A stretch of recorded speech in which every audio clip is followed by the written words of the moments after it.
Okay, guys, here goes nothing. Can you hear me now?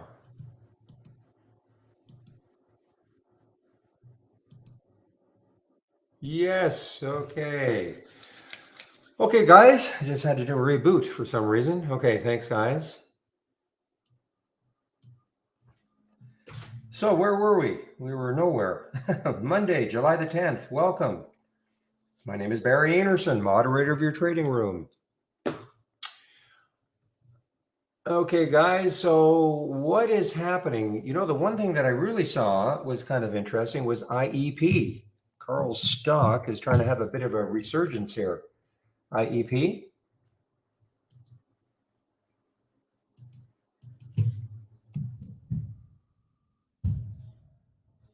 It's something about what did he say today? Some deal secured by pledge. Look, nice pop here, guys. Look at that, 12% IEP. Of course, if you follow this a few weeks ago, hammer down, short seller, knocked it down from $51 down to 17, $18. Since then, it has had a bit of a run. Well, not a bit of a run. It's had a nice run, but this is a big, big gap today, guys. Obligations under deal secured by pledges. $320 million, $2 billion of interest owned by Icon. So there you go.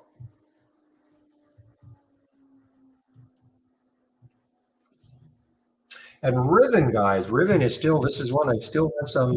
This is my pseudo swing trade. Still have this one. Let's see. The high of Friday was up here, 25.57. So it's close to that. So that's still looking interesting. PSNY, Polestar. We talked about Polestar on Friday. Another EV play right into the 200-day moving average on Friday, and then it pulled back from it, and it's right out there again. 470, 473 is the 200-day moving average. So that's PSNY. This still has some room to about 526 or so before it hits some resistance on the weekly chart. MOB, MOB. Let's see. Rockets on heavy volume after commercial sale order from drones maker Teledyne. Okay, so it's an Israeli stock. Huge, huge move here, guys. Look at the volume. Okay, now this is one of those insanely crazy low floats. 257,000 in the float. I'm going to do a check. Another website. I just want to do a confirmation of. Let's make sure that it is close anyway.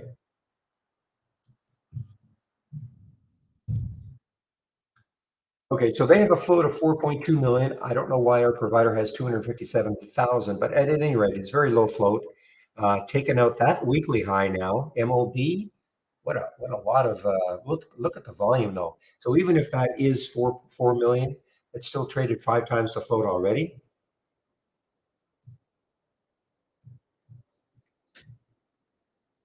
NBTX gapped up on after entering a licensing development deal with J&J's Janssen Pharmaceutica. So receive up to 60 million, up to.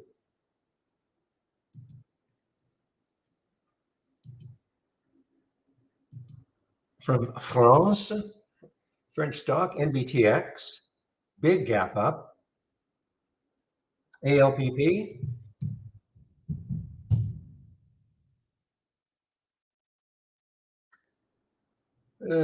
this one I don't see a reason for it. I can't see it in the headline anyway. That's a massive move though, 24%. And big area to try to get through 217. If it gets through now, what did it do this morning? Got up to 239 after.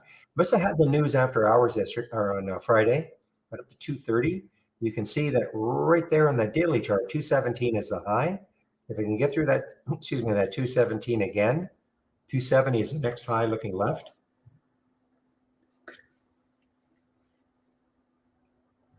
Where's Pepe? BDRX.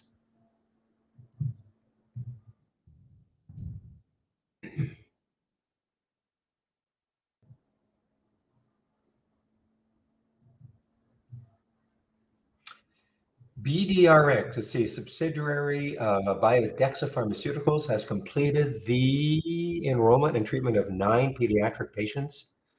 Phase 1 study. I mean, that's so early, obviously. Trade of the week, guys. Let's take a look at Groupon. I'm always amazed when I see it. Anyway, the trade of the week is Groupon. The suggested entry is around 650 GRPN. Suggested entry is around 651, so it is not there, obviously. And I can see, yeah, I can see the idea. 649 is a 200-day moving average, so we'd have to take that out. Yeah, lots of, look at that weekly chart. So the next high after that would be around 7.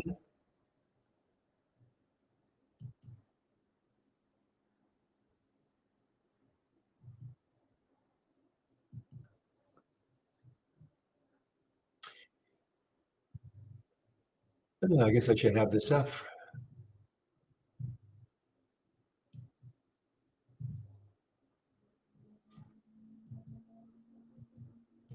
So you get my pre-market.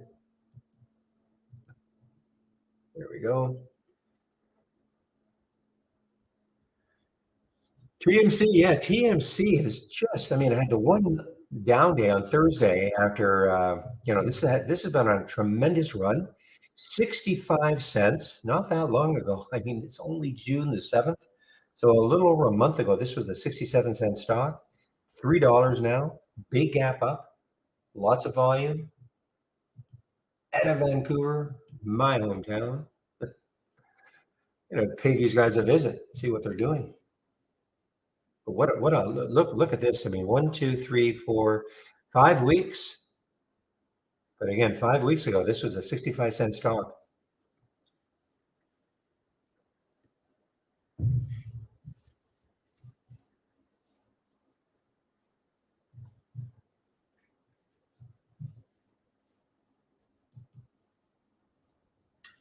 Okay, this BANL.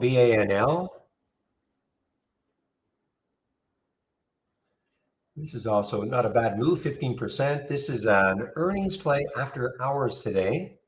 BANL. Actually, this is looking pretty interesting. I don't recall what happened here on this day, but it got slammed down on this day being May 1st. This was a $14 stock. You wake up to it at $4. Trying to come back. BANL. Yeah, I just don't know what happened here.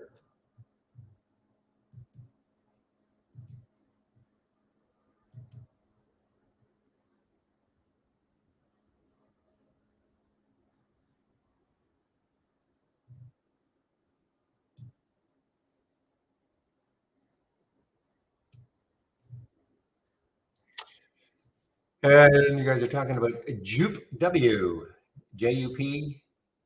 Yeah, well, it's a 62-cent stock, so you guys can have that one. But next high, if you're in it, 109. 109 on the, actually, that's not correct. Looks like 60, looks like 66 cents or so right here. So 66 cents looks like the next high, looking left for Jupiter, JUPW. And then if we can take out that, then the next high is 108 on the weekly chart.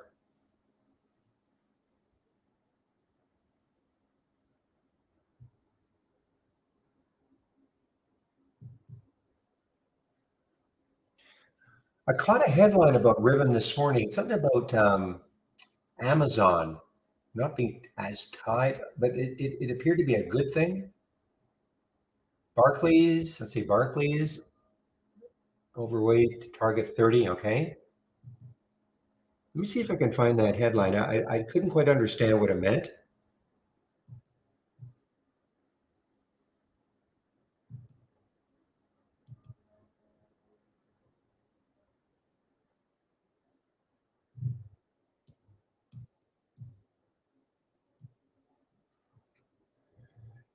Harold, I had to reboot, but that shouldn't have been a problem. Are you talking about in the main room?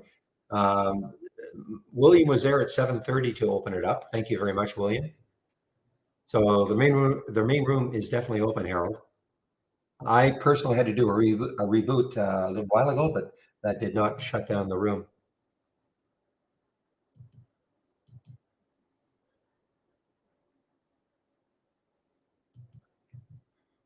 I can give you the login. Just give me a moment. I'm just trying to find out that or find that little blip that I read about Riven. Okay, Riven could break free of Amazon's exclusivity deal. Okay, that's what I read. Riven, R-I-V-N, Rivian, of course, could break free of Amazon's exclusivity deal. Okay, so here you go, Harold. This is the link to get into the main room.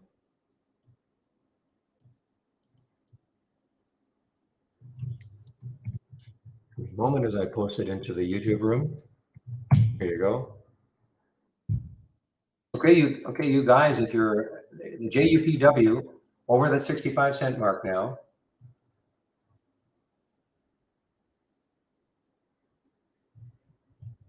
Guys, I have no time to look at the upgrades. Well, let me just do a real quick look of these upgrades and downgrades. I had to do this reboot. JUPW on the move, guys. If there's anything interesting on the upgrade side, downgrade side.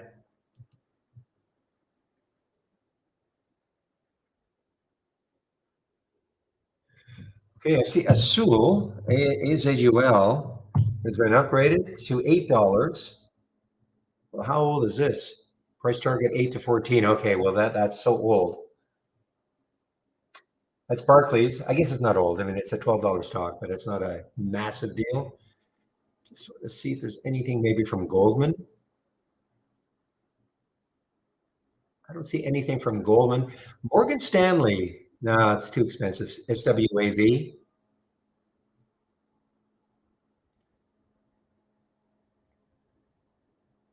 Yeah, I don't see anything too interesting on the upgrade side. Let me take a look at the downgrade side. Boy, this JUPW, guys, if you're in this one, 73 cents now, getting closer and closer to $1. Oof, quite a few downgrades compared to upgrades. Let me see if there's anything from Goldman.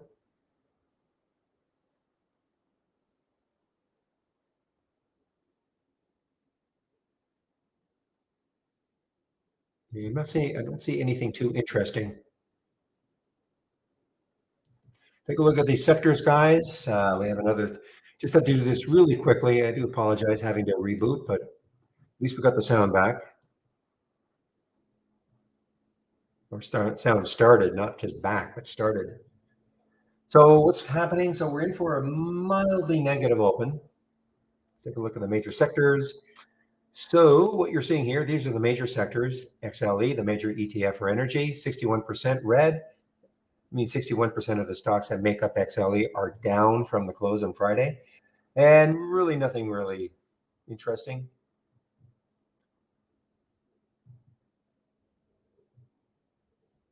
And because the markets were down on Friday, I'm assuming, I don't have to assume, I'm almost positive that XLF financials and XLE energy are still below the 200-day moving average.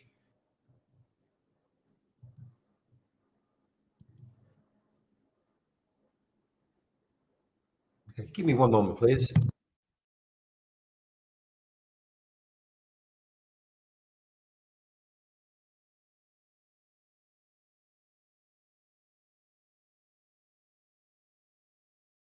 Okay, guys, let's see, 928 and a half, so we have about a minute and a half for the open. And again, guys, I am not paying as much attention to the pre-market stuff as I used to. Certainly not trading the pre-market. Wait for my options, see what happens with the options. I have added the count filter back in. We're not going to get, we shouldn't get anything rapidly like we did on Friday. Thank you, William. Okay, guys, yeah, less than a minute to the open. And again, William, thanks for opening the room. Let's have a great start to this trading day, everybody.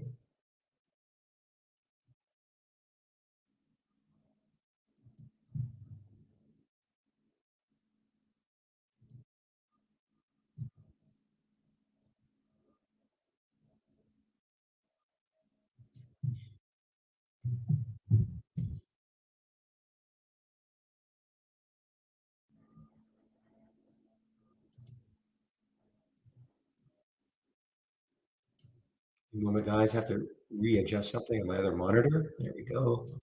Okay, so we have 10 seconds to the open.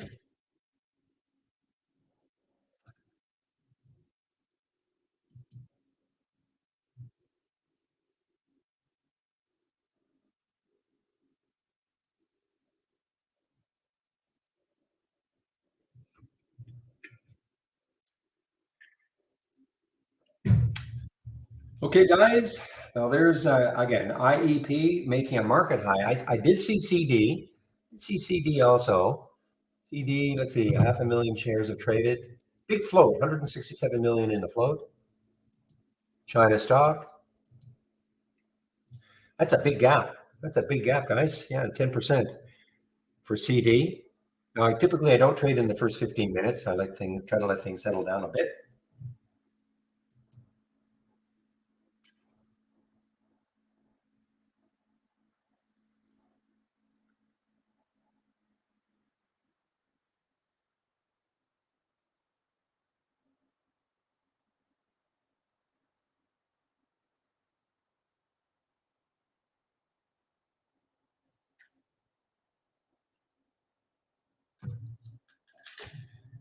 All right, what is the market doing to start? There's IEP, guys. There's Carl's stock. IEP, IEP. Showing up in the options now. The next high looking left is very close. Next high looking left is 32.86. It did get up to, in the pre-market, it got up to 33.74. If it takes out 32.76 again, this could go on a bit of a run. The next highs would be around the 35 mark. So I'd be watching for a 32.76 break. This is not, I'm not telling anybody to take the trade there, but that's an important area for it to try to take out. And I'm talking about IEP.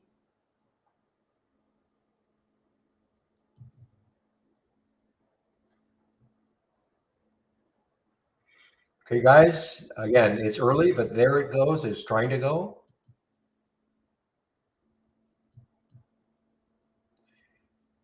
You know what? I can't trade this one. I was going to take, I know it's, well, I guess I'm glad I didn't. It pulled back. I was going to take a little bit to start. This is that one in which, in Canada anyway, I can't really trade it. It gives me this weird pop-up message about tax implications. So I can't trade this one in Canada. It's the only stock I've seen in 7 years of trading with IB that does that to me. I mean, it doesn't mean I can't trade it, but they give me this big warning, so I'm just going to have to forget about it.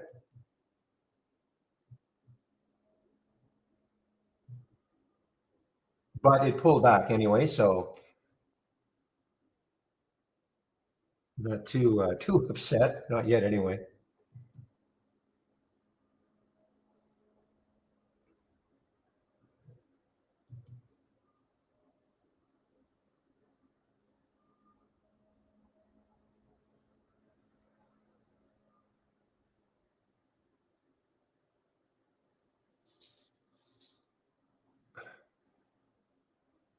If people knew what to expect, would get a better response for sure. What does that mean, trade swings? I'm just trying to.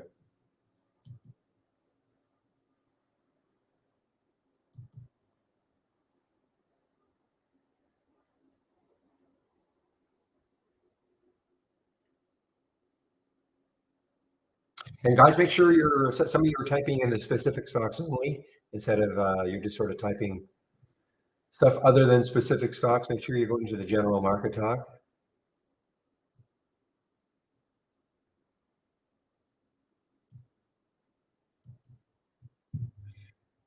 Yeah, look at that TMC. My goodness, my goodness, my goodness, TMC. Well, okay, the room, as stated usually, or stated in the intro, the room is open no later than 8 o'clock. Okay.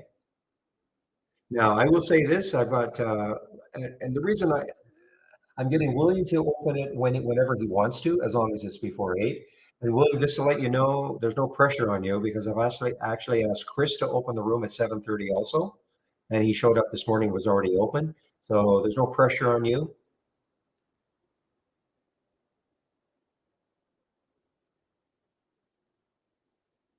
but you can certainly open it earlier if you want.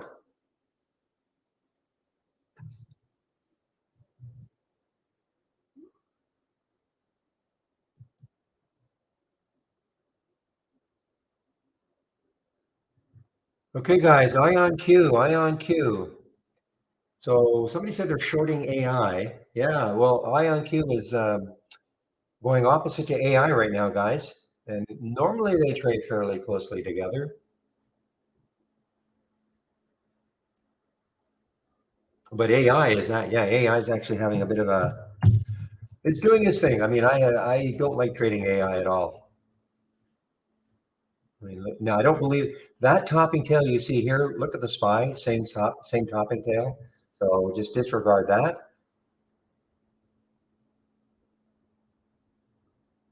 But I just find this a very difficult intraday trader, AI. If you have, well, you guys in this in the States, this IEP looks really interesting. I just cannot trade it.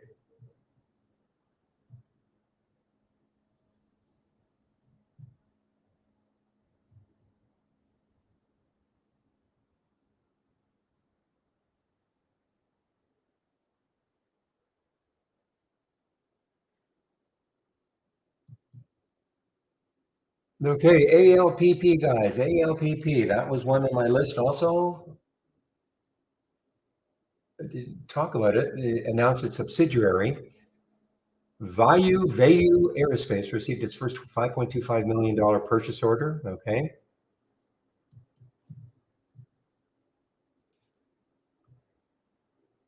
Here's another one, guys. You can kind of see if you look at the daily chart for ALPP, and the next high looking left looks like it's 217. If it can take out 217, it's got a ton of room. So keep an eye on ALPP for a 217 break. Stick an alert around 218. And again, if it takes it out, it doesn't mean I'm just going to pile into the trade, but I do want to know if it does.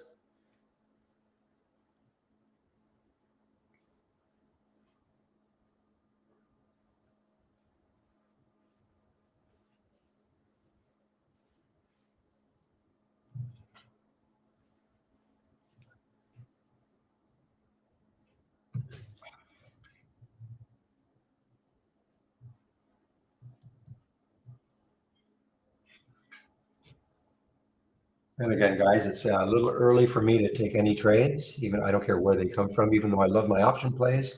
I don't like taking the trades that early. I like to wait at least 15 minutes. Checking some of my thumbnail charts to see if anything interesting is happening.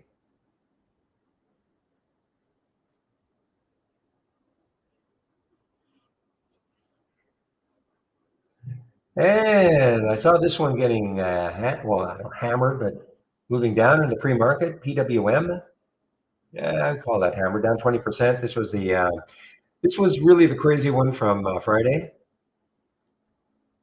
Actually, yeah, Friday it did an IPO on Thursday, muted success, and then Friday it just exploded.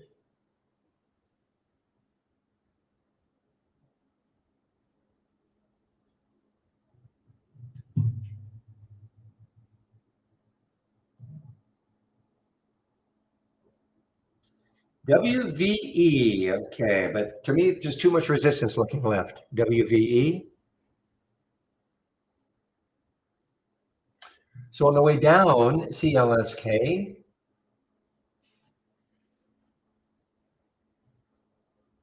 Maybe some profit taking. 541 is the next low looking left for CLSK. How's that trade of the week doing? Did it trigger GRPN, Groupon? Not trigger yet. 651 is the trigger, so did not trigger yet. I'll stick an alert up there. I don't trade the trades of the week that often. They're generally designed for swing trades, but I will keep an eye on it.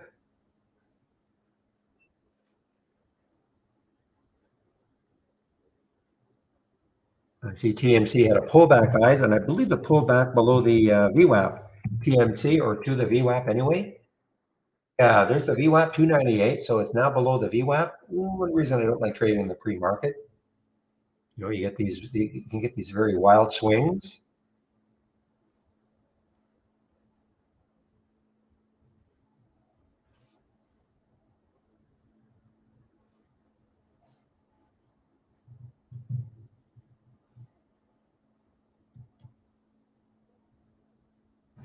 Novavax, look at Novavax on the move here, guys. To received $350 million from Canada. Why are we doing that? Settle the forfeiting of certain doses of its COVID-19 vaccine previously scheduled for delivery, et cetera, et cetera. What? What are we doing that? A lot of money. That is a lot of money.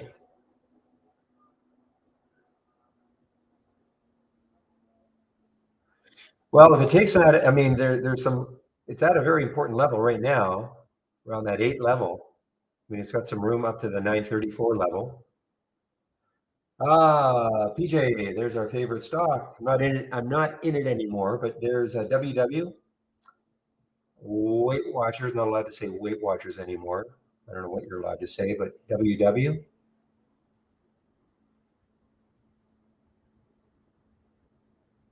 I mean, look at this. So the next high looking left is 876, 875 right now.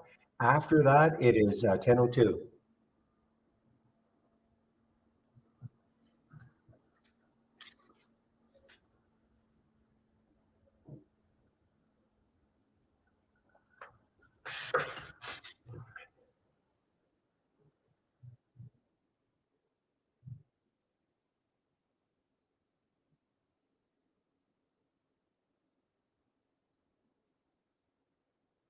Okay, guys, Mob looks like it's trying to hold the 200. I'm sorry, the VWAP.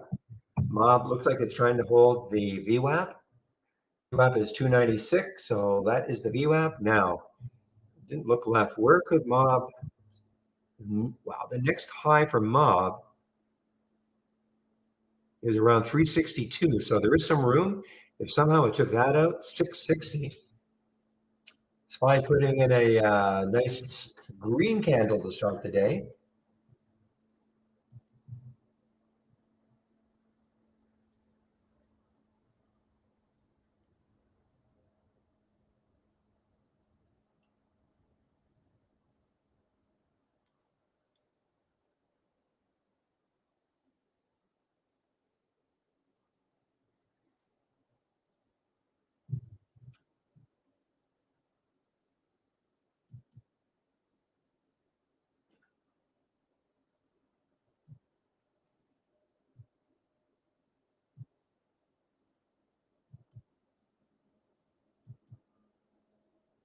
How many shares in no? Wow, there's not that many. I mean, 85 million shares in the float for Novavax, NVAX.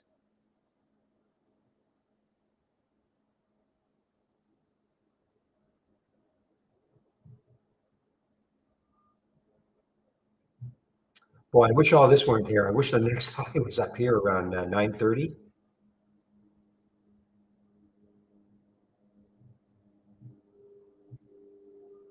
So, guys, I'd be really watching IEP really closely here. I cannot trade it. Yeah, there it goes, guys. I'd be watching it really closely. I mean, the next high looking left is around 36 something on the weekly chart.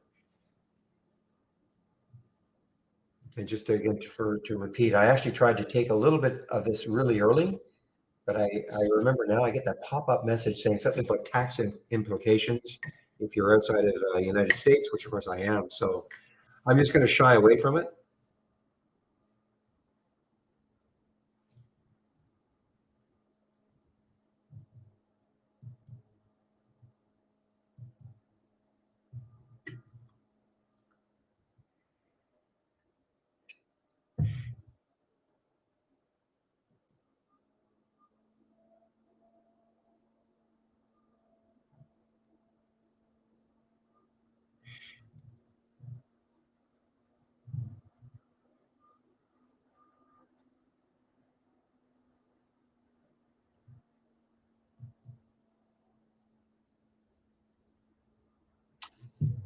Wow, look at Novavax Go, guys. I mean, this is a big, big. I mean, again, if it takes this out, this 850 mark, I mean, believe it or not, it still has room.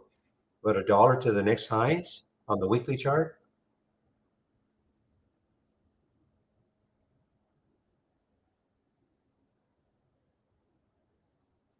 Mob. Yes, mob on the run now.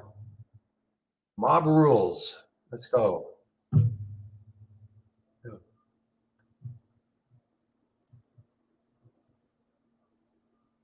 But then look at the pullback. Well, first 15 is now in the book. So let's see if we can start to settle down a little bit.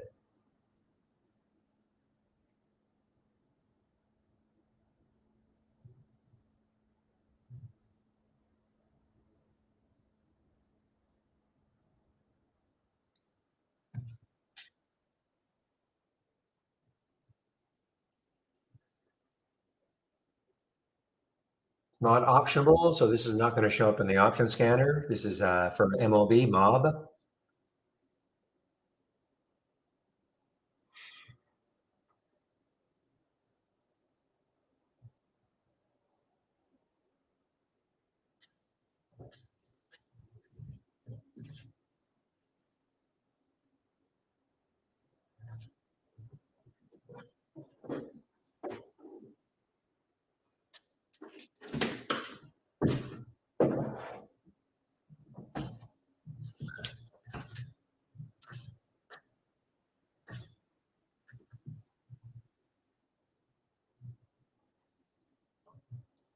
So best thing we can say about Mob right now, it's trying to hold the VWAP. 298 is the VWAP, so it's trying to hold it.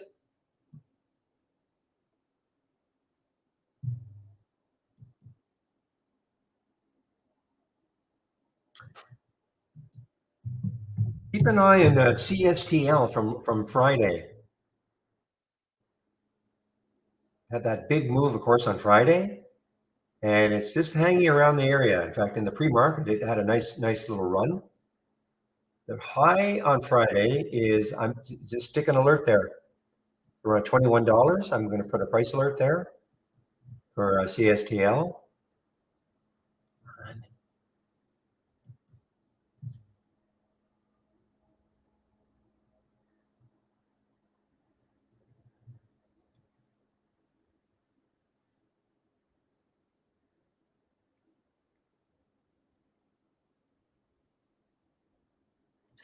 And how about GRR? GRRR. That had a big move, of course, on Friday also. Bit of a pullback, got as high as 580. Closed down here at 460. You can see, well, you know what? I'm just going to stick an alert at the high Friday and see if it takes it out. The reason being is that if it does, it's still got a ton of room up to $12. So on the weekly chart.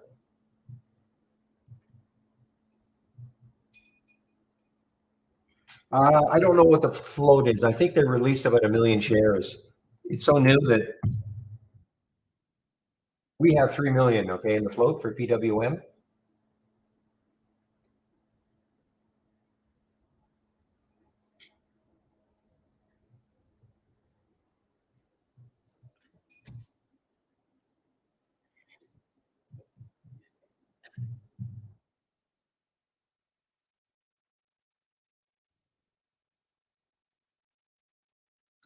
Yeah, there was a lot of shorts available for IEP and Interactive Brokers, over 1 million.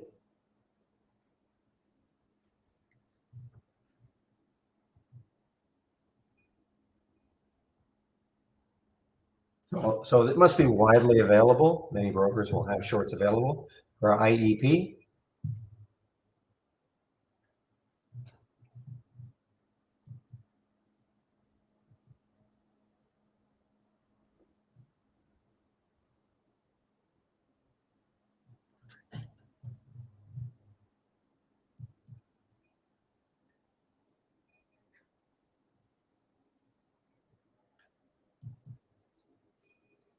All right, Stratasys, guys, the 3D SSSY sorry, SSYS. Just don't hear about 3D printing anymore.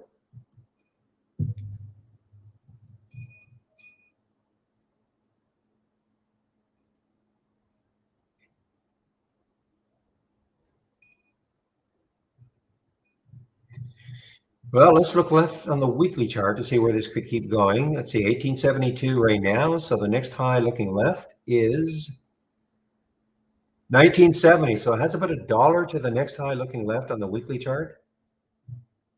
It's a big gap up. See if there's any news. This is a yeah, that's right. Nano Dimension raises its tender offer to $24 a share. That is NNDM, isn't it? NNDM. Significantly cheaper than Stratasys. Big float, Israeli stock.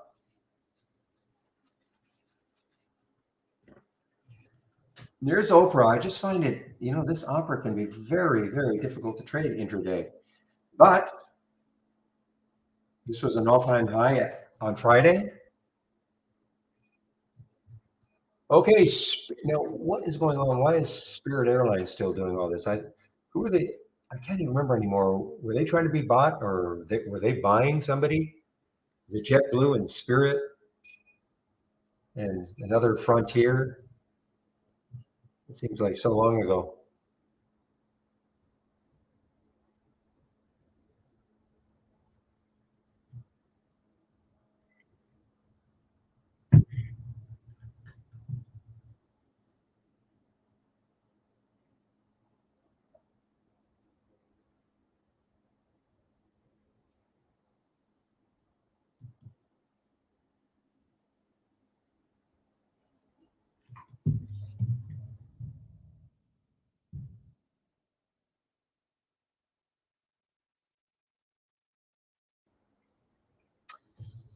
All right. Well, so PJ is talking about shorting Tesla. So you can see here's the bear. Here, if you don't actually look at Tesla stock, you can see a little breakout now, and the next high looking left is 1972 for this TSLS. Interesting.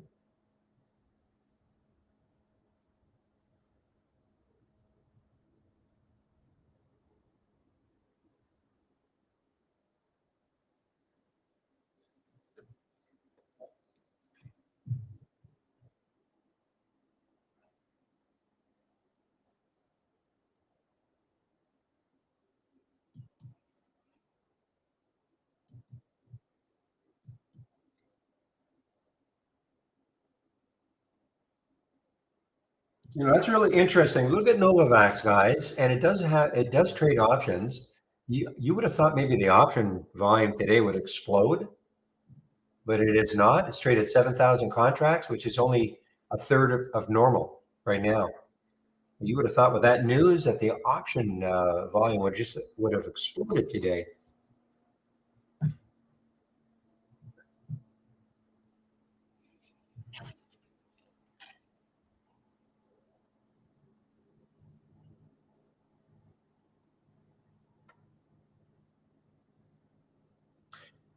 Thank you, Peter. Yeah, it was Frontier, right?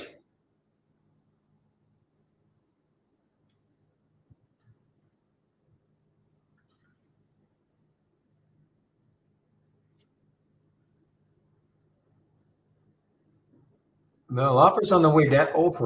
Opera is on the way down here. Did not take this short.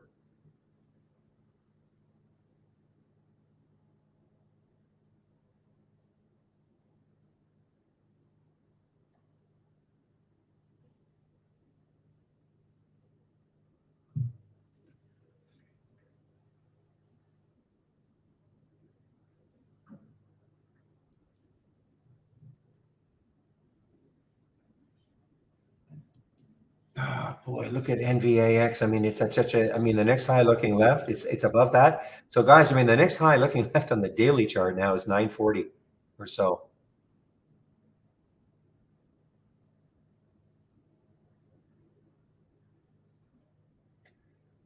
Again, that's a big $350 million from Canada for unused COVID shots.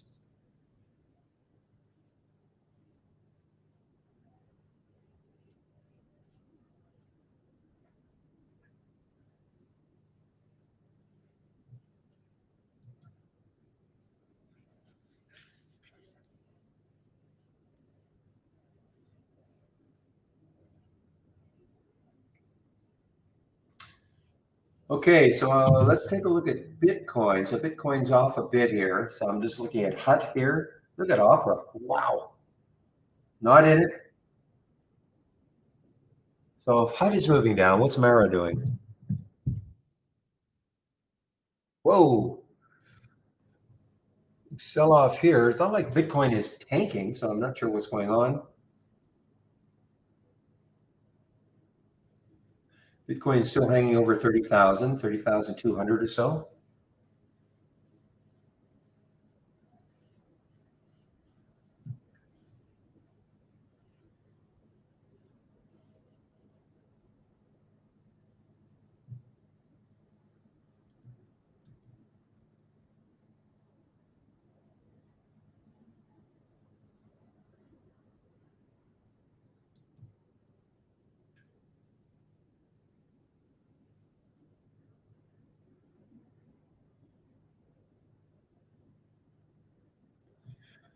Okay, so some of the high flyers early on. TMC is now below, quite a bit below the VWAP.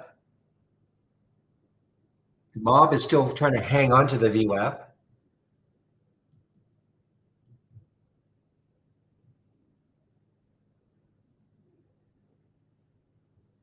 IEP. I wish I could trade it, but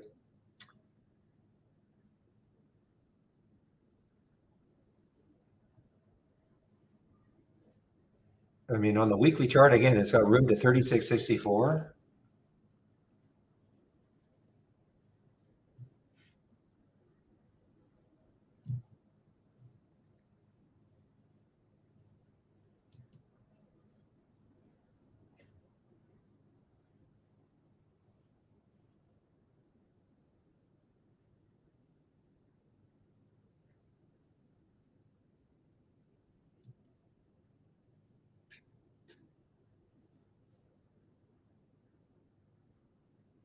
Just trying to see if there's any news on Save.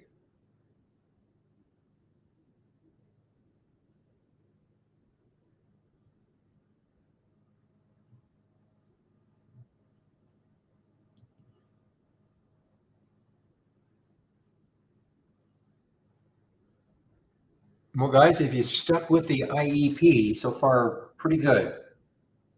You know, it was a little bit challenging at the beginning. 32.56 was the alert.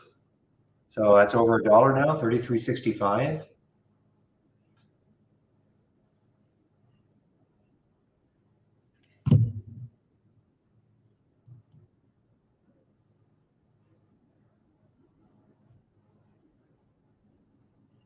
Keep an eye on Coty, COTY. Just looking, trying to see where the next high is.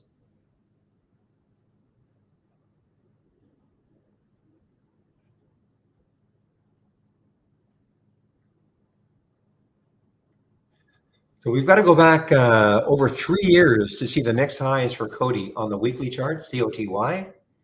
And the next high was 1301. So it's almost there.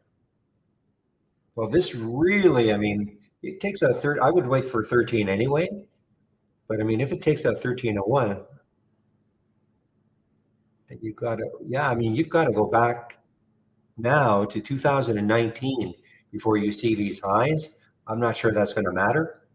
So keep an eye on Coty, COTY, for a break. And you can see exactly where it got to this morning. Got up to 1301, 1302. So I'm going to put a price alert right there. It's not a low float, 360 million in the float. If there's any specific reason, Citicorp raises its price target to 12. It's already there.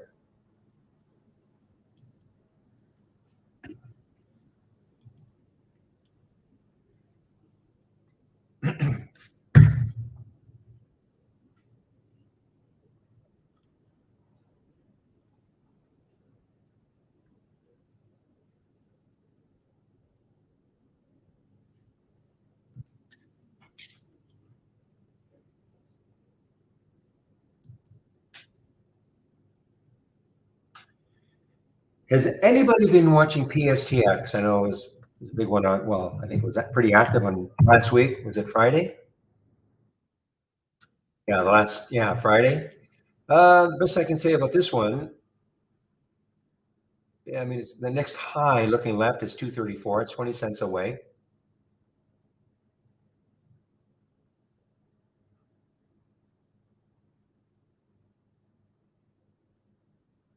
Levi had earnings on, I think it was on Friday. Yeah, Levi had earnings on Friday. Now it's above Friday's high. Interesting. The next high looking left is 1433.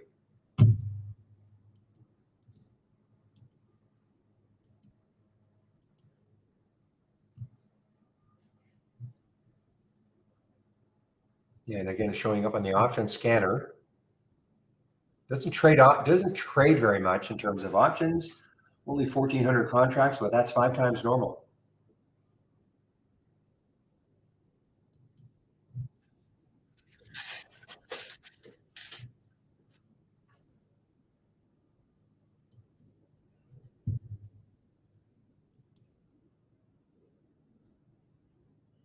Well, Mob is still holding that VWAP, guys. MOB is still holding the VWAP. Refresh my memory about where it could go. Yeah, I mean so the next high looking left is 363. So I mean that's the attraction of it. If it can keep holding that VWAP and break that over 3 a little bit better. I know Shady says he's in it. I don't know if he's still in it, but the big deal about this one though, again, looking left on the weekly chart, 363 is the next high. If somehow 667, I mean, there's all sorts of interesting action that could happen with Mob. So I guess Groupon, GRPN, I guess officially triggered. Okay, so this is the trade of the week. The trigger was 651. How you trade it, if you trade it, will be up to you, of course.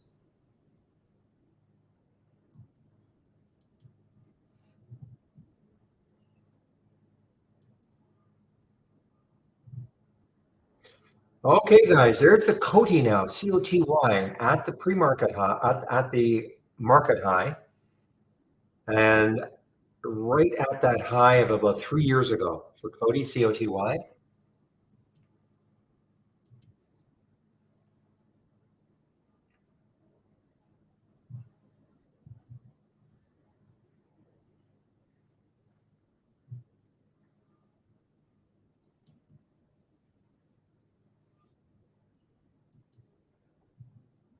Okay, COTY for me is very interesting.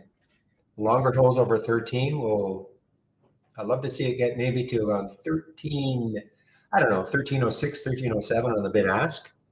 Get away from 13, and that's for the COTY. And this is showing up. Why I'm seeing it is showing up on my 10-day daily breakout. Okay, right there it was at 1288. It's too early for me. I don't like trading again in the first 15.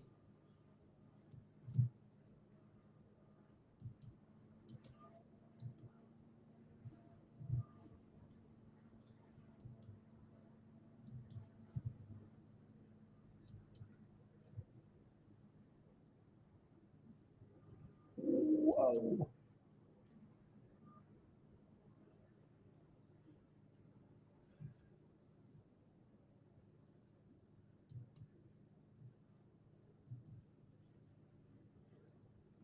Well, Shady, yeah, well, you know me. As long as it keeps holding that VWAP, I mean, that's what it's doing. It's holding the VWAP. I know you don't pay as much attention to the VWAP as maybe I do and some others, but I think the longer it keeps holding that VWAP,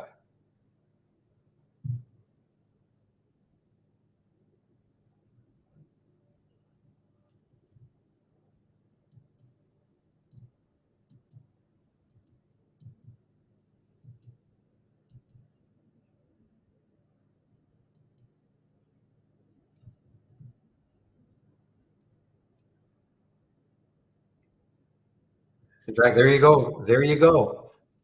MOB, guys.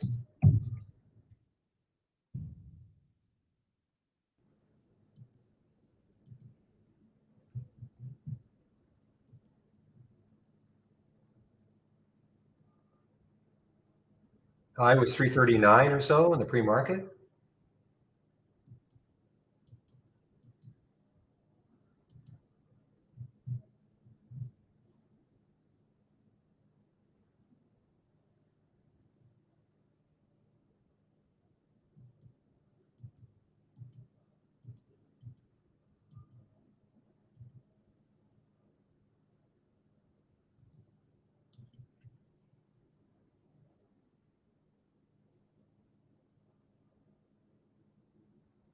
No, man, IEP guys, I mean, hopefully some of you might be taking a bit of this. I mean, this just has the room.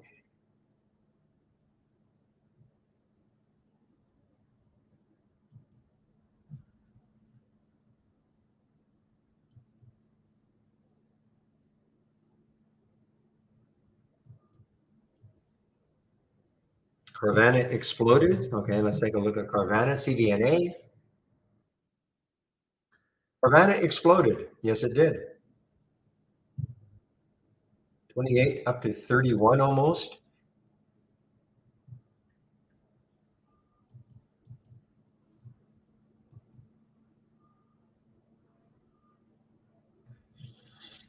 Yeah, I mean, there was news on IEP. There was definitely was news, and that is what caused the big pop.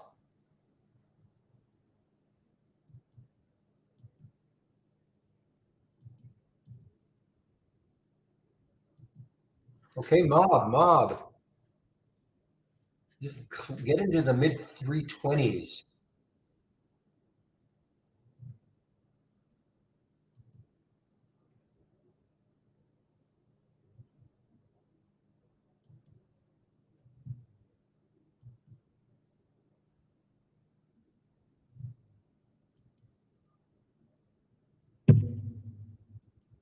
Hmm.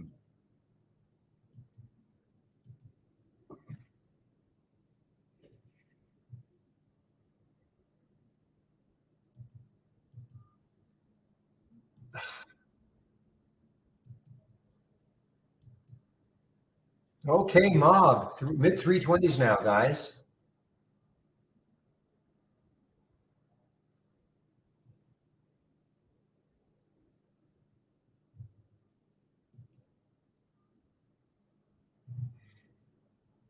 Boy, it's now, guys. I'm in the Cody. Okay, I'm in the Cody. The COTY seems to me like it's trying to hold 13 not too badly. So I'm in the Cody.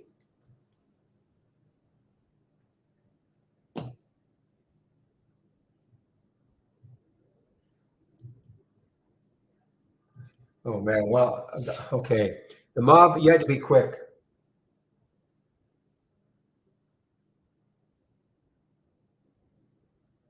Surprised it pulled back so dramatically from that 328 level.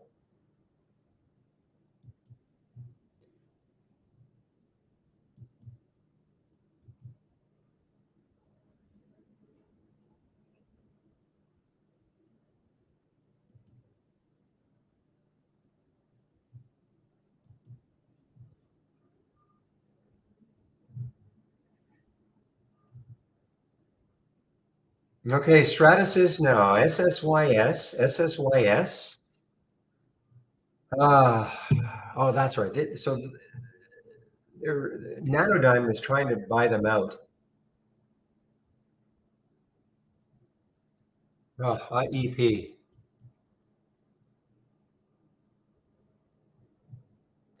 So again, there was the original alert for IEP right here, 3256, 34 now. It's not, I wouldn't say this has been easy, but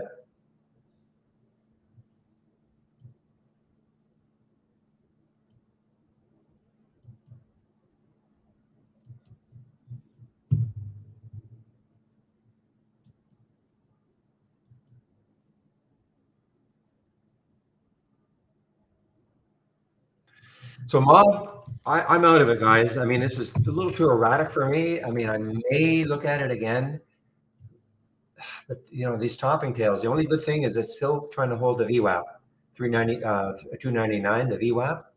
But this is pretty tough trading.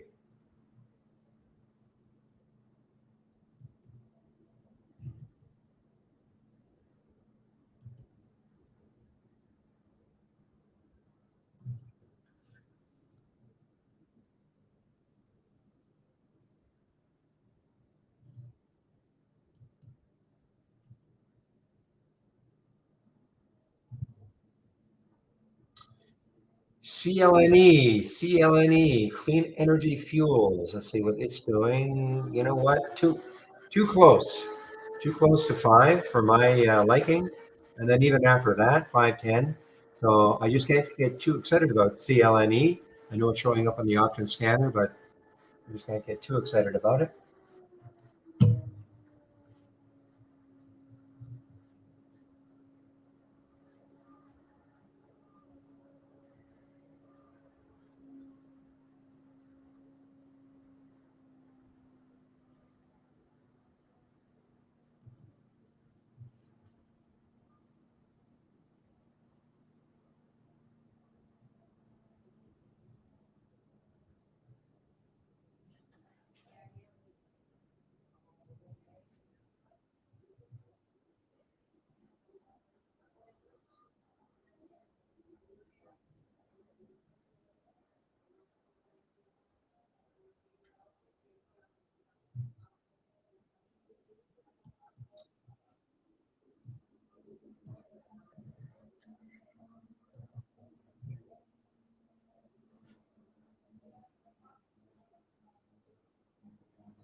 Hey, Dror, I don't know if you're in the room, but I think that your big problem was pinned windows. I may be wrong, but I think your big problem was pinned windows or your system slowing down. But c'est la vie.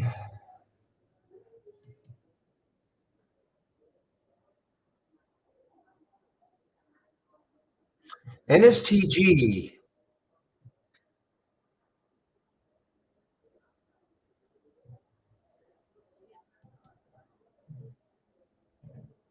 Okay, so Mob is, I mean, again, Mob is holding that VWAP. All right, guys, Cody on the move a little bit here. COTY on the move a little bit. Again, I did not take it down here. It's too early. 1288. Waited for a 13 break for Cody.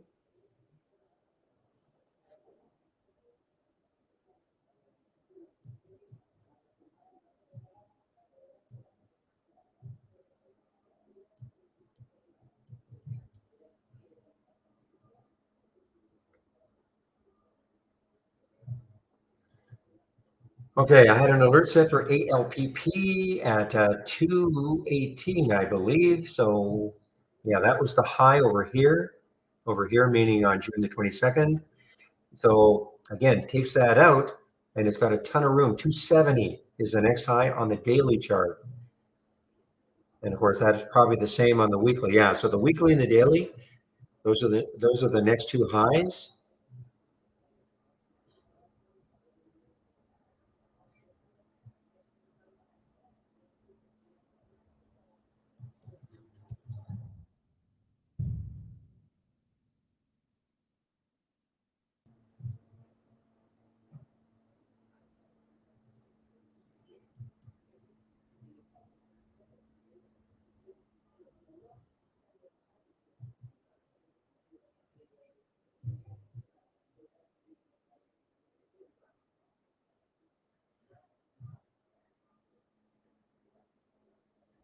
Okay, IOVA is showing up on the option scanner. IOVA, don't like it.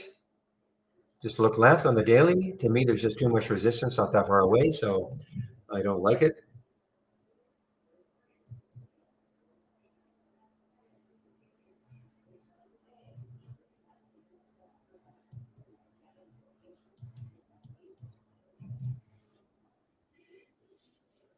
I'm starting to get some chop here now, guys. I'm looking at the Cody right now. Basically, it's right back where I bought it. I'm gonna try to have a little bit of patience on it to see if we can get back into the 1310s anyway and hold on.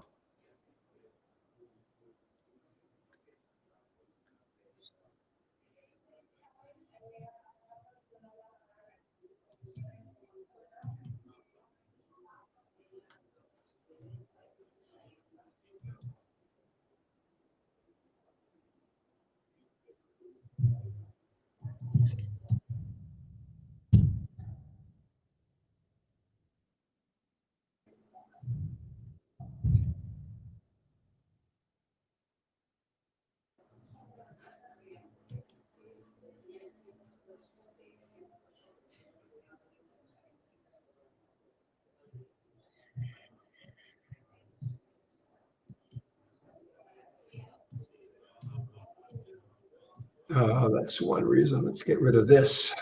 Okay.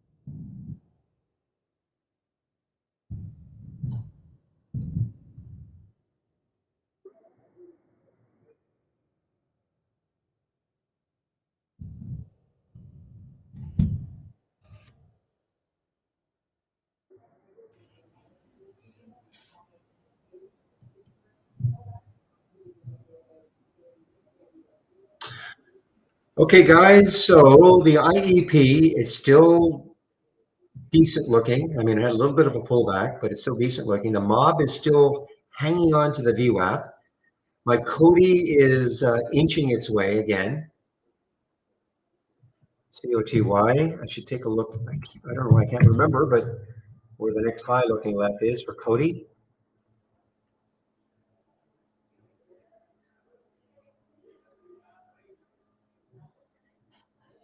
I think I had to go back 4 years or something to see the next highs. I think that's why I don't really care. That's right. We took out 1301. It was right back here. So, yeah, I mean, it really doesn't have a lot of resistance. COTY. I don't know where it's going, but it doesn't have a lot of resistance.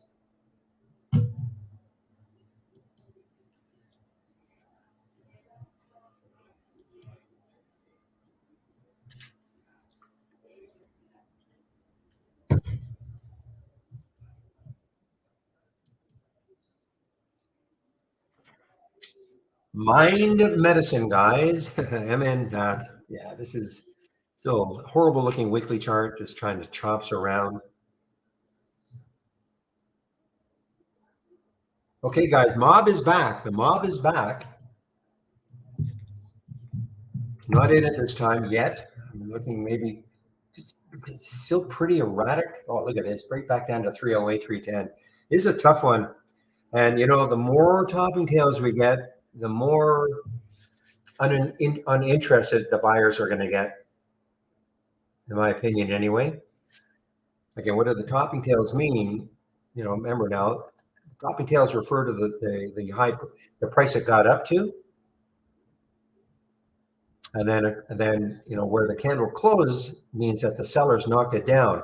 So I mean we've got we've got 1, 2, 3, 4, 5 now in a row big topping tails. Now we have some bottoming tails too, but eventually I think the buyers are just going to give up for a while anyway, and they're just going to let the sellers have it for a while. I don't think this is this is not shortable for me at Interactive Brokers.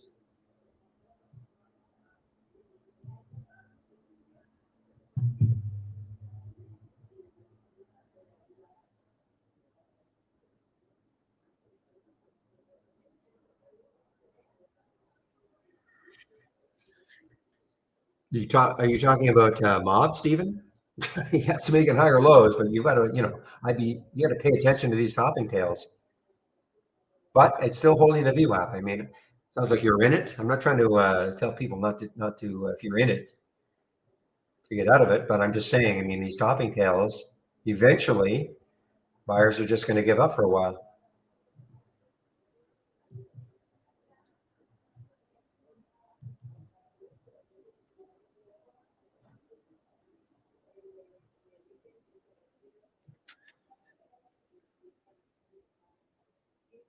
Yeah, there are no shorts available at Interactive Brokers immediately. They'd have to do a search for you. So when I see that, I don't even bother.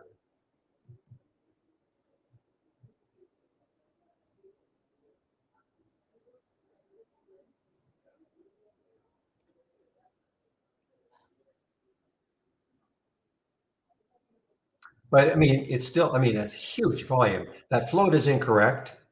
It's probably more like 4 million, but I mean, it's traded 15 times the float.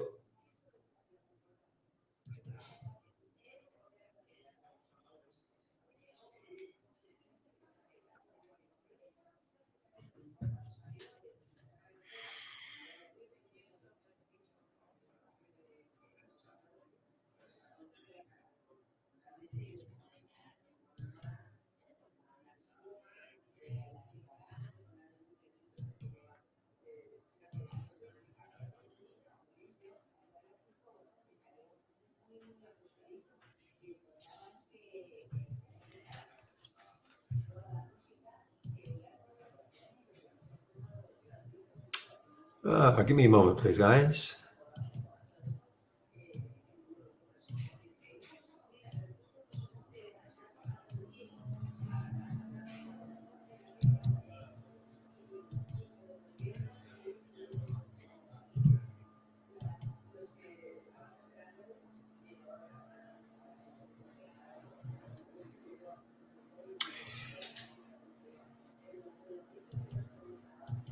Yeah, guys, I'm not seeing a lot of, well, Stratasys isn't bad, but again, this is all to do with a potential buyout, I guess, from Nanodyne and NDM.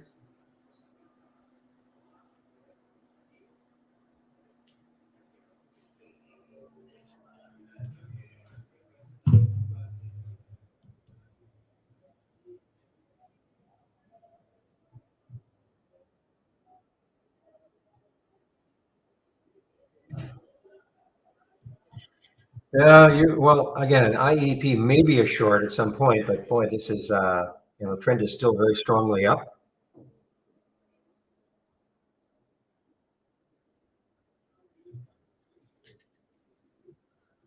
Okay, well, Mob again, it's holding the VWAP. I mean, that's the best thing we can say about it right now. The Mob is holding the VWAP.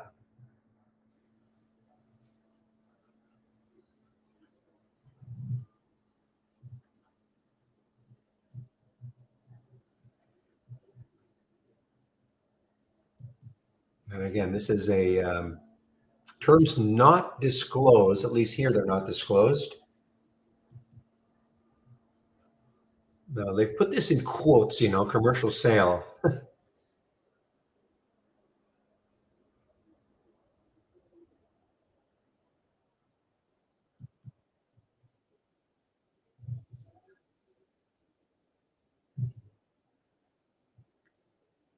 Estig. Okay, so this is a crypto play.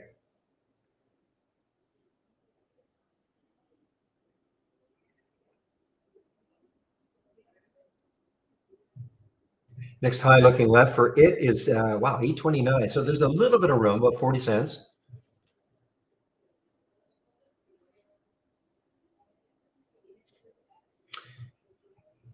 Yeah, TMC is making a bit of a comeback. Yes, you're right, Les. Also an AI play. I say RAI. I see that. Got up to 321. For me to take this, it would definitely have to take out 3.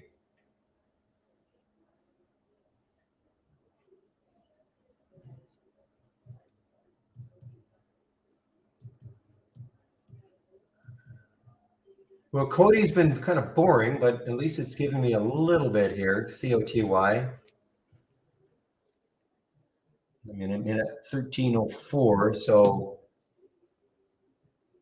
no reason for me to dump it.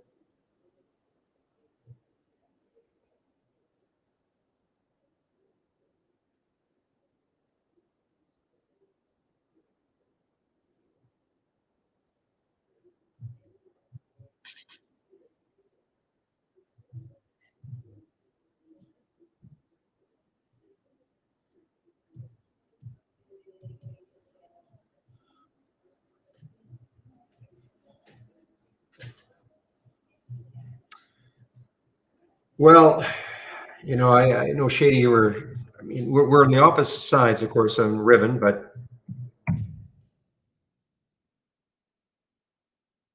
so it had to pull back, but now it's gone right back up.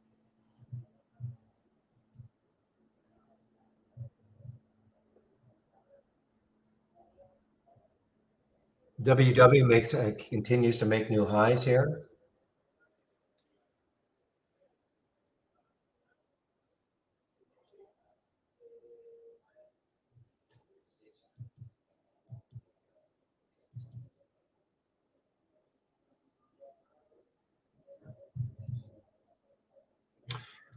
Okay, guys, I mean, really keep an eye on the ALPP. Pre-market high, looks like around 237.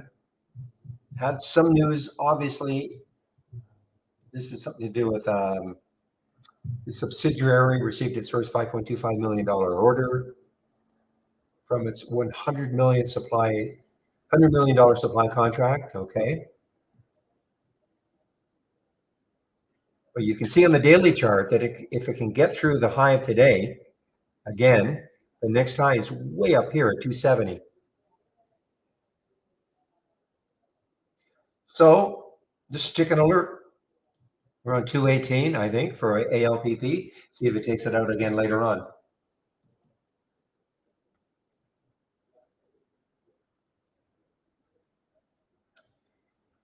Groupon, let's take a look at the daily chart anyway.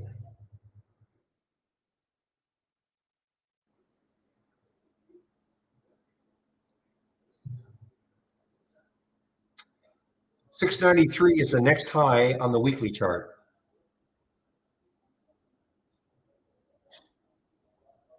This is the trade of the week, so it has triggered. 651 was the trigger.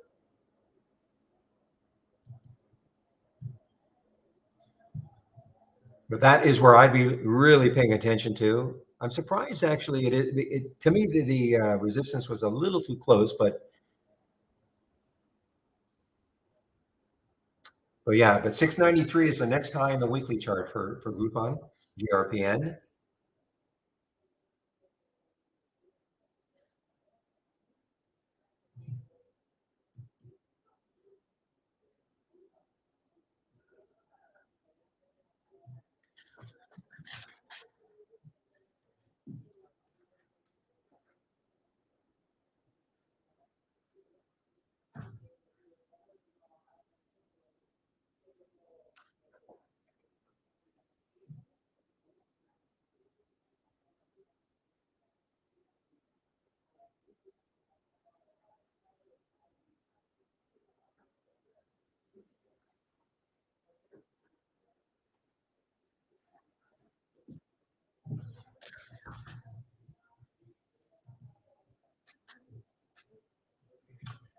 Yeah, WW. I'm not in it.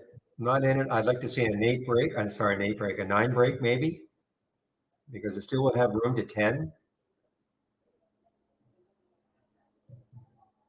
All right, guys, 10:29. So let me, first of all, welcome to the room. If you're new to the room, welcome to the room. This is the format. I'm on the mic at 9 o'clock. The main room is open no later than 8, so you can come in. It could be, sometimes it'll be open earlier, maybe around 7:30, but certainly no later than 8. So between 8 and 9, you can converse amongst yourselves. I get on the mic at 9, a little technical glitch this morning, but from 9 to about 3:30, and that's Monday to Friday, sharing my screen and live on the mic.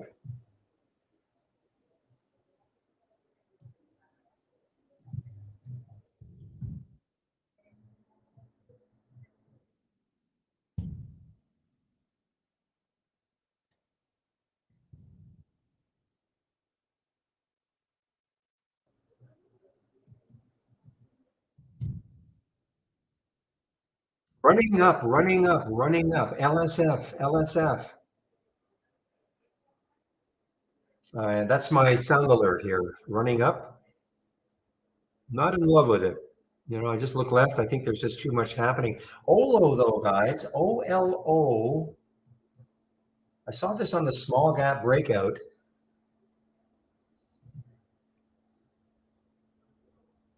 No, it's got a little bit of room. 640. I don't know if that's enough for me.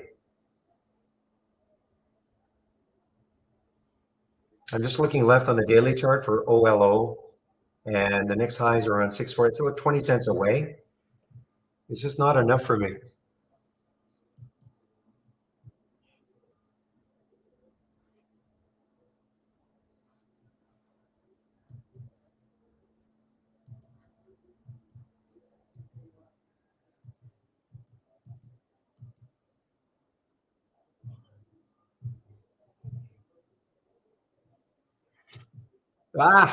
You know, somebody I just mentioned GER a little while ago, and somebody in our YouTube room. Big deal here is 572, okay, for GRRR. That's the high of last week. That'll be the high on Friday. It had some news. Can't remember what it was, but it did have some news. That's right. Huge deal. That's right. The big deal with Egypt. $270 million over 3 years. That's right. That was a big, big deal for GRRR, and not a huge float, 36 million.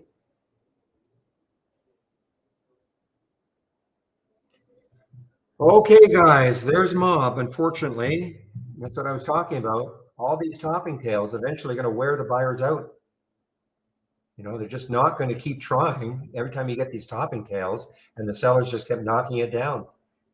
So now this has given up the VWAP in a big way.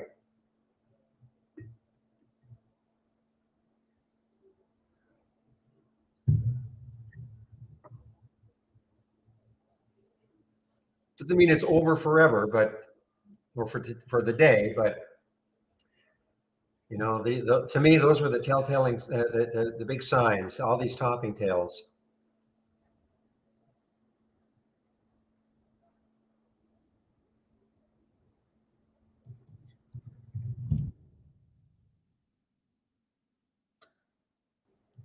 Okay, guys, so I put my homepage link in, and this is what you're going to find on my homepage. Lots of good information. First of all, if you do want to take out a subscription, there is a promo you can use for 15% off the first month only or the entire year. Now, if you do want to take out an annual subscription, if you let me know, I can give you a code for 25% off. Okay, so if you have a monthly subscription right now, I can give you a code for 25% off if you wanted to take out an annual. If you do take out a subscription, you must do the get started. 10 short videos starting off with a download and install, first startup and login, etc. Okay. Important introduction to scans, top lists, and alert windows. And if you're brand new to trading, we have a course for you, Trading 101. This is a Michael Noss at Trade Ideas put this together. So I think very good course. Starts off literally with what is a stock. Okay, so very, very basic. And as you proceed, it gets more complex. And at the end, I think there are 2 videos that talk about the concept of creating a trading plan. I do a stock of the day video that you can sign up for right here, free, of course. Now, the trade of the week, which is which triggered. That is Groupon, GRPN. It triggered 651. This is free. You can sign up for it. You'll get it about an hour before the market opens Monday morning. Trade. Here's the education section right here. Big user guide. There's that getting started again. So more in depth about what an alert window is, what a top list window is. And if you want to find more about stock racing, you can click on that. And we have 4 videos. And all this is clickable, race startup, configuration, etc. The other thing I would really take a look at are the price alerts, okay? How to create a price alert on a chart. Really simple to do. You know, you see me do it. That's all I kind of wait for. Here's the getting started again. So daily support session. So I take a break between 12 and 1, Monday to Friday. One of the other traders takes over for me in our YouTube room. Today's a Monday. So it should be Chris Farley. I'll confirm that, but I'm almost 100% sure it'll be Chris. But again, I'll confirm that before I do take my break. And I'll put the YouTube link in the main room so you can head over and listen to Chris for his hour. And last, if you're looking for my scan, so if you click on my homepage link, all you have to do is scroll down, and here are my scans that I'm sharing. Okay. Now, again, I'm still looking at the pre-market actives up and down, but I'll be honest, I'm not as interested well, first of all, I'm not really trading the pre-market. So, I mean, if I were trading the pre-market, you know, obviously I'd be watching this like always, but I'm not really finding that it matters that much to find out what's happening in the pre-market to get us set up for what, you know, eventually when the market opens. I'm not saying I'm not going to look at these anymore, but I'm just more relying on my option scanner, the momentum, and this is going to show me basically what is moving. And this meaning my 10-day daily breakout and down. Again, nothing on the breakdown. Make sure I didn't accidentally put some kind of a filter in there that, nope, same one.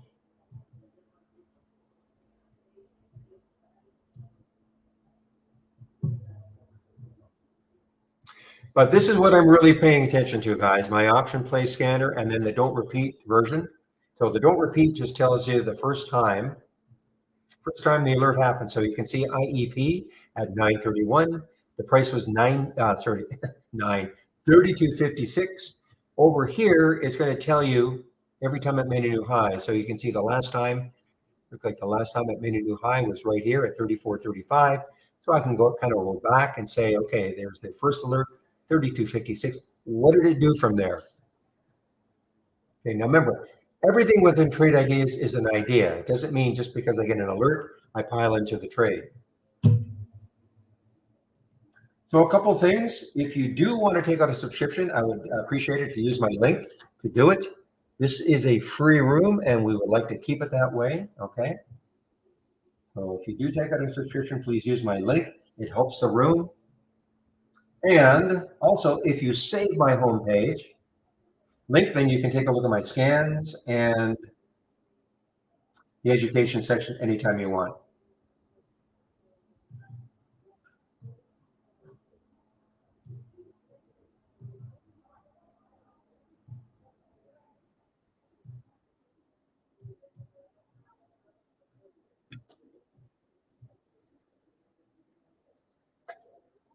Okay, guys, I'm out of the coding. It just, I had a little bit of profit in it, but I basically out flat. Not a tremendous amount of follow through. So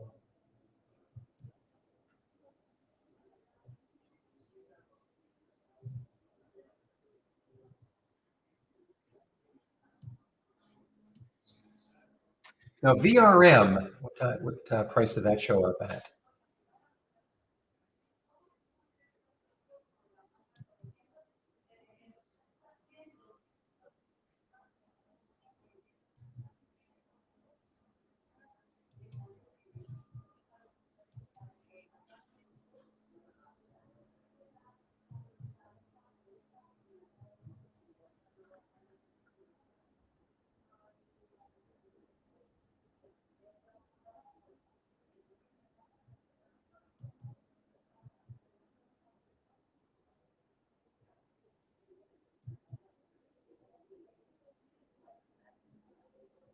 Well, Vroom has had a nice couple of months.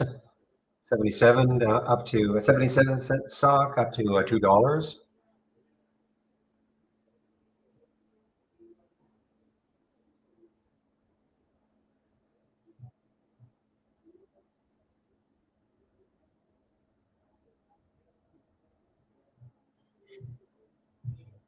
There's the GUR right here.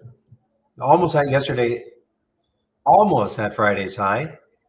Another couple of pennies, 5.79 or 14 cents or so.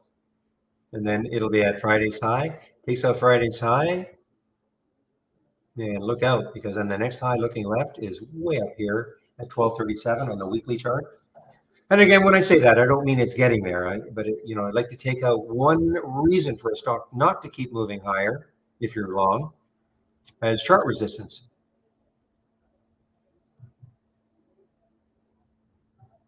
Again, this is not optionable, so this is why it's not showing up on the option scanner. Okay, guys, well, there it is now. It's at the high of Friday.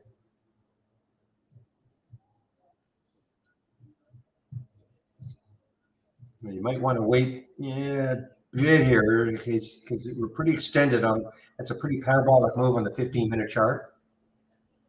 But it may not matter.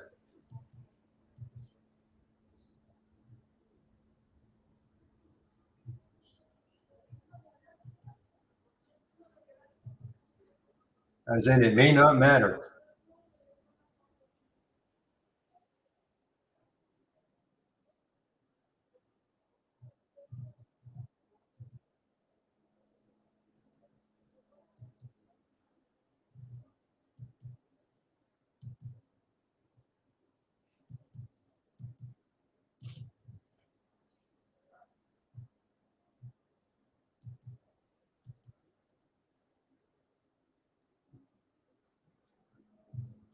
Wow, I mean, guys, the next highs are way up here, 1240 on the weekly chart.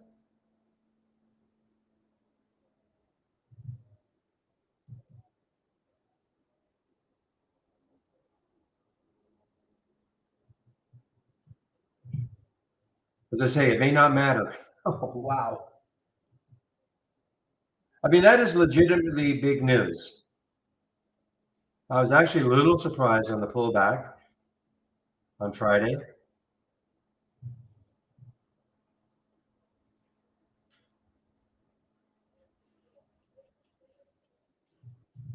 And we may have a halt. There we go. We've just got halted. And this could have a massive open.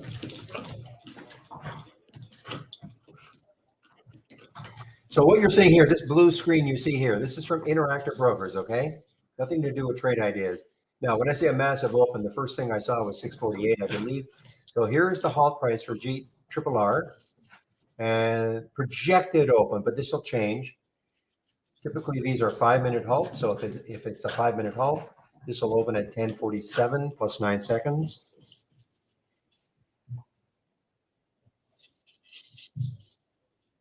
Okay, but you can see how this is changing. So there's no way this will, well, I shouldn't say that, but I mean, it probably was not going to open at 6:30. So we'll keep an eye on this. Again, this is Interactive Brokers, nothing to do with trade ideas. Time and sales from Interactive Brokers.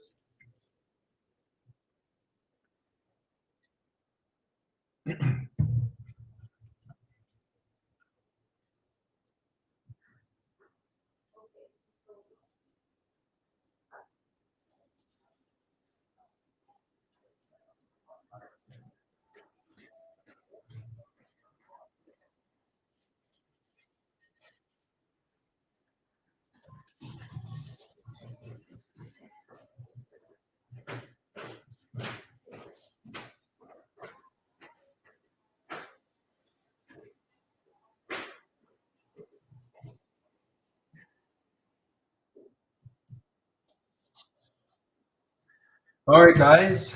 Okay, I see this one. Yeah, I got halted also. Resumed but right back down. ACST.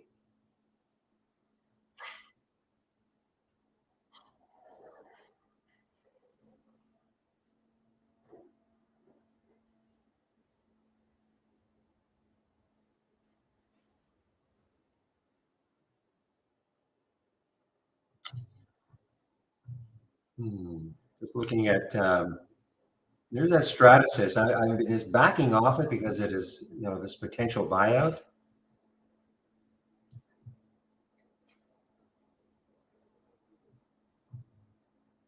Ooh, this could be interesting. ATAI just showing up on my option scanner. You can, the price was at 226. Okay, 226. Why could it be interesting? Well, a couple things. There's the 200-day moving average, so it's right at it. So let's see if it's above the VWAP. It's trying to break the 200-day moving average. Looking left, the next high is 225, where it's at right now. So the next left after that is 276. So ATAI certainly we should be watching this one. ATAI. It's on a low float, 115 million.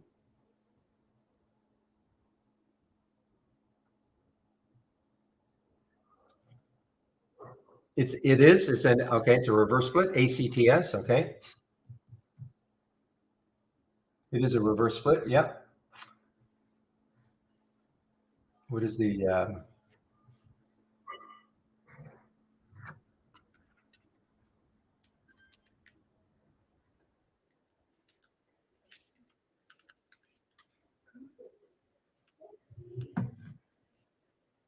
all right, so yeah, so it's a 1-for-6 reverse split effective today. So really, yeah.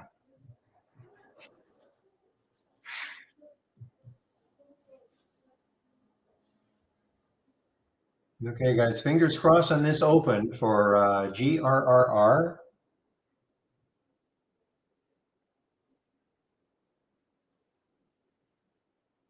$630, $630. So now,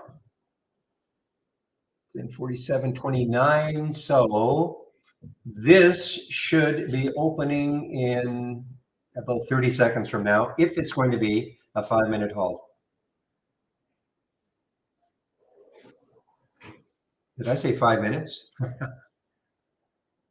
30 seconds, right?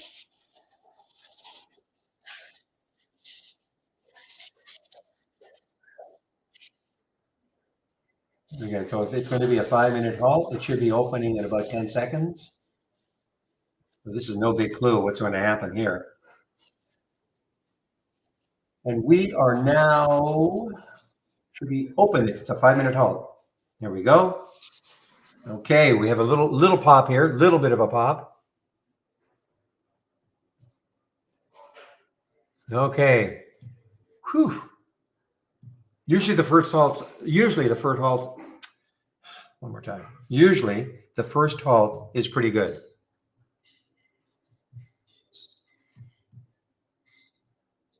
Pretty good, meaning that you shouldn't see a huge drop.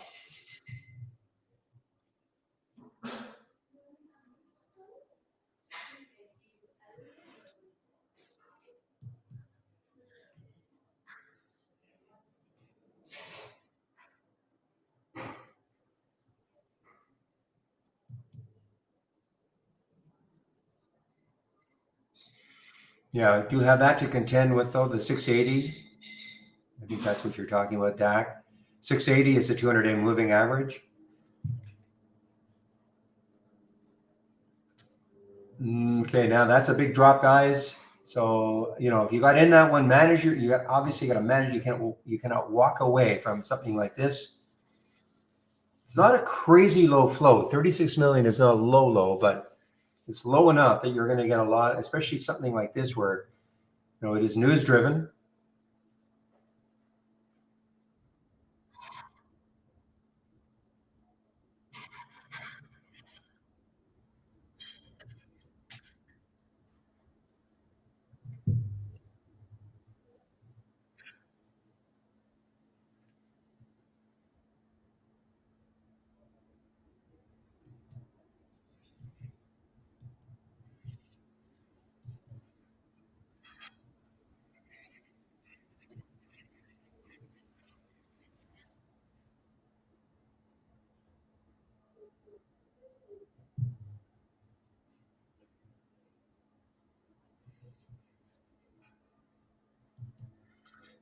Guys, if this takes out that initial halt price at 629, the G triple R, this could run again.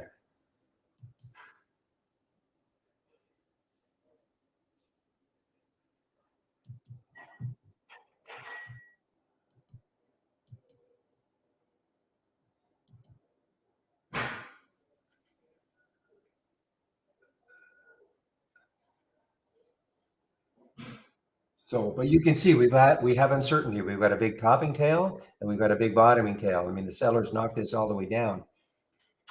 This is not shortable for me at Interactive Brokers, so I'm not sure how many brokerages have how extensive shorting availability is for G triple R.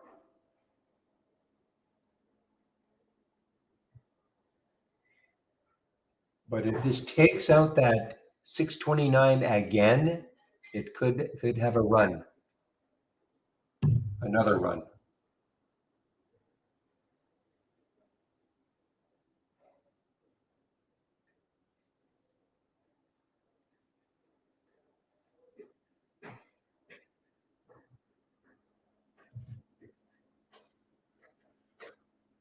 It is really trying to.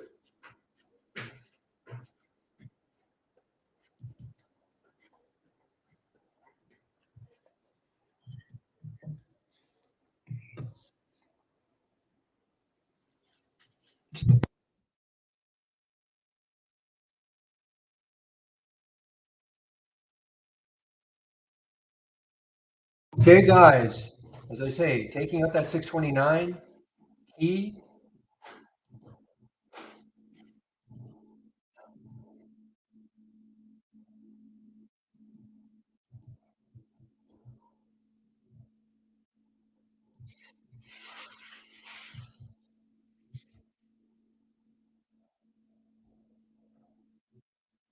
But it is still wild, very, very volatile, very, very volatile. Just look at the time in sales.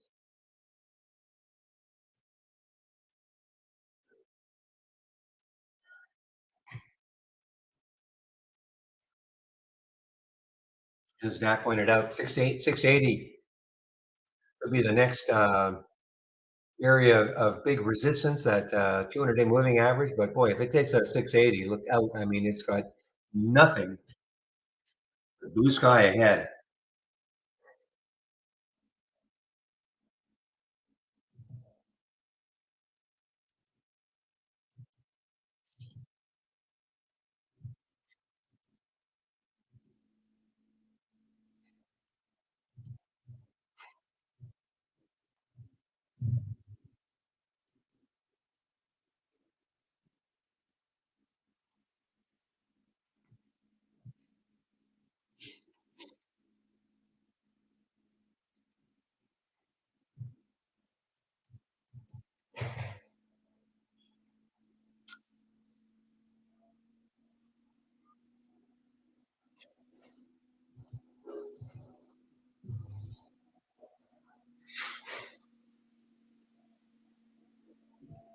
Yeah, I still have some of the Riven, BJ. This is I'm bound and determined to hold this for a while, longer than just another day.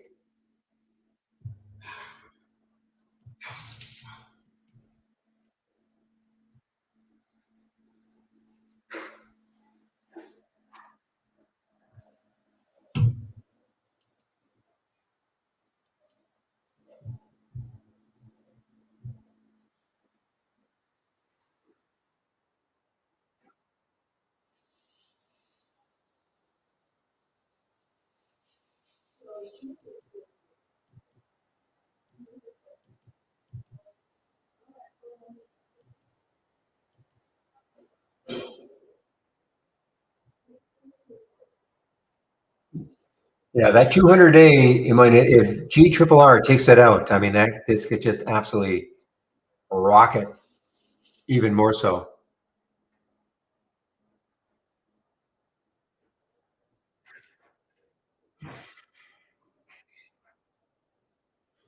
I mean, Riven still has some room on the weekly to 27.96, so a little bit of room on the weekly right there.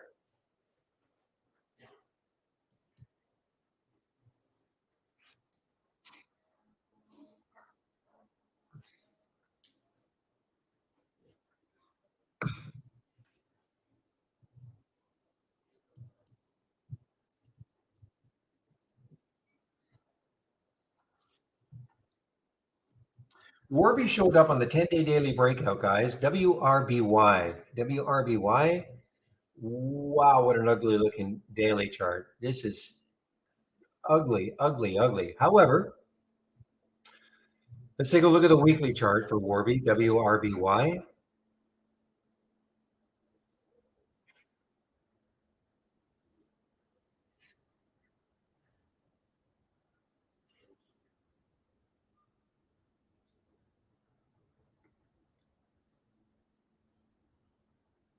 So it looks like the next high is around 1352. A little bit of room for Warby, WR, but this is a very it's a horrible looking daily chart. Up and down, topping tails, bottoming tails.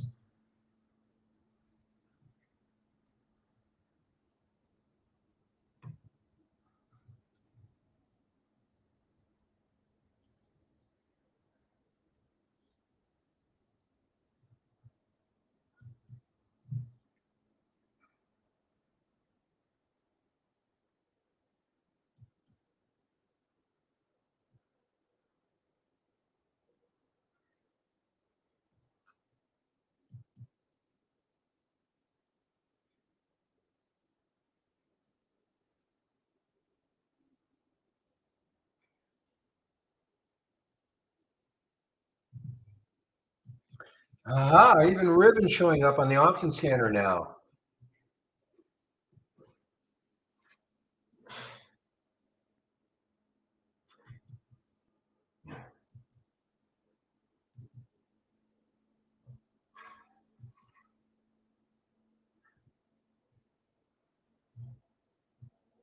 So it took out Friday's high now.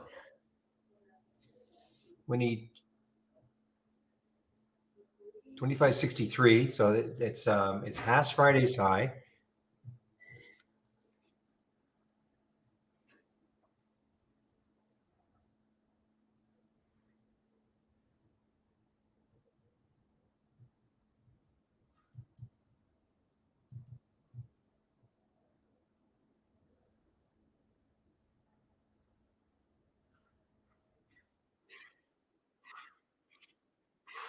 Hey, PJ, what did you make of what I mentioned before? If you didn't hear me, something about the exclusive Amazon's exclusivity with Ribbon maybe drawing to an end, or something's happening there. I didn't quite understand. That was just it was just a headline, and that's all I saw.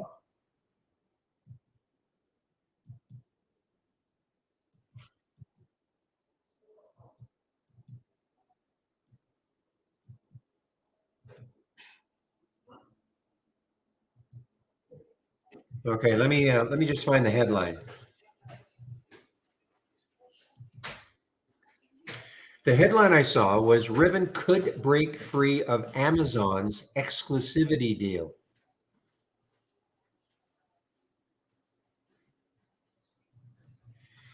And it was just a headline, and I did not have any time to really dive into it.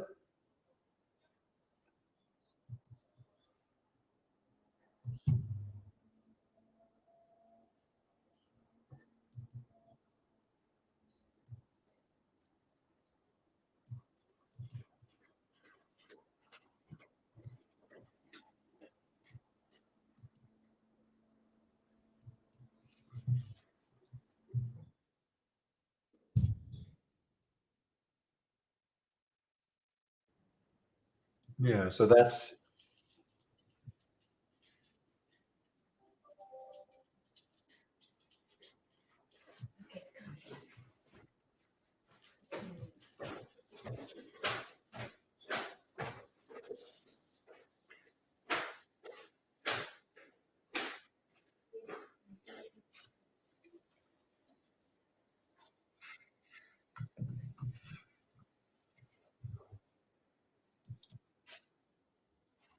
but why would they? I don't know if that could be the news, though, Jay. I mean, why would that be a bad thing? I mean, it appear. I mean, when not a bad thing, but when I look at that, whoops, I'll get it. So, I mean, this looks like this is a good thing for Ribbon to break free of the exclusivity deal. Really got nothing to do with how many like the stake that Amazon has. But William is saying something about used to be exclusive on Ribbon's part. Amazon could buy when wherever they wanted.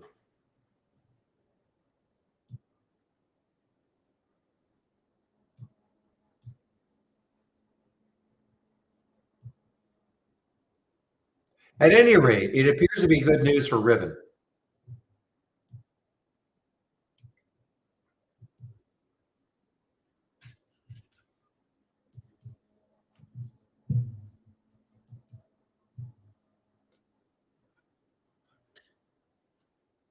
Man, oh man, guys. So the option scanner is just heating up in a big way. I mean, look at the ribbon here. I didn't get it here. Well, I'm in it, but I have added. But 2570, and what did it get up to? 2621. This Vroom, I don't see Vroom here. I don't know why.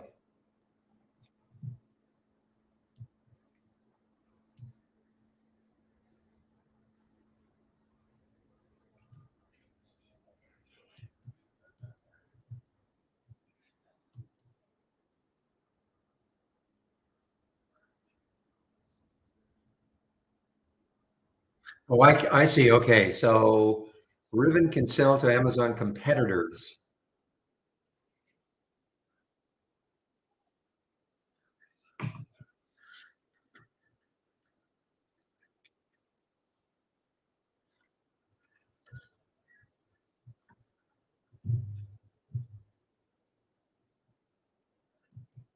How's Polestar doing? PSNY. PSNY.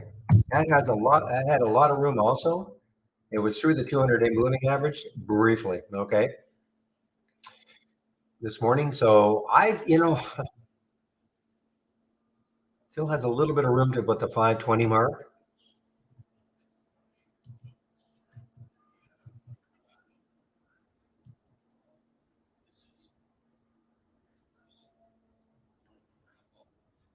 Yeah, Mob doesn't look good anymore, Blaine. I mean, it just And I keep I'm going to keep harping on this, but all those topping tails in a row.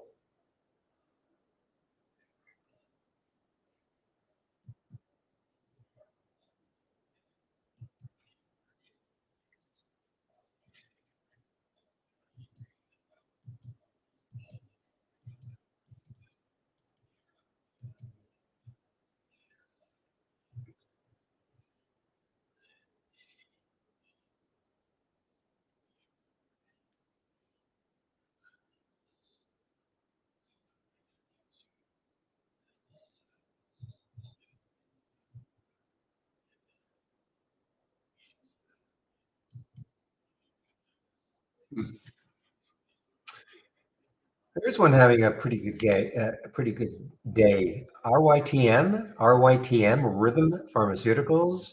The next high looking left is around 17, so it has a little bit of room. RYTM.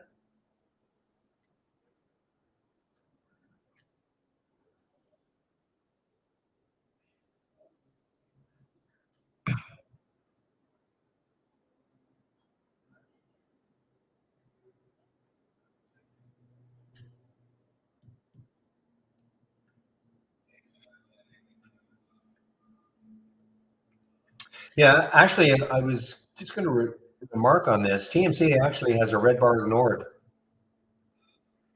So if you look at the 15-minute chart for TMC, and let me bring out a big chart so you can see what I'm looking at a little more clearly.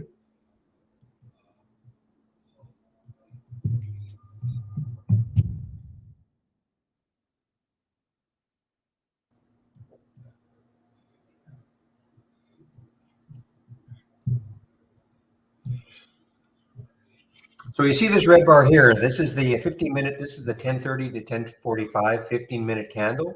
You see how it's totally engulfed by the previous green candle. So you have a little uptrend. You have a pause in the uptrend, and then the next candle is green. And if that candle gets above at 293, this can establish the trend again. In other words, just look at it this way, maybe just a pause in the upward trend with that red bar ignored. Now, so far, hasn't moved a huge amount. So if you took it at that 294 level,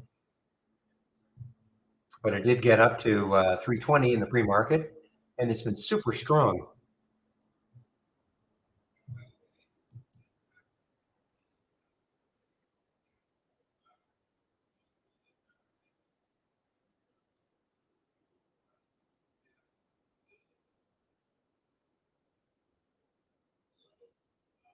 Getting somewhat interested in the COTY again, the COTY.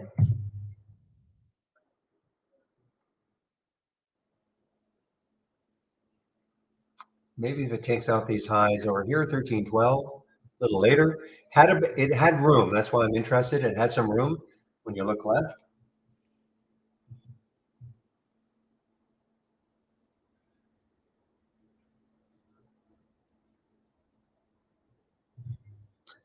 NVAX testing the highs again. Okay, let's take a look at NVAX.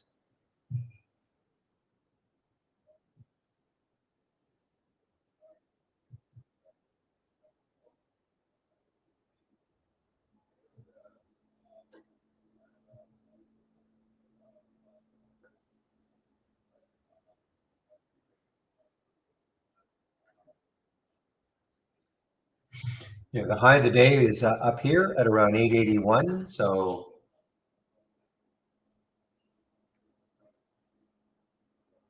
option volume is starting to pick up. The last time we looked at this, it was at 33%. So the option volume is starting to pick up.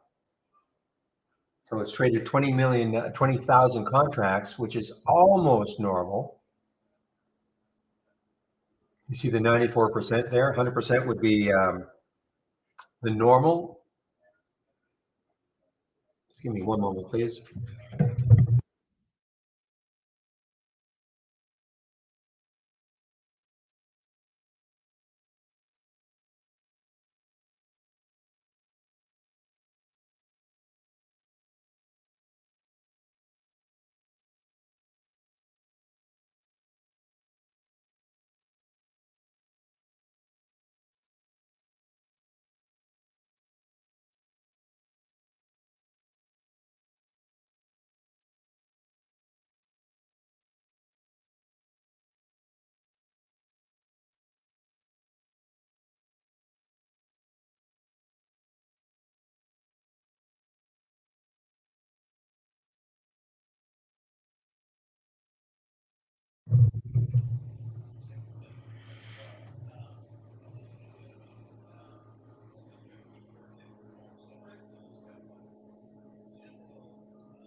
Cars, guys, cars. What is this one doing? Lots of action right around the 2040 mark.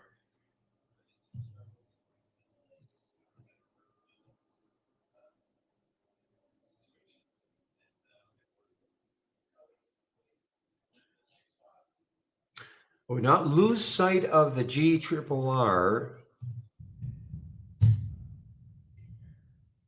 You know, if it can get close again to that 200-day moving average, you can see what it did. I mean, it got right almost into it. 680 is the 200-day moving average. It got up to 669. So just I'm going to stick an alert the high of the day. And again, the only reason I'm doing this is because if it can take that out, you have to look left. I mean, it's still got a lot of room. And it, you know, the news that it had is pretty compelling from Friday. $270 million over a 3-year order from the Egyptian government. So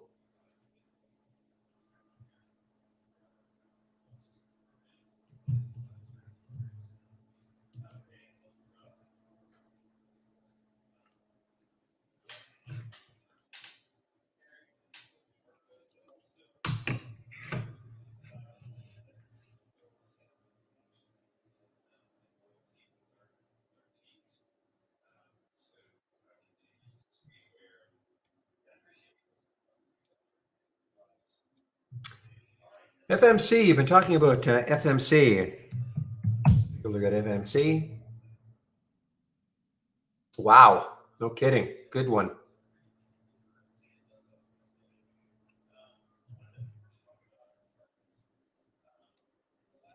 So it was a big guidance cut. So they don't release earnings until the second, but they're sort of preconditioning the market. And that's less than a, gosh, August is less than a month. Where is the time going, guys? Anyway, yeah, so they release earnings in about 3 weeks from now. And they're basically guiding, they're lowering their financial targets.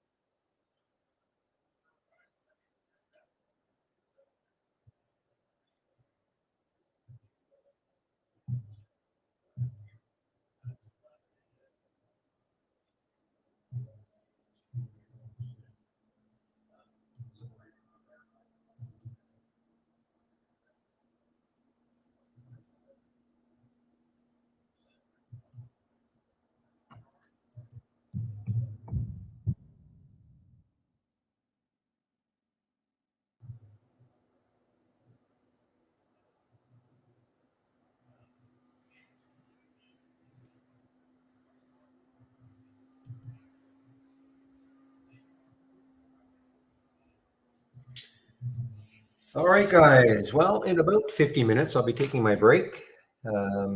Chris Varley should be in our YouTube room. So things have settled down quite a bit now for me. Kind of very interesting. Nothing on the 10-day daily breakdown. This happened on Friday also. There might have been one or two, but it's not like the market is ripping higher.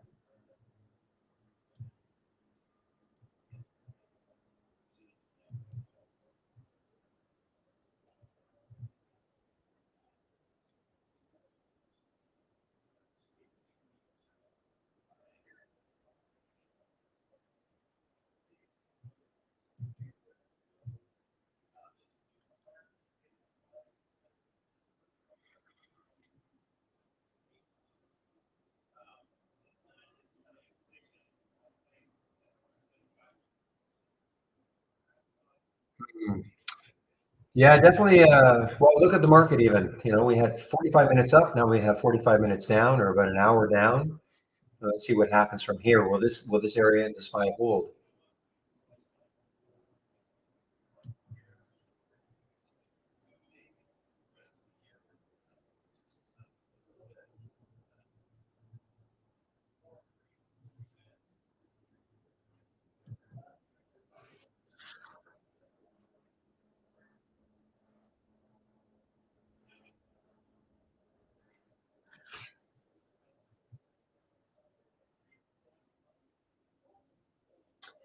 Yeah, nothing too much right now, guys. Nothing new showing up on my scanners. So now it's just a matter of looking at some of the ones that have happened and are they pulling back to certain levels? That might be interesting.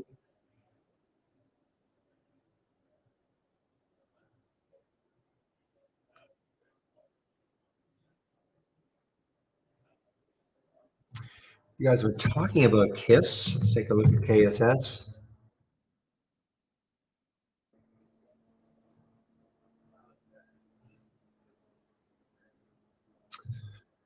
Well, I mean, it's bounced a dime from the lows. I don't know if that's a significant amount yet.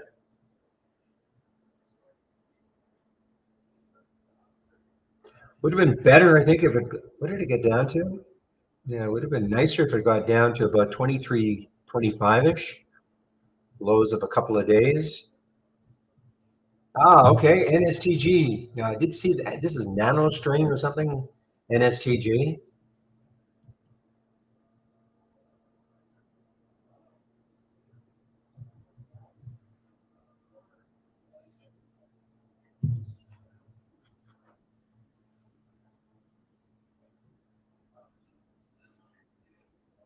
Okay, so the alert was at 491 at 11:13. So it hasn't moved really yet. Looking left, what do we see? So $5, and then after that, 582. So if it can take out five, the next high is 582. That is fairly significant.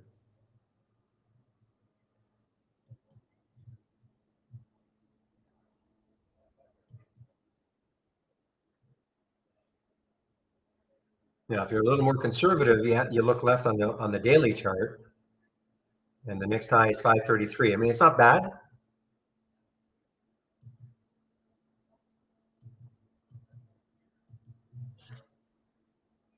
But I'd probably wait for a bit of a pullback, guys. I mean, or basing a little bit here rather than trying to chase it higher.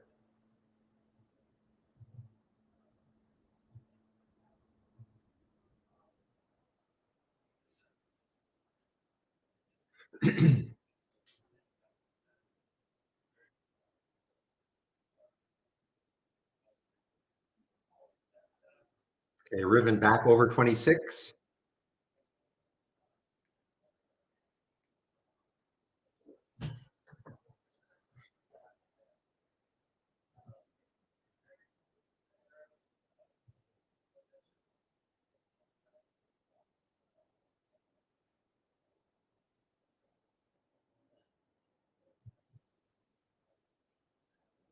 Yeah, Novavax just made a new high now, guys. Intraday high. NVAX just made a new high.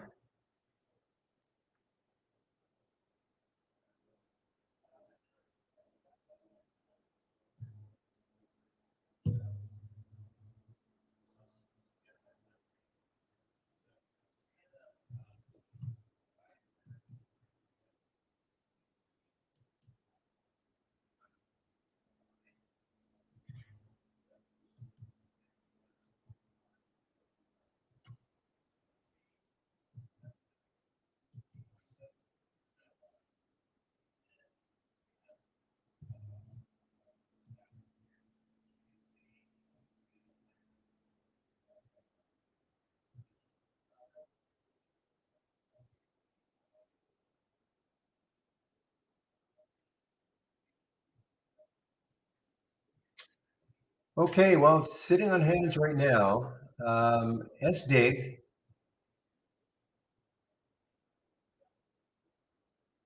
Yeah, I don't see crypto being a big mover today. I, am I right? I mean, it's 32,261, 30,261 up $4. I don't see crypto being a big mover today. I do see SDIG though, for whatever reason.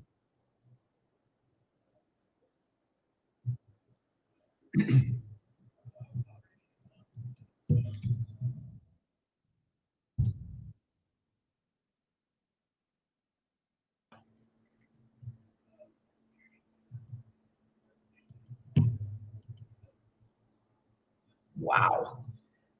Sorry, guys. I mean, this Riven is just, I mean, it had to pull back, but boy, So strong.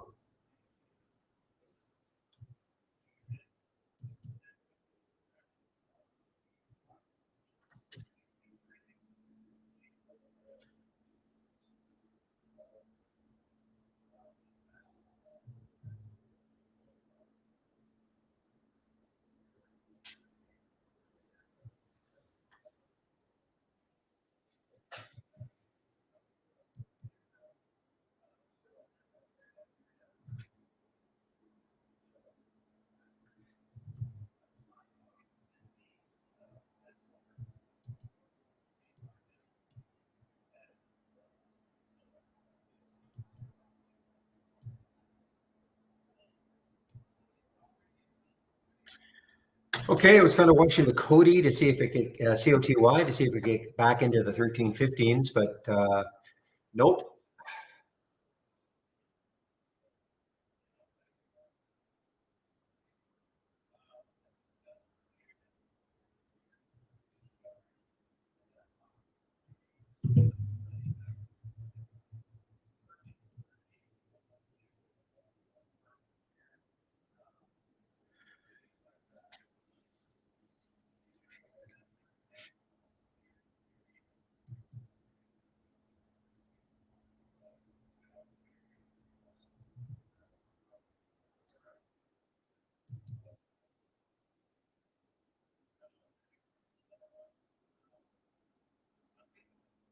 Hmm. Well, Olo actually wouldn't have been too bad. OLO wouldn't not have been too bad. 624 was the alert. 640. My concern was this 640 area right here. Had about 20 cents. That's right. It had about 20 cents.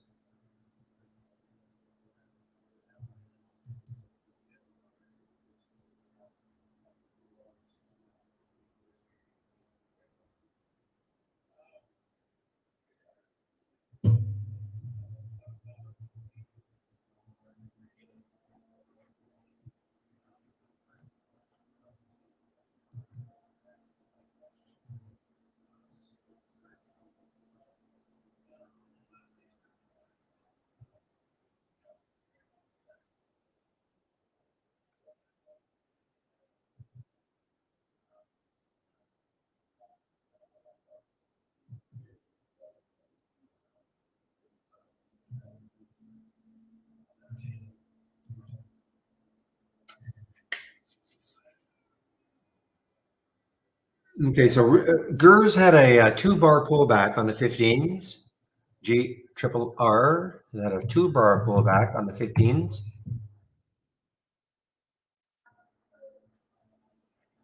Maybe if it gets over 636, which will be the high of the previous 15-minute candle, that might get it running a bit. Still have to contend with, but 680 is still far enough away for a bit of a trade between here and 680. 680 being the 200-day moving average.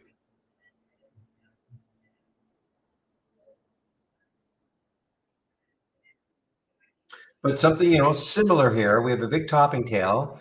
We have another topping tail. Now, if this becomes a big topping tail again, 11:21, so it has another 9 minutes for this candle to close. If that turns into another big topping tail, that would be 3 in a row. That might be the end for a while anyway.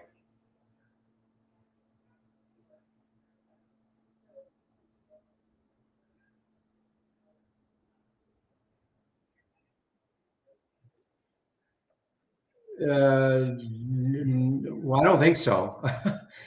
Can you make your monthly subscription payment from your TD Ameritrade account for trade ideas?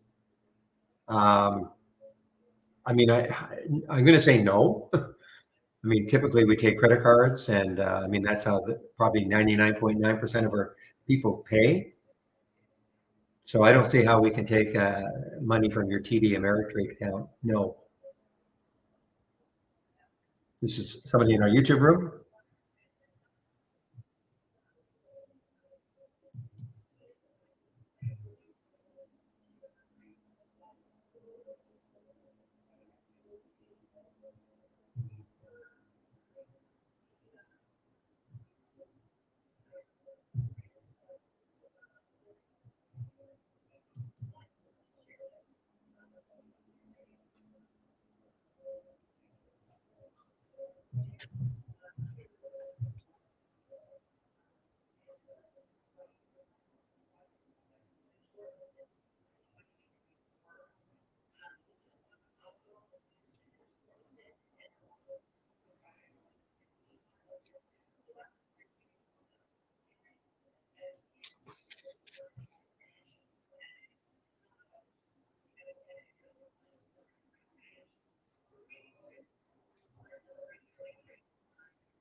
There you go.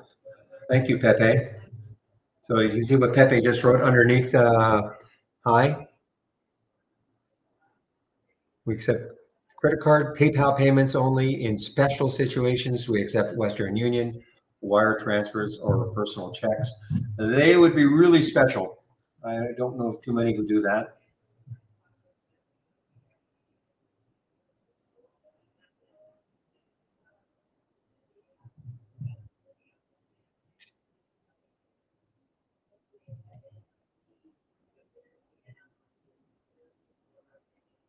Now this could be interesting. The Sport Radar Group, SRAD, not a lot of volume, 2.5 times normal. Not a lot of volume out of Switzerland. Sports Radar Group. There's the GR, G triple R. But this one, let me get back to the Sports Radar.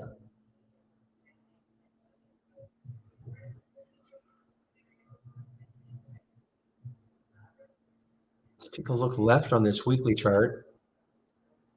Not familiar with this company at all. Now, they must have changed. I sort of remember them. They changed symbols probably back here. This is not an IPO. So they probably were another symbol. They started trading in it as SRAD back here. This is on, excuse me, March of 2022. The high is up here at 17.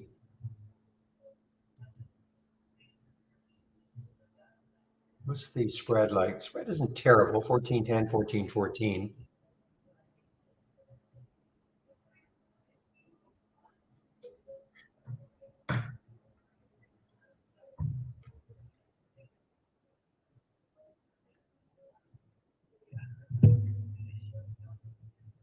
My only concern is the volume. I mean, 217,000, obviously not a lot of volume.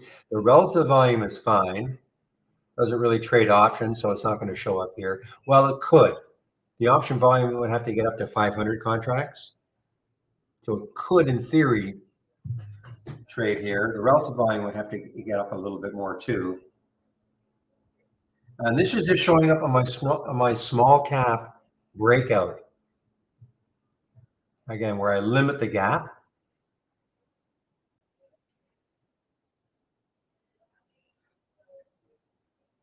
To less than 1% either side, either up or down.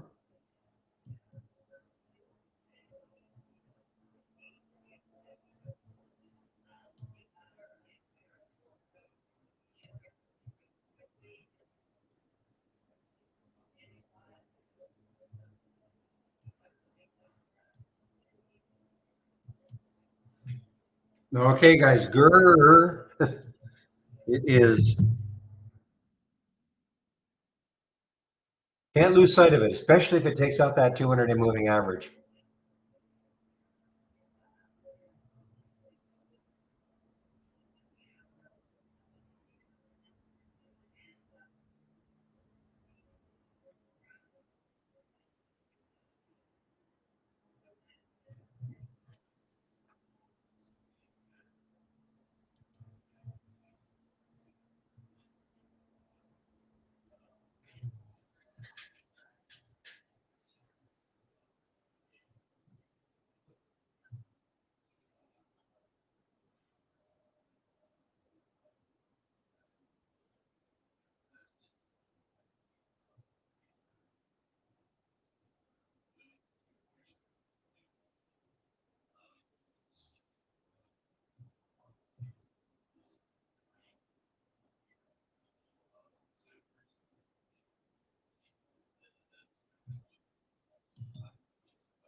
Finger guys, FNGR, FNGR. This has been an active one for the last few weeks also, FNGR. And showing up on the option scanner, 518. It's at 522 now. 518 was the first alert. Low float, 21 million. Singapore stock.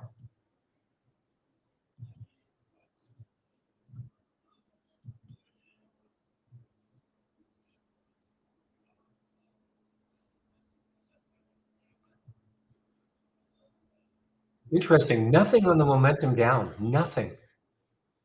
It's not like the market is ripping higher. I mean, the NAS is actually down a bit. SPY's basically flat.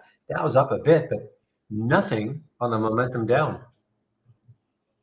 Make sure I didn't accidentally change a filter to make it. No, same filters. Nothing.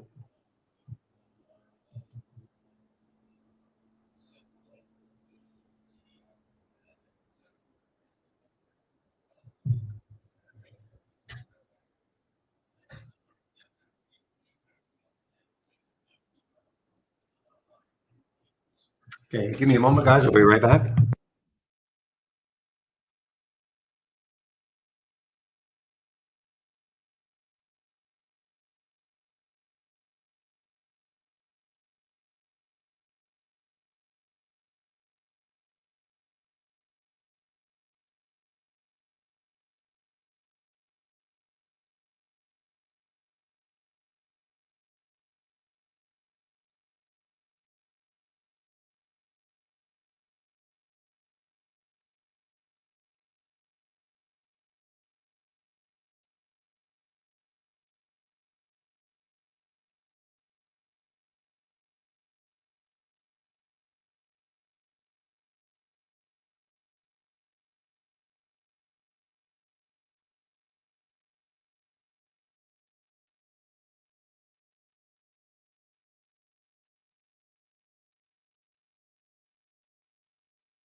Okay, guys, I'm back.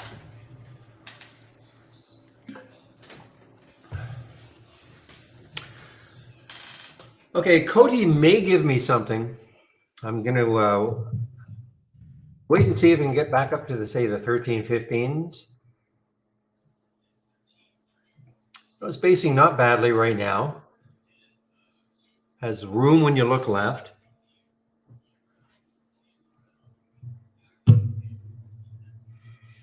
And this showed up on the 10-day daily breakout right here at 1288, 942. Took some over 13, basically got out flat.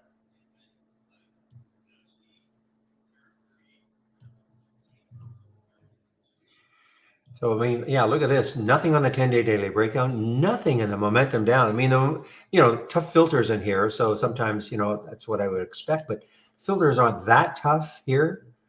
I would have thought he'd get something. Riven. Oh, man.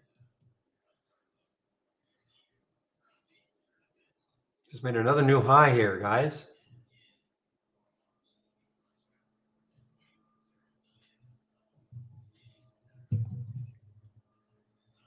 So the next high looking left again is 27.96. So still has about $1.50 until it hits that high.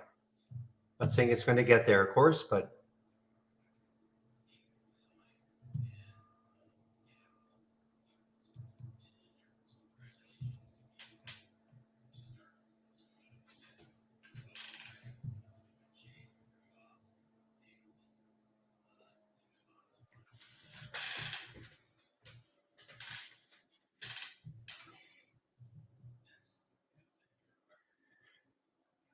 okay, so Mob is trying to make a bit of a comeback here. MOB, I can see it. I have this thumbnail. That's why I can sort of see it moving.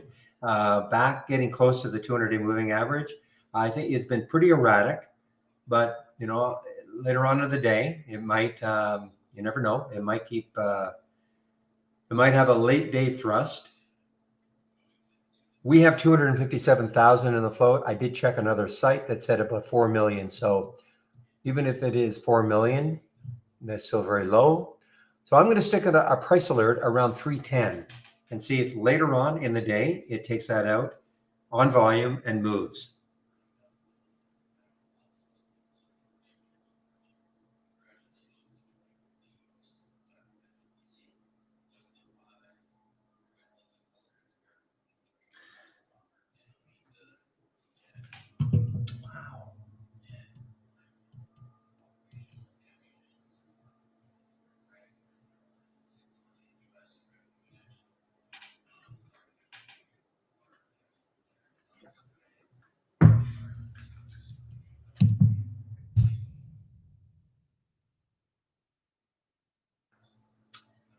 So guys, next week it starts. Earning season starts next week.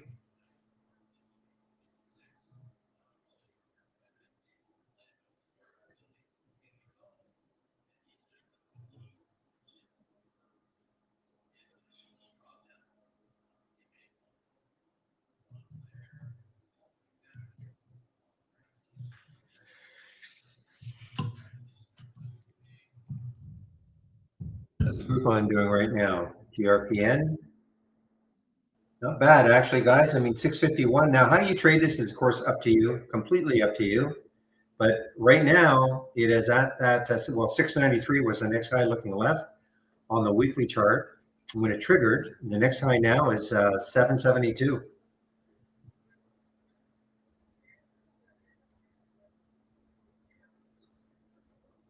There was a two bar pullback on the Groupon.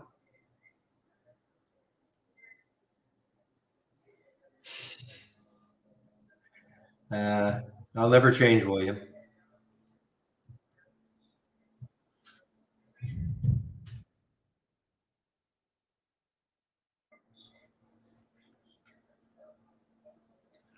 Goldman Sachs next week.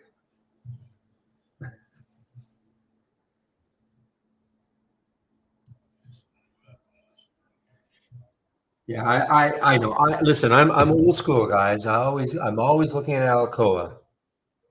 Yeah, some of the big banks release, but I don't care about them. So,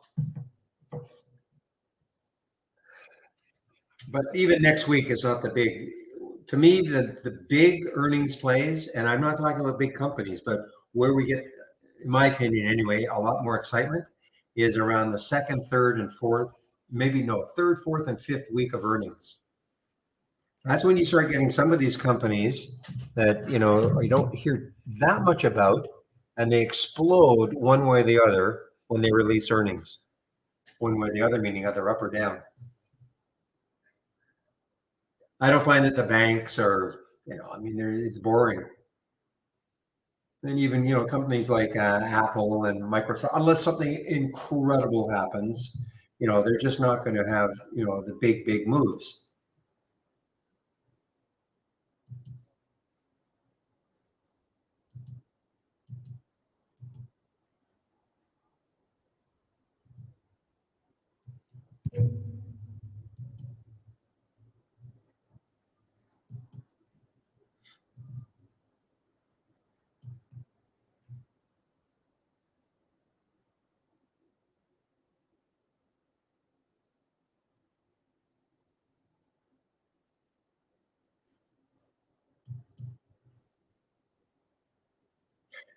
Yeah, I mean, Nvidia, of course, Nvidia, but that was a tremendous outlier.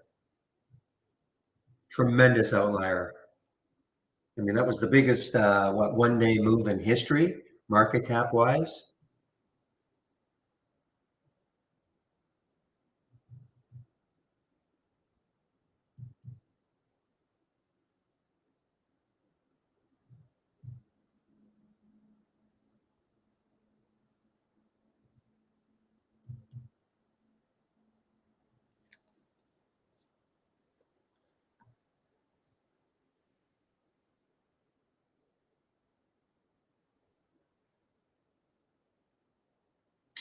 Well, guys, again, I'm not seeing other than the Riven, which is still. I mean, it's still kind of it's it's a choppy intraday trader. There's no question, but boy, the trend is awesome.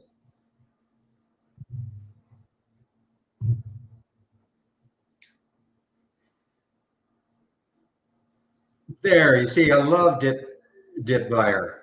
Thank you, dip buyer.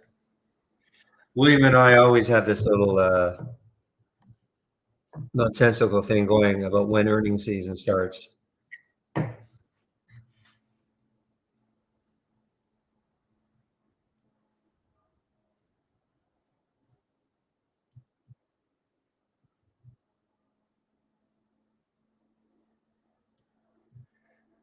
All right, wish me luck.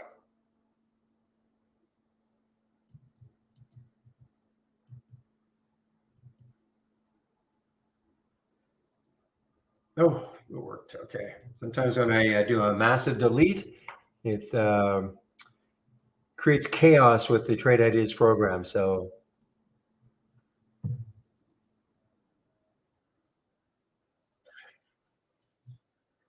well, yeah, I mean, there are always companies that release earnings, of course. But I mean, I think when we talk about, and I know you know this, William, but when we talk about earnings season, I mean, when we get in the middle, when we get right into earnings season, we'll see. Well, okay, let me just do a quick look right now.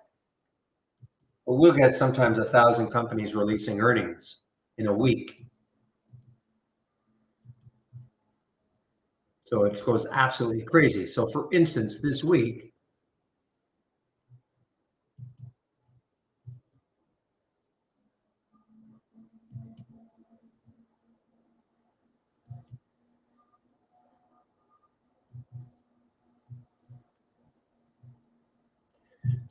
we have less than 40 companies. I mean, it's still, we do have 40 companies releasing earnings, less than 40. We still, I mean, obviously, I mean, every single week there will be earnings releases, but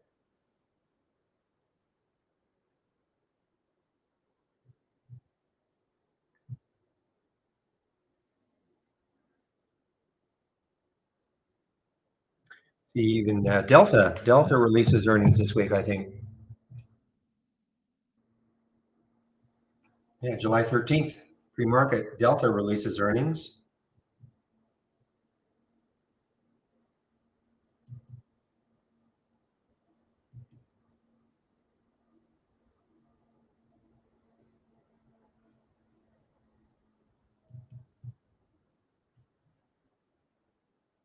Guys, GRR is really, I mean, oops, it's not quite that simple.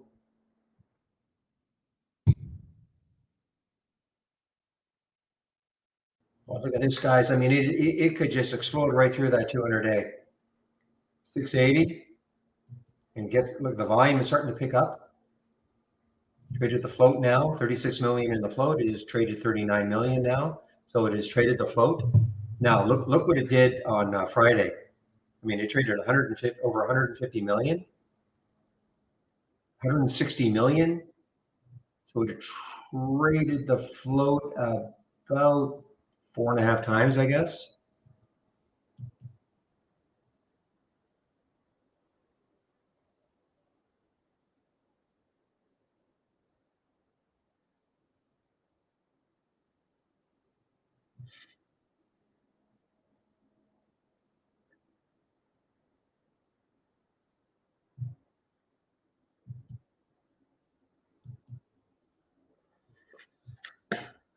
Yeah, something I never look at. The 200-day. Yeah, I was going to say I never look at the 20.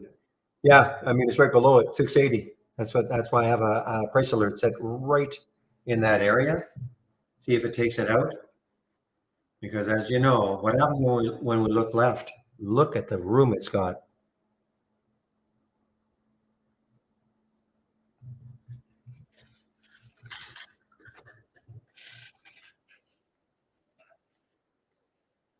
I'm actually surprised. I mean, with that flow, 36 million in the flow, with 270 million coming in over 3 years. Anyway, guys, I mean, look at this. Look.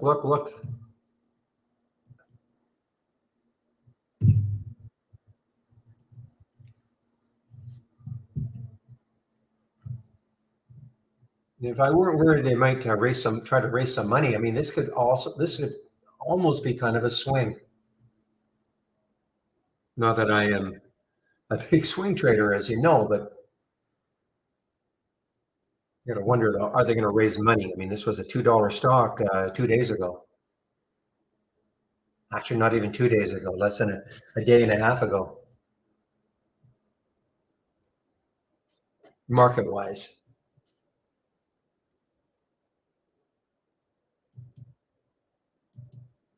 Guys, this is so close. This is so close.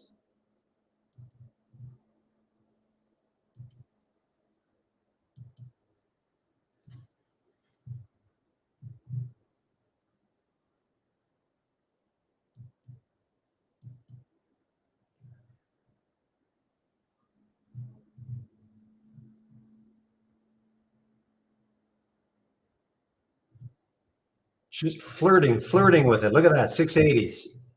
680, 680, 683, 680.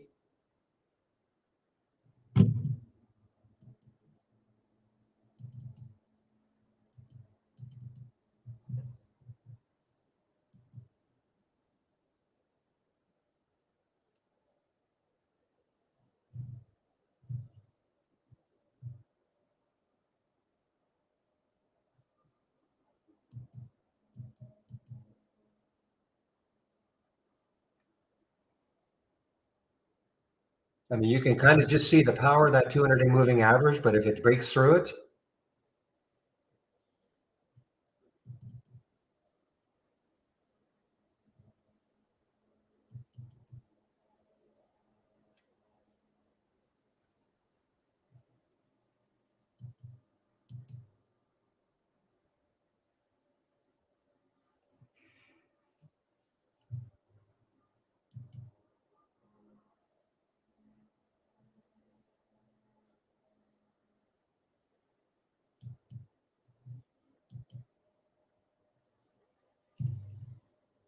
all right, guys, we got to, man, hold on now.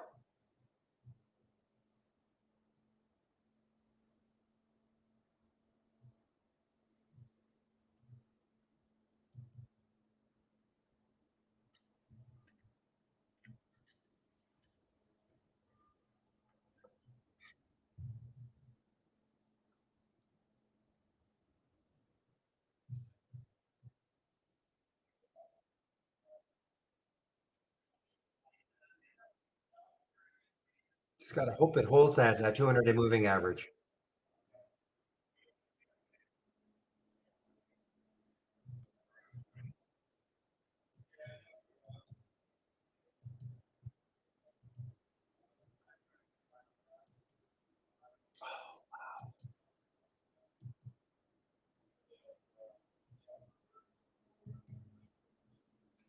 Sorry, guys, I just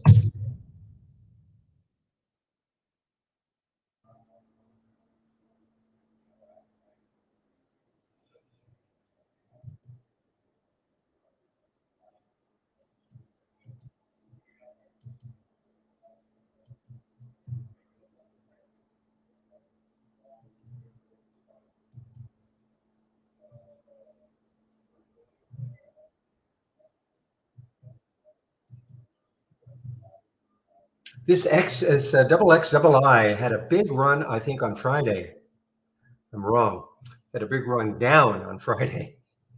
Wow. Maybe I was thinking of this day here on the 28th of June, but boy, this is getting clobbered here.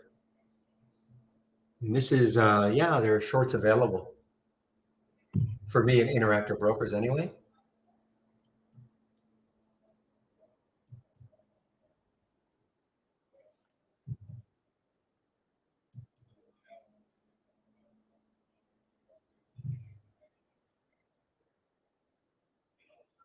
A little too extended, unfortunately, for me to take this short. Double X double I.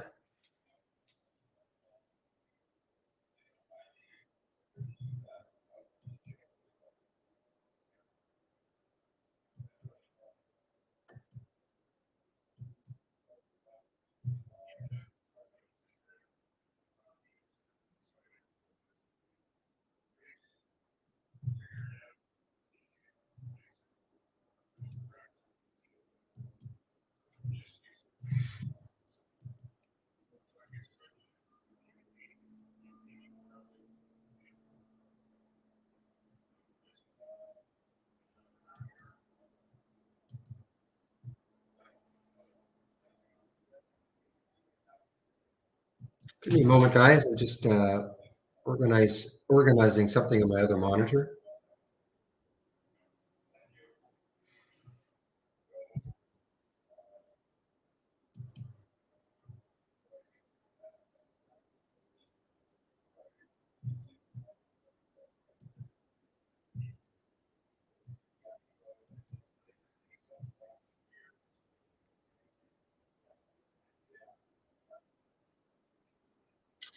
Okay, the one I'm kind of still interested in is it may be boring, I don't know, but COTY, at least it's holding over 13 now. It does have room looking left. It's sort of settled down. They did show up on my 10-day daily breakout earlier.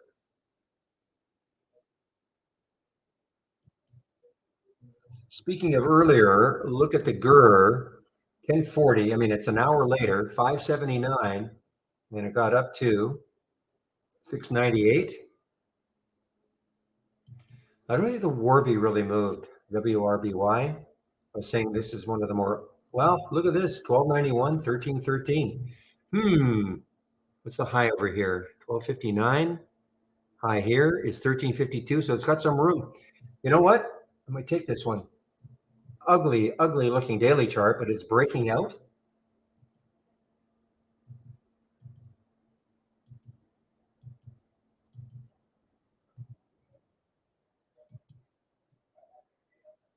See if there's any news on Warby, WRBY.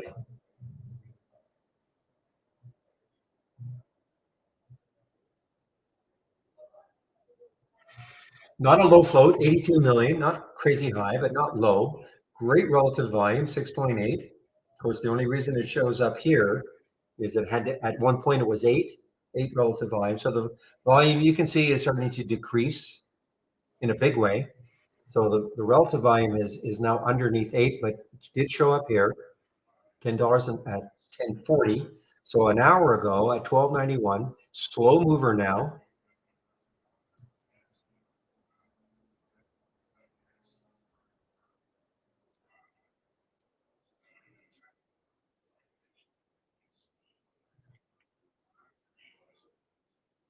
I think it was fulfilling a contract or something with the Canadian government, John, 316.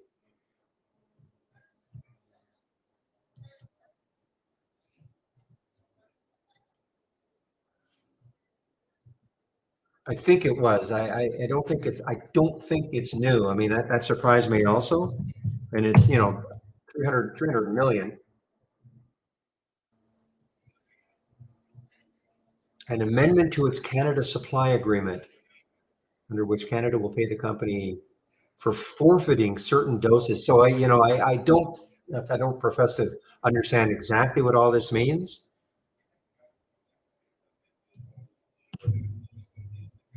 All I know, stock up. That's all I know.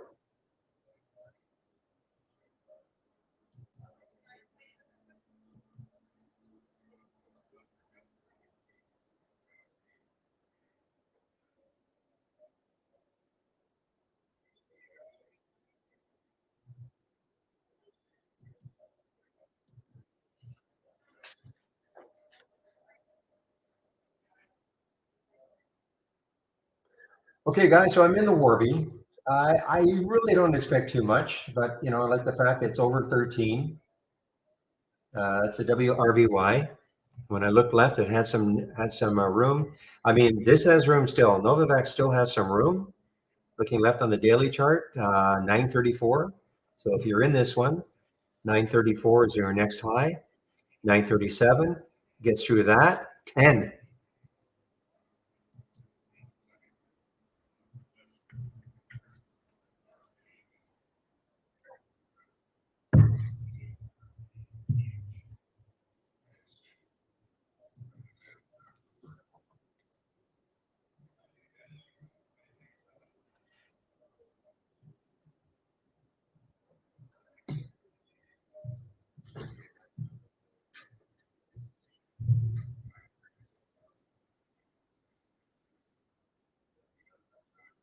Let me see if TMC is shortable at Interactive Brokers. The reason I ask is that it looks like it's just breaking down below the 200-day moving average. Yeah, this one has a lot of shorts available. 2.96 million at Interactive Brokers. I mean, easily 270 could hold it, but shouldn't say easily, but that's sort of the low today. What I'm really looking at though is the low of yesterday on Friday, which is 217.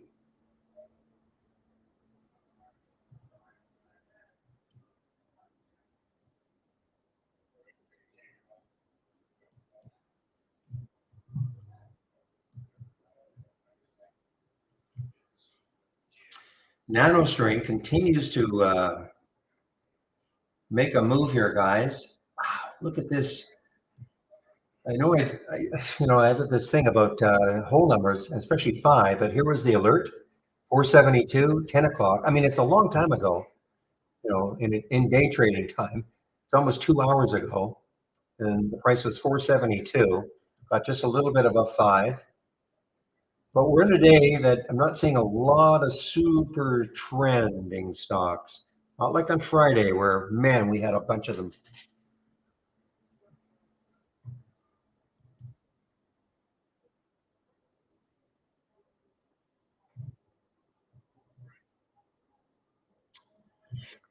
You too, John.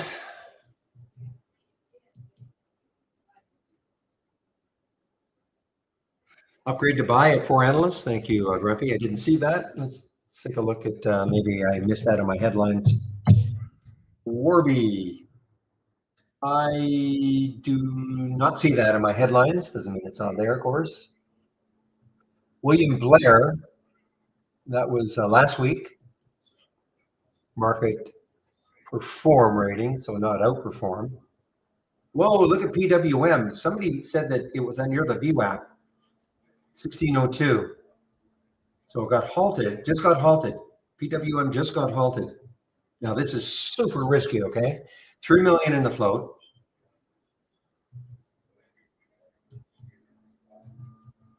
And the challenge always, if you take one of these, is where do you put your stop?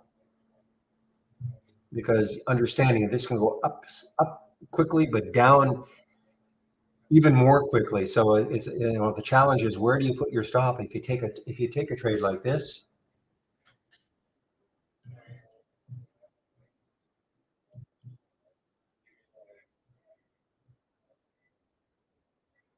Let's see what the projection is for this one.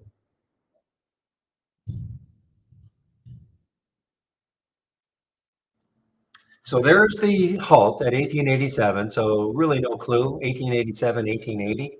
Again, this is time and sales from Interactive Brokers. This blue screen. Nothing to do with trade ideas. I know I have to repeat that all the time because I get the question, where is that in trade ideas? Well, it isn't. This is time and sales, Interactive Brokers. Your broker should have something very similar. And this gives you, it tries to give you a bit of a clue about where it could open. And that's why you see this number fluctuating, the number to the right fluctuating.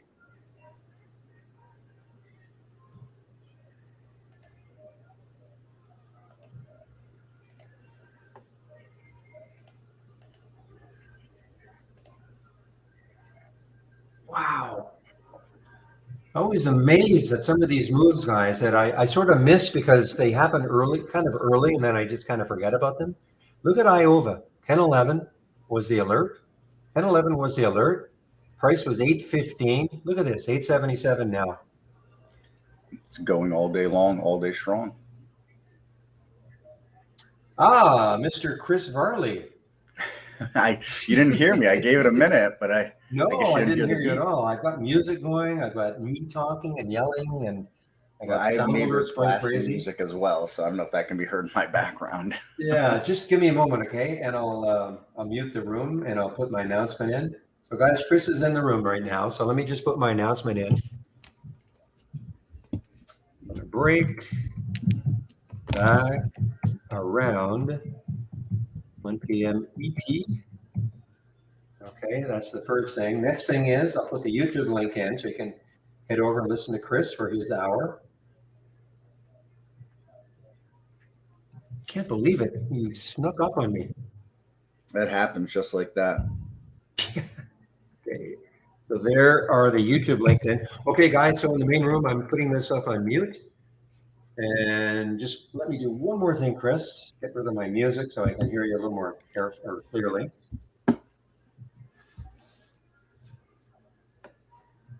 There we go. How are you, Chris? We haven't talked in quite a while. It's So been last week was a holiday, Monday non-market days or half days and things of yeah, that exactly. nature, so. Exactly. But we're plugging along here. Plugging along is right. Plugging along. And if that individual shows up in the room, I'll certainly have a chat with them. Oh, no worries. It is what it is. I know. I know. Leading the horse to the water and all that. Yeah. Yeah. Iova. So I'm not running races anymore, but I'm sure that probably showed up in a race for you. Yeah, it's been all over it. I actually wanted to ask you. So I remember you had that option scan and like you were really big in it in like summer of 2018. You were using it a ton, and I hadn't heard you mention it for a long time. What made you resurrect it? I'm curious. What made me resurrect it is that William, as you know, who's in the room, he would make a reference, and this might have started a month and a half ago. Mm-hmm. He might have said something like, "Oh, I'm in this one," and somebody would say, "Wow, what came up? It came up on Barry's option magic scan." Okay, so I started to see that or read that more and more frequently. So about a month ago, maybe 3 weeks ago, I thought, well, I better take a look at this to see what's happening, and I was floored. So I thought, okay, I'm going to resurrect it, and I'm back in love with it again. All right, cool. I really, it's like anything else. I never get rid of anything. I always have things in the cloud forever. Yeah, but I don't have them up and running, of course. But that was the reason, I think. And a couple other folks also said the same thing. It came up on the option scan. Interesting. So I thought, okay. Well, yeah. And so now the only thing I'm going to have to do on it is make some adjustments, because once we get back into earnings season, right now, I can't believe how many. I think the reason I stopped using it is because I wasn't getting very many alerts anymore. Right. And so, especially when it was out of earnings season. And so I thought, well, what's the point of having it up? Maybe I bring it back during earnings season. But even then, I wasn't really, I didn't really think it was, delivering what I wanted. Mm-hmm. We're not in earnings season, and I'm getting, 10 to 15 alerts a day, which is flooring me. Right. And good ones, great ones. So I'm loving it. All right. Very good. Yeah. Very good. Yeah, very good. All right, I won't keep you any longer. I'll let you get your break in. And, thank you. No rush on the way back. I'll see you when you're in. Okay, thanks, Chris. All right, Barry. So, all right, as Barry goes to take a much-deserved break, bringing myself in here. So, as usual, I never know if there's anybody new just kicking the tires in here or not. But it's an open forum, folks. So any and all questions, please let me know. And we'll get right to them, right? Of course, as usual, if there are no questions, do my best to inform and educate. But I always say that this format goes best when you folks are driving the content, essentially. I don't know who has what kind of questions on the software itself. So just diving in randomly, isn't a benefit to really anybody. I mean, you never know when you're going to come across something that I'll randomly go into that is a benefit to you folks. But like I said, it's best if you are all asking the questions and driving the direction. And I completely forgot to share my screen. Haha, Chris, terrible of you. I was so focused, curious about the option scan because it'd been so long since I'd seen Barry really bust it out. So there we go. There's my screen. As Barry mentioned, he's not really, using the races anymore. I'm still using them for my day trading. My swing trading is, my evening scan and my and all-time high scan, within 15% of all-time highs. That's, where I really derive most of my ideas from as far as those go. A few other stocks, some movers here today. NVAX, really big move and a pullback, back off on those races again. I mean, I'm I'm guessing they have some kind of news again. Maybe it hurts me sometimes, but I think more times than not, I'm fine with not knowing the news, especially day trading wise. Swing trading, if there's some kind of significant news, you're going to want to know if you're holding positions for long periods of time. And again, long period is relative, right? A long period to someone like Barry would be 2 days, would be like an incredible amount of time. More for me, 4 or 5, 6 days would be more a long period of time for a hold. So again, things become relative and subjective from person to person. In those cases, if there was some kind of news event, that's a case where not being ignorant to it would probably be a smart idea. What else? I saw a few others here. I didn't do much trading. I traded NVAX early. I took it here when it broke the high of this 5-minute candle here. And when it started to pull back here, I got right out of it. So I didn't get much on it, to be honest. It was 8, 9, 10, 11 cent winner, an 11 cent winner. Mondays, you never know what to expect. And I should have probably held through the VWAP, but I did not. It is what it is. Also, hindsight being 2020, this is what I want to illustrate and why I did what I did and why trading plans matter. Generally, I risk about the same amount of money, but how I decide to set stops varies from stock to stock or trade to trade. I use the same. I use a lot of the same similar ones, just not the same one every time. But it's not like I have 30 different ways that I'll do it. But I've got about, we'll say 4. And so what I'm trying to illustrate here is here's VWAP on the chart, right? And I didn't hold it to touch there. I got out, like I said, I got in right here. I got out right there. It didn't come down and touch that VWAP, and it did bounce more. So I did leave obviously some on the table here, but it did come down, break right through that before another bounce. So had I held, and then, there's no way to know that if I held, I would have exited anywhere in here. I mean, odds are I probably would have, and it wouldn't have probably changed my exit much to start with. But had I held through that all and not, I'd have gotten stopped out this way, only to watch it later do that. So it's better that I took some profit here, or I took the profits here, watched it come down there, and sure, do I want to be a participator in that? Of course, but I wouldn't have been, just as simple as that. So anyways, just, some thoughts into what went on for me today. I did not trade IOVA. I should have. It is what it is. I just, this was early for me on a Monday to get into a trade here. And then when these 2 bars came in, I should have been paying more attention. I wasn't. I was involved in something else. Plus I had the NVAX trade going on. I didn't want to manage multiple positions plus other items that I was working on here. But that was probably a good opportunity to get in there. As we can see, hindsight's 2020. So, of course I can call it as a good opportunity now, but at the time, my criteria, I just didn't, I didn't have the right lineup for getting it. So that's really it for me. Yeah, that's not really it for me. That's it. A few other stocks made some moves here. GRRR obviously was a high flyer on Friday. Right back at it again today. This one not as nice looking. Big gap down, big move up, big move back down again. Things kind of all over the place. Ugly chart. I didn't have any interest in that whatsoever. NSTG. I just wasn't a whole lot of interest in this. And someone, well, why wouldn't you have a lot of interest in it? And for me, it was this. I saw this level in here, and I thought this could be trouble. Plus, then $5 is sitting right above it. Also,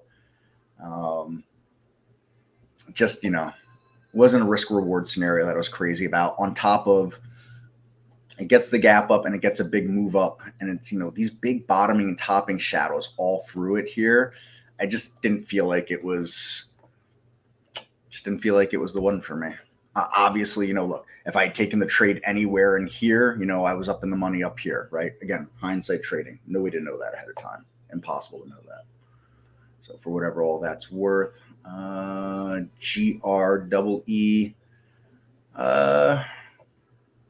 This was a late goer for me, so I was involved in support stuff.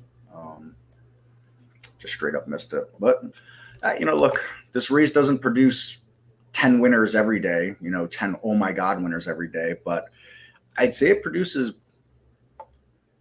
10 to 15 a week. That's pretty good. Again, you gotta manage the trades, you gotta manage entering, exiting, all those things like that. But the idea of generation is definitely there in the scan. So, these things exist. Nothing is ever straightforward. Nothing's just going to blindly tell you what to do. But, having data like this certainly puts you in a good position to make better decisions anyways. That's like the big comments I got. PSTX.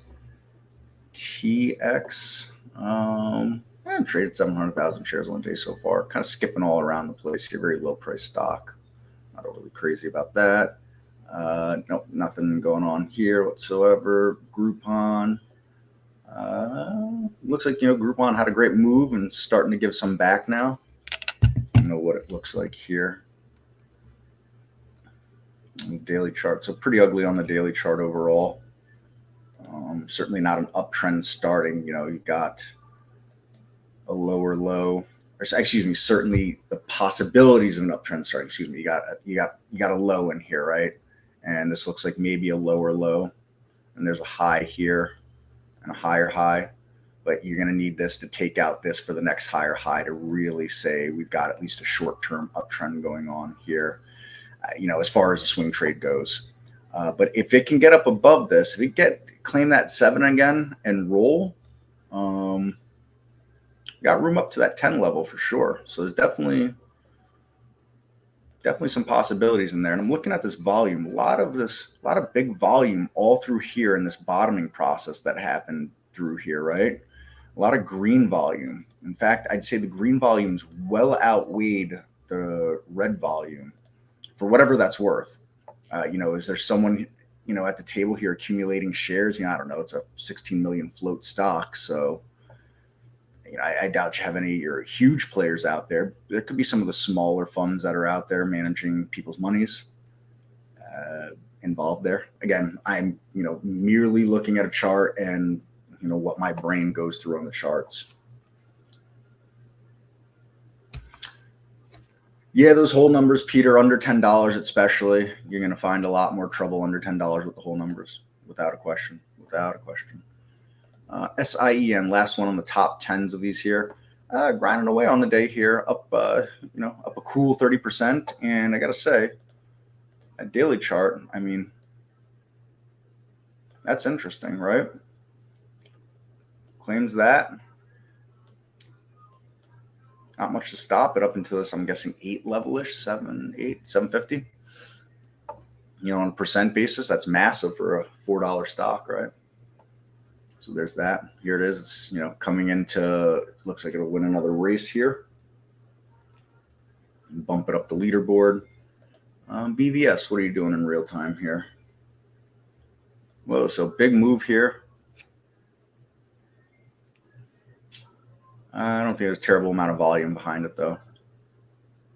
I should say terrible amount of liquidity around behind it, or terribly large amount of liquidity here. It's only at 413,000 shares traded, and it doesn't really look like it's doing much for this next leg here. We'll see surgical and medical instrument manufacturing.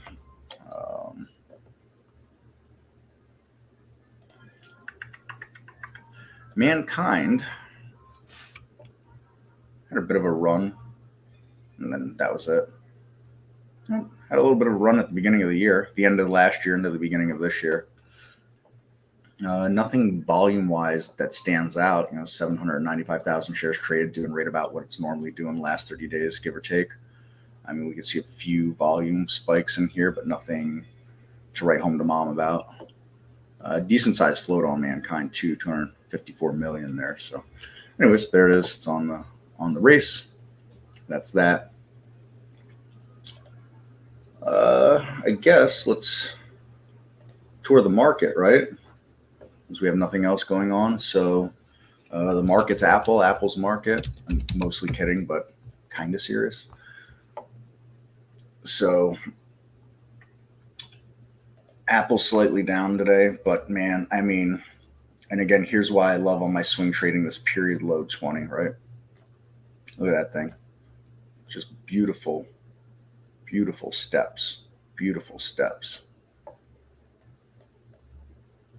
right? There's something symmetric about that really speaks to my brain. Anyways, pulling back into that 180, 85 area maybe. Wouldn't be surprised somewhere in here. Wouldn't be surprised to see that. We'll see what it does from there. Obviously weighs heavy on the major indices.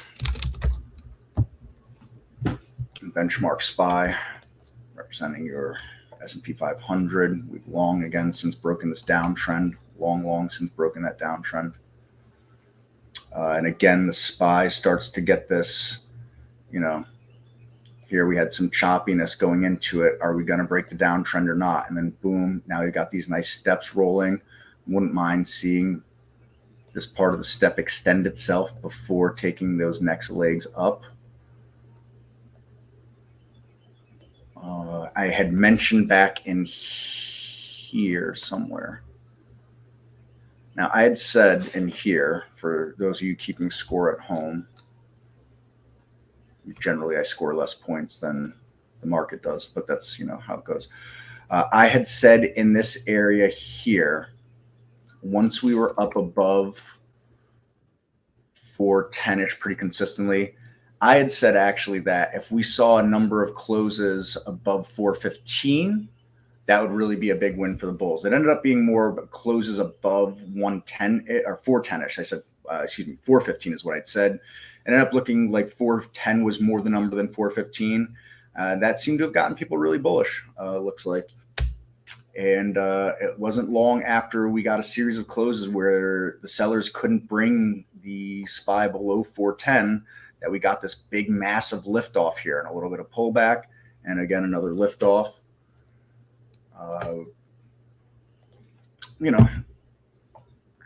We call it an all clear. I don't think you ever call anything an all clear or anything like that, right? I mean, that's foolish. There's no guarantees about really anything in the market. But I think we have a pretty good sample size right now between the Qs, the SPY, the diamonds, even the IWM having played some catch up recently, that we're clearly not in a seller's market right now. And again, changes tomorrow for all I know, right? But clearly the buyers are mostly in charge of what's going on right now. You can call it a summer drift up or whatever you want. You can hate it all you want, but it is what it is. You can't argue price. Price is a fact, right? That's there. That's what it is. And just drive this out to the Qs really fast here. The Qs had the greatest first half of a year ever, or the NASDAQ had the greatest first half of a year ever, literally ever.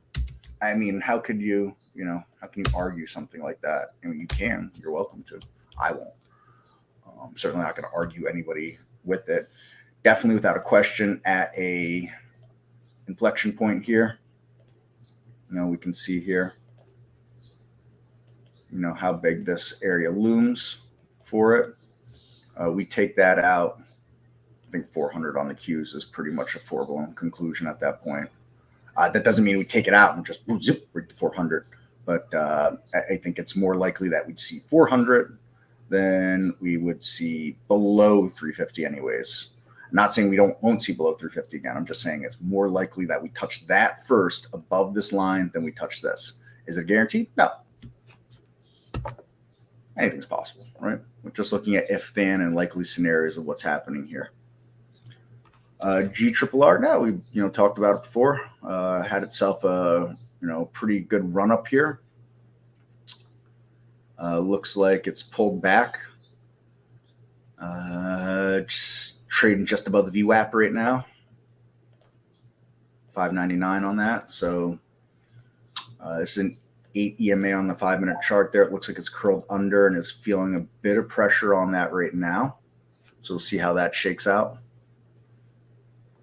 For me, and on my day trading, I've gone to smaller time frames. I was using a 5 and 15. I'm using a 5 and 3 now. So it's under pressure on multiple time frames right now, I feel like. But should it be able to hold this level here and maybe turn itself up? I'd probably be looking at, I don't know, one person might argue 330. I'd probably feel a little more comfortable above this topping shadow right here. 630. I'd probably feel more comfortable above 650 for another run at 7. So it's a lot of jumble to get through there. So I'm looking more at the tops of these candles here on the 5-minute chart. That big wick on the 3-minute chart is what I'm thinking. Long side anyway. Short side, if it gives up 6 on the short side, look out below. Obviously, $5 is a fantasy level, shorting it at 6. But anything being possible. Yeah, that's kind of, my short and skinny thoughts on that there.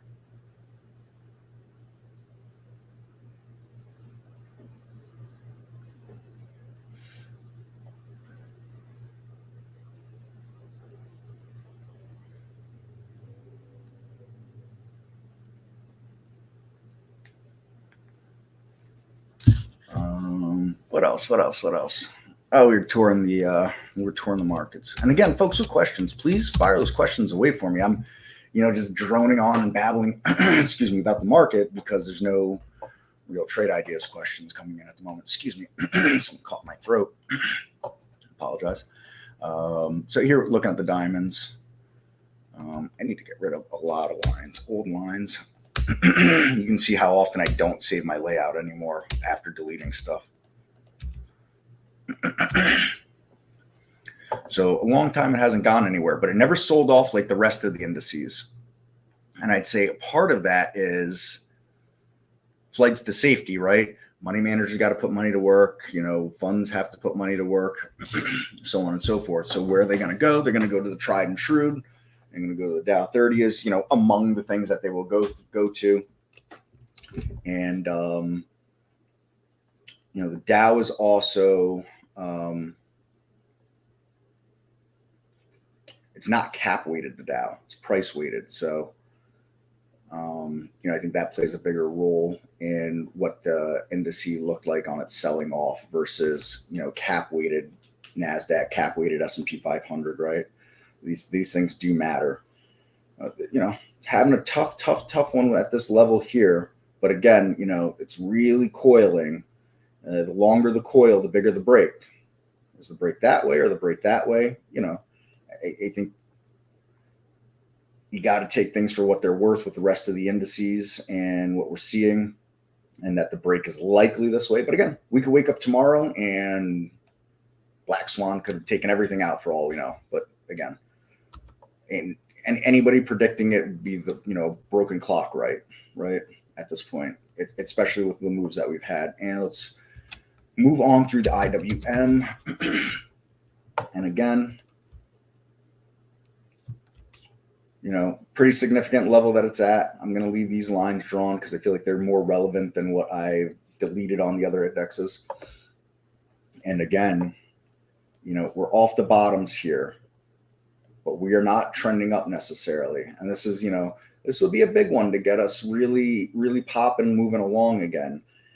And I get, all the macro views that exist out there. Inflation's still high, cost of living, energy, so on and so forth. But, I don't think there's a time in my life. I don't think there's any point in the history of my lifetime that the macro view was just so rosy, nonstop. Everything's great, and we're just going to go up, right?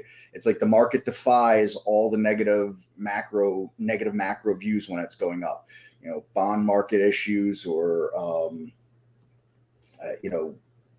growth issues, inflation issues, housing issues, commodities issues. These things play a huge role in the macro environment.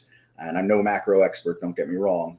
I tend to actually ignore the macro view as much as I can. But, it can't help, especially on Twitter and, a number of the folks that I follow and I talk with and interact with. And I don't live in a complete bubble, as much as I try to create some sort of a bubble. But my point being is this. My real point being is this is price. That's all that matters. And if this price can get above this line, it's likely we see around this line, right? And then, I think that's the real battle on the small caps right there. So, of course, if we want to see an explosion in the overall market more so than what we've seen, going to have the small caps participate a bit more than what we've seen. Perhaps they end up being what holds the market back. One never truly knows. Apple, we discussed Apple at the beginning. I kind of teased. Again, I said, Apple is the market. The market's Apple. Half kidding. But, the bottom line is, Apple's a juggernaut. It's hard to bet against it. And when everybody loves it, right? So, I mean, look at this. How many people were probably looking at this level in Apple right here near this bottom and looking at, geez, we haven't seen these levels since, early pandemic, we'll call it, I don't know. That's really early pandemic, but, a few months into the pandemic, I guess, let's say, right? We hadn't seen these levels in a few years, right? And all of a sudden, how much further could Apple possibly fall? I mean, look, they're not going anywhere, right? People still, I see iPhones everywhere I go. More and more Mac users coming online. They're getting more involved in healthcare. Apple TV is becoming more and more popular. So obviously they're not going anywhere, Apple, right? What's the right price to own it? That could be debated forever. But the bottom line is you have to wonder how many people were looking at this area down here and said, yeah, that's enough for me. We're going to take some shots here. And that worked out. And then you get this move up here, right? And how many more people said, well, things are starting to look healthier. Job market isn't collapsing, right? So people are going to still buy their iPhones and subscribe to Apple TV and, off to the races from there. Where will it pull back to? I don't know. Maybe it doesn't pull back anything. Maybe today's the pullback. That's it, right? I have no idea. My point being is Apple's strong as heck today. It was strong as heck last month. It's been strong as heck since December of last year. And I don't anticipate that changing tomorrow morning. Does that mean that it's up tomorrow? No, that does not mean it's up tomorrow. I just mean that the price won't have collapsed to 150 tomorrow. That I'd bet on. I'd take that bet that we don't see 150 on Apple tomorrow. So anyways, that's the short and skinny there.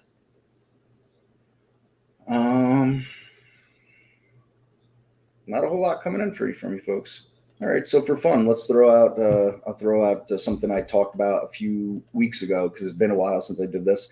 I am still a believer that AI stocks will see another leg or two up. I don't mean AI specifically, although let's throw up the chart for fun. So I haven't looked at this chart. Probably the last time I looked at this AI chart was somewhere in here. I did not know it made that run back up. I did not know that it made that run back down. And I did not know that it made this move back up here. So it looks like AI is holding up very well. Palantir. This is one I took a really heavy position in. I sold most of that heavy position as it started to come back down. I added back just up as it crossed over 14.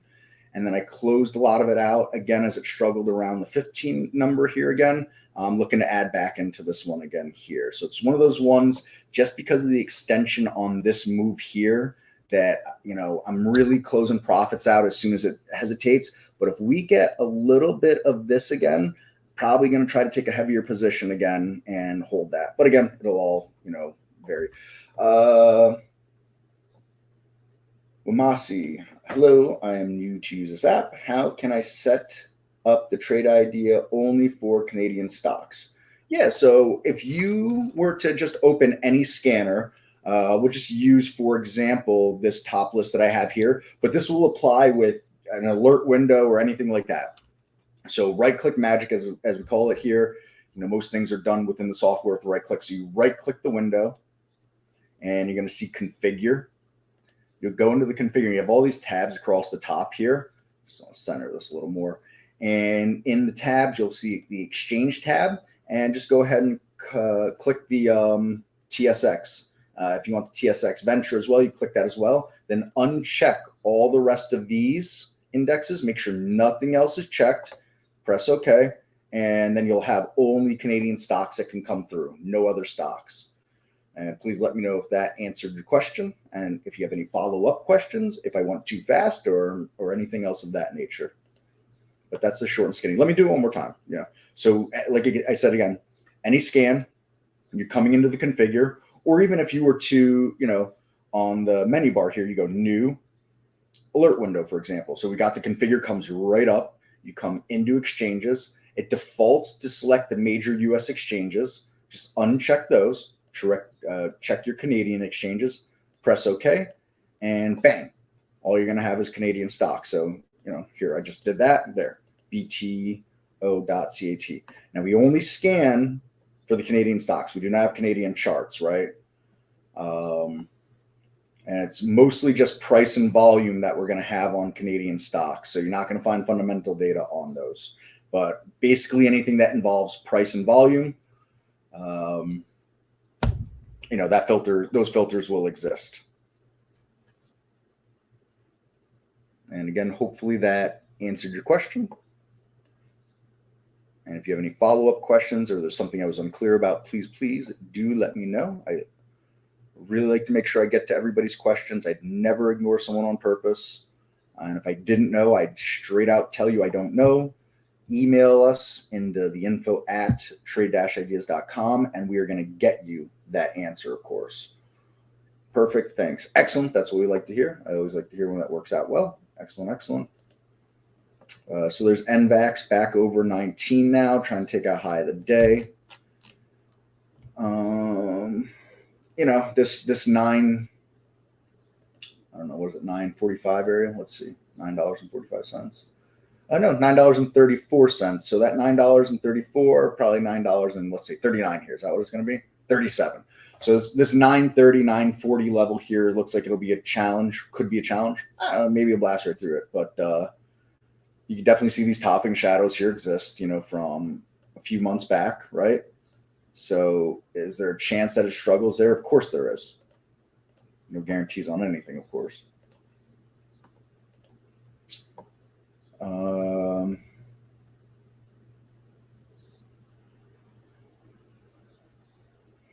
Just no charts on Canadian stocks. We only have scanning on the Canadian stocks. So you'd want to use your broker's charts is all. We just, we don't have chart data from the Canadian market.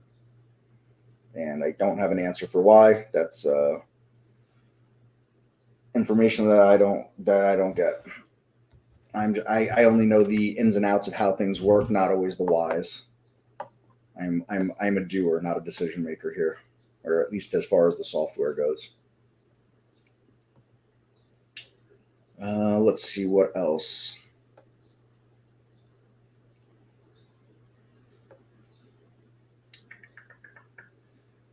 So, all right. So I've been getting a little more active on my swing trading again over the last several weeks. FTNT, just an unbelievably great looking chart right here. You're not going to find, I feel like, a better looking chart than this, to be honest. I won't say I'm in love with this chart, but if there was ever a chart to be in love with, this would be one. Does that mean run right out and buy it? No. And if you were to just run right out and buy that stock, because I said that, I'm sorry, but please don't. I don't want to say anything that hurts people's feelings. It's just that would not be well advised to just run out and buy something because someone likes it. For all you people know, I bought it at $70 and I'm sitting here almost $8 in the money, right? For all you know, I don't own any of it, right?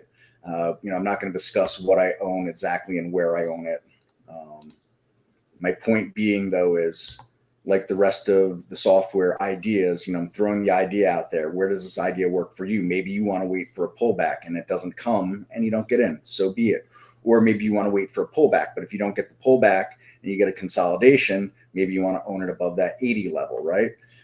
It's up above its lifetime high now today, after today, 76.27 was its lifetime high. I like stocks that are going up. This stock has been going up for a very long time now. It has no overhead resistance on it. So these are the reasons that I like it. This is the kind of stuff that I'm into for my swing trading.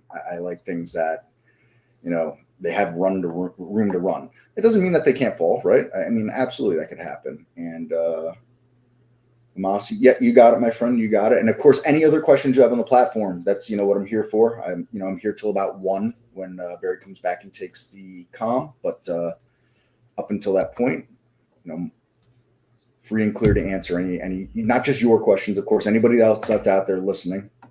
So, anyways, FTNT, great looking chart here. RC, no, that's not one. This is a dividend stock that I was considering owning. I don't own it though. For dividend stocks, if anybody's curious, I own a boatload of ABR.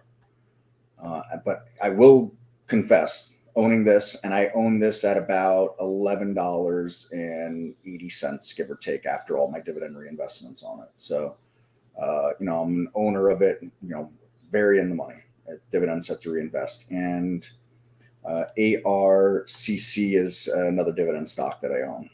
And I own a boatload of that, and I own that at $18.06. So again, I'm, $1 in the money nearly on that. So for whatever that's worth, those are some dividend stocks. That's why it's on my like list.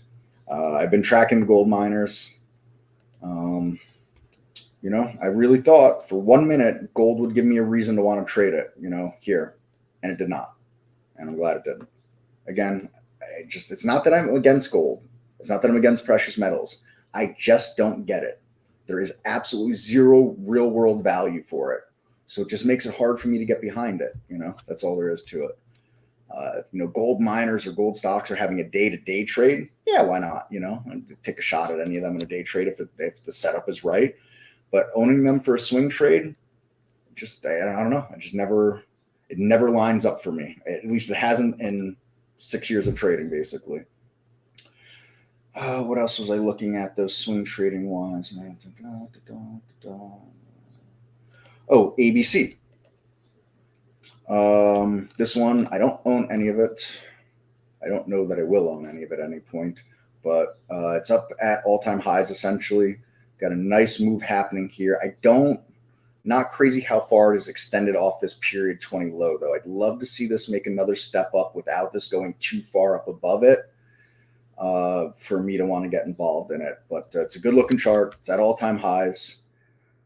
Again, you'd be tough to find a stronger chart than this, especially after, you've got this here, and broke out of that triple top, essentially. And, really busted out of that well. So, there's that.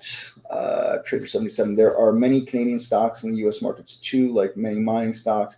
If you want some Canadian stocks, they can be traded here. Any symbol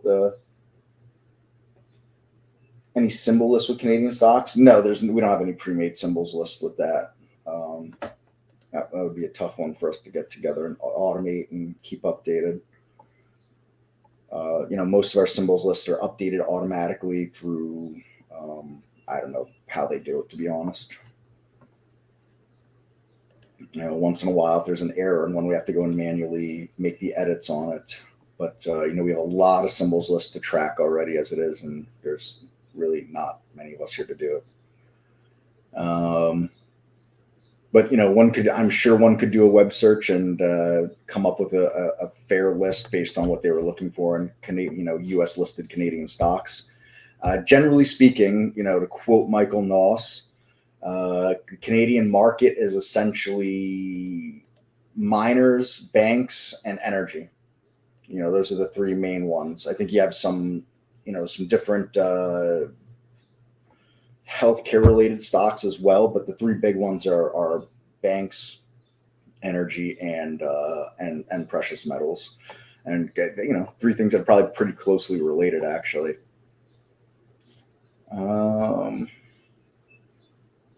And boring.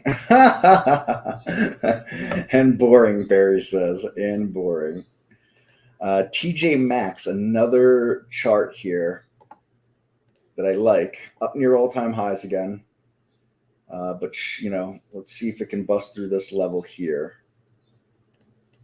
But I like TJ Maxx. And again, I don't know, maybe tie this into quote unquote semi-macro view, right? TJ Maxx is a bargain store for clothes and I guess home goods and stuff like that. I'm no retail expert, so don't shoot me if I'm offending anybody here. But people are trying to stretch their dollar a bit more, especially given what has happened in the last 18 months, give or take, with inflation. So maybe we're seeing a lot more shopping going on at stores like TJ Maxx and so on and so forth. So maybe there's a story behind it. I don't know. Or maybe I'm making one up, right? But nevertheless, 85.23 is the all-time high, which was just right here about a week plus ago. Really not much to comment bearish on that chart.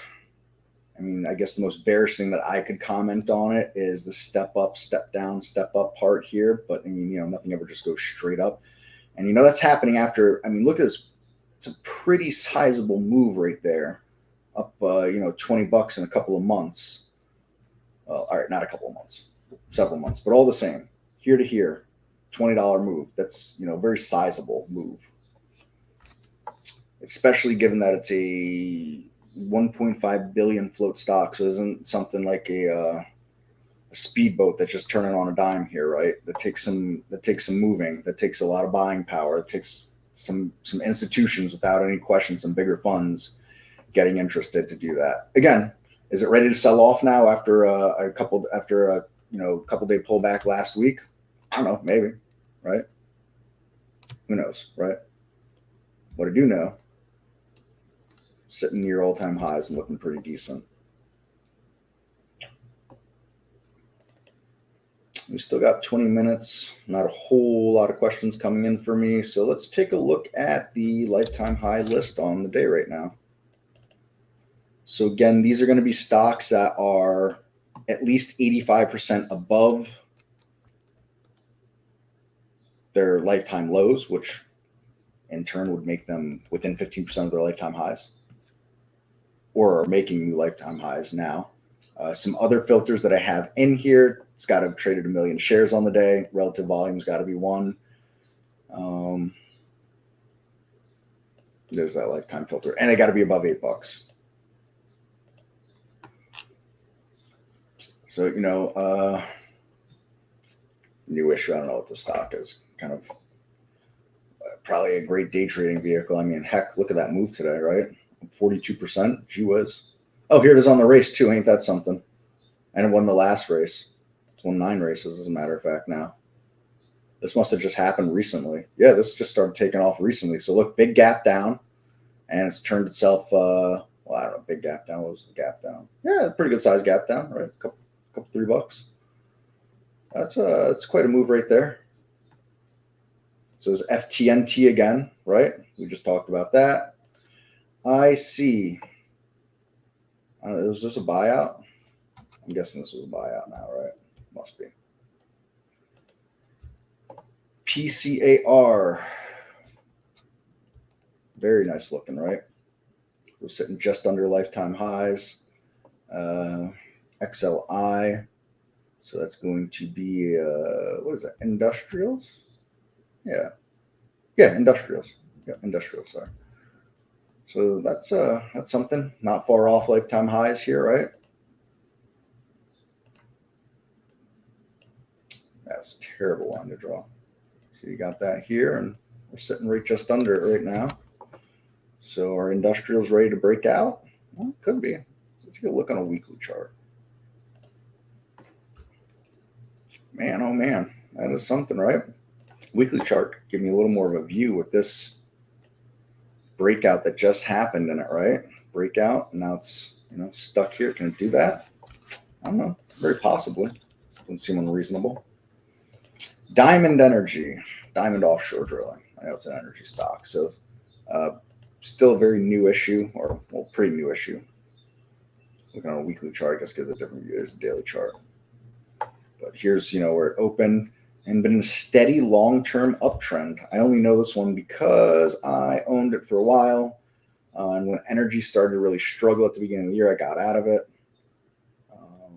for not as much of a profit as I should have had, which was kind of crappy of me. But it is what it is. Sorry, questions coming in. Does the AI or algorithms work on Canadian stocks? No, they do not. The Holly does not look at the Canadian market at all. If it's a U.S. listed Canadian stock, then yes, it's possible it could get alerted. Holly looks at the entire US market minus what the filters, would take out, obviously, but it's looking at the entire US market.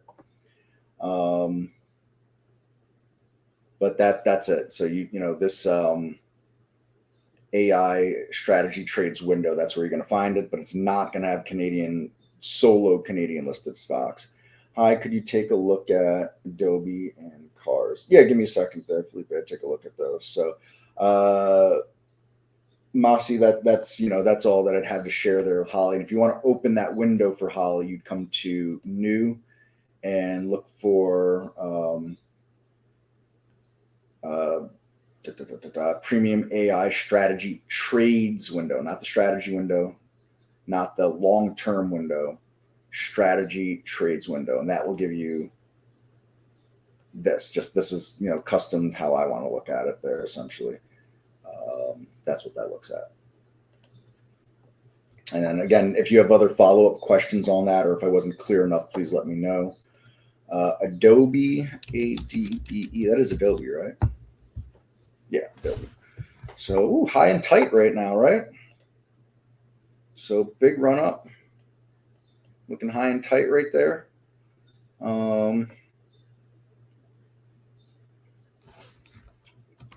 Flagging, if you will, flaggish. I don't think you're looking to day trade it, I'm guessing. No, I ain't seen these levels in quite a while. That's not true at all.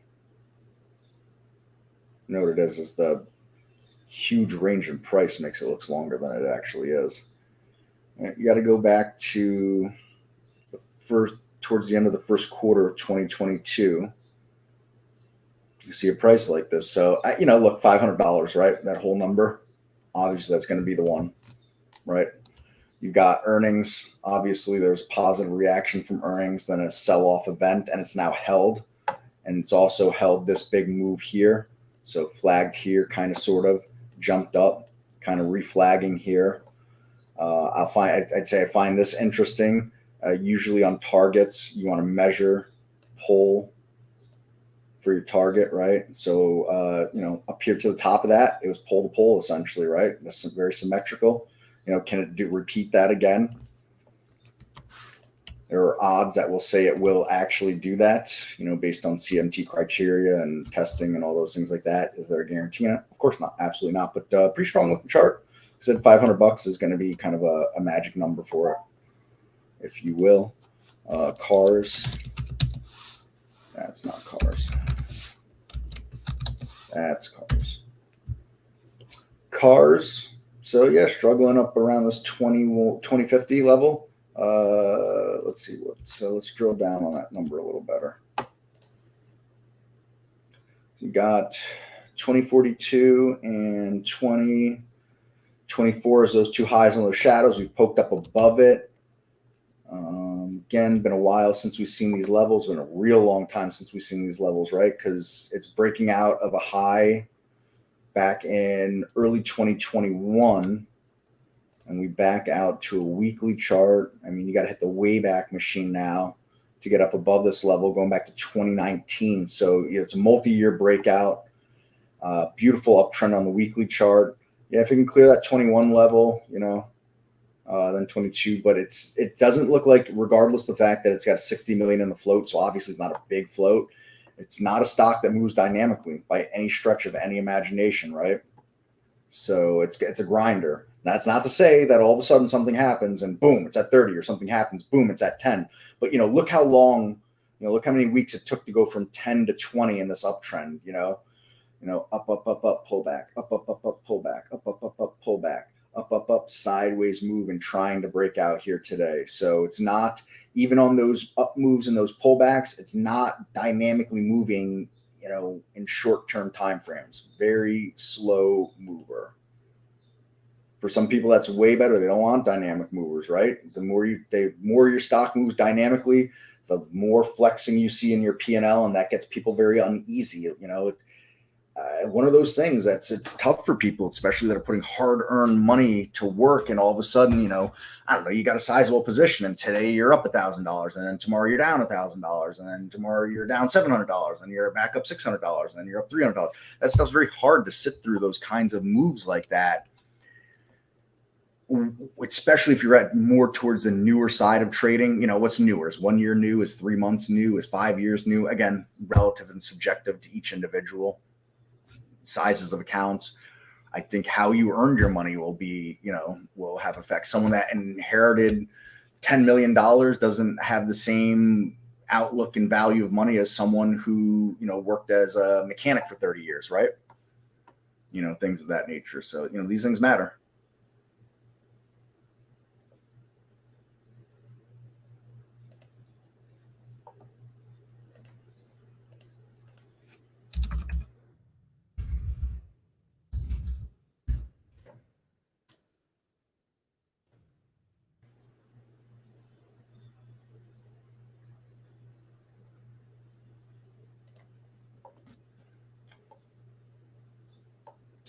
Barry, I know a pretty rich mechanic that lives down the road from me too, but he's been doing it he's had his own business for 35 years and everybody loves him. Everybody brings their car there. So,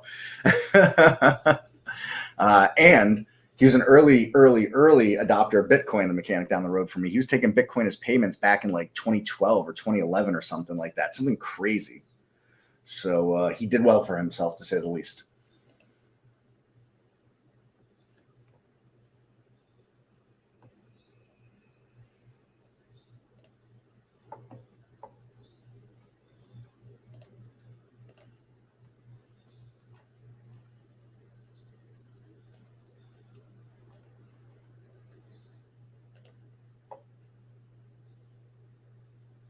And again, folks, with any questions here, please,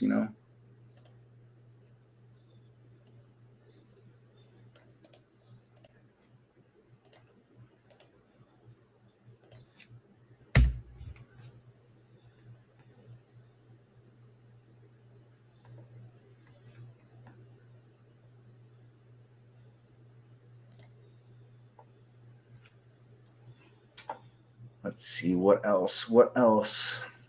Oh yeah, we're going through a all-time high list here, or near all-time highs.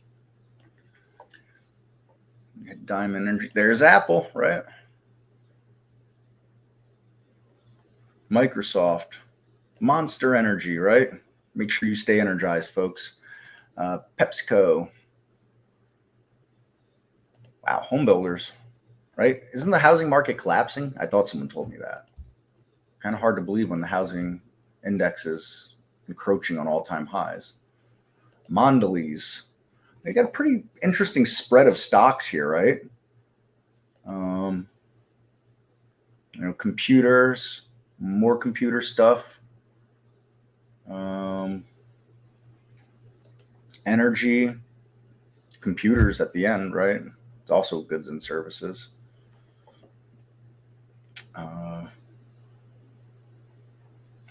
More computers. A lot of computer stocks on the all-time high list here, right? Very interesting. Very, very interesting. CAH, Cardinal Health, healthcare. Microsoft.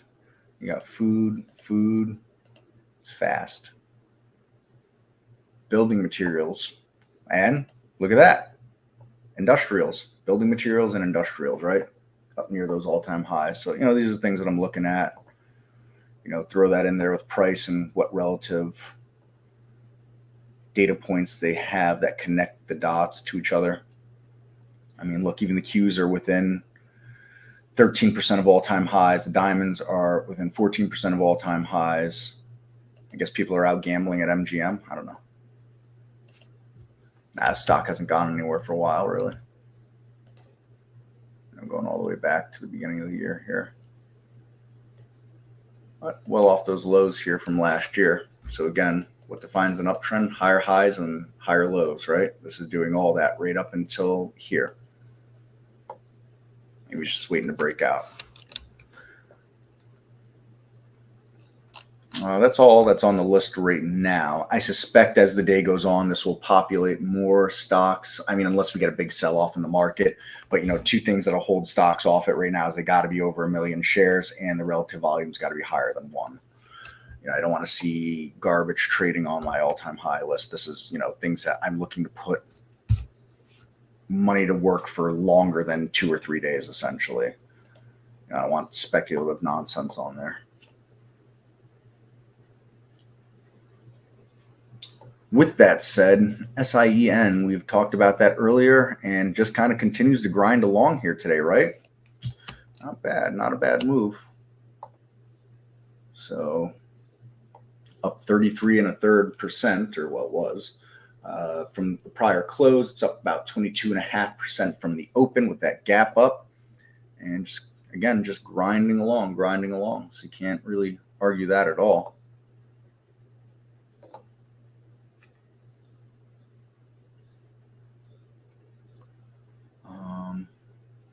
I don't know. Running out of steam here, folks. What else we got? Not really running out of steam. I guess we just move on to the next subject, right? EDU, education stock.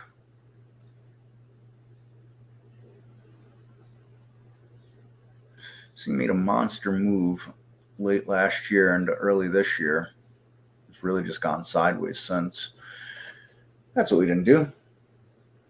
Well, we could throw up a Tesla chart, right? It's up above 200 now, right? I haven't looked at this in a while.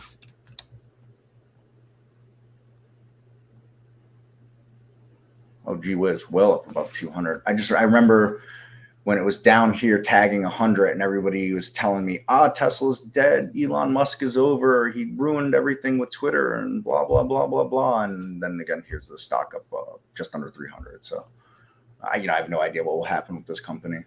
And I'm, Elon Musk is just Elon Musk. I don't really, I have no comment about him. He is what he is. He's just another person that, out there doing what he does. But the chart here, interesting. Moves up, gets really extended. Pulls back, moves up. It's really extended. A bit of an extension right there. Is it going to settle back into this gap right there? Maybe hold that gap and boost off, or is it going to settle into that gap and fall back down and fill this gap down here? Either are reasonable scenarios, but it's a cult stock, right? Not a lot of logic behind the stock, to be honest. All that really matters, though, is price and volume, right? So what I will note is this: increase in volume, increase in price. Decrease in price, decrease in volume, right? Decrease in volume, our price, decrease in volume, right? Increase in volume, increase in price. So I'd say that's, significant, at least in my view, for whatever that's worth. That's my 2 cents on Tesla. Now, let's see. Let's look at some indices, or I should say sectors. That's what I really want to say. Sorting by position range on the year. Ain't that something? The JETS, Jets, right? It's an old Chris Berman reference. Weird to say that now, but he's been gone for a while, right? From ESPN.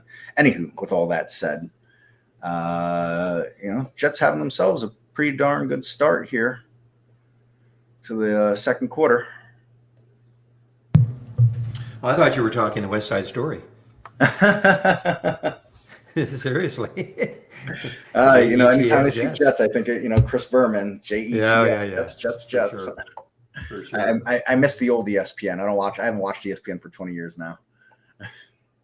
Well, we don't get ESPN up in Canada, but we get TSN, our sports network. But we get a lot of the ESPN programming. But I know, Chris, you're all against sports now, but that's okay. I love sports still. No, I love sports still. I just not like I used to. That's all.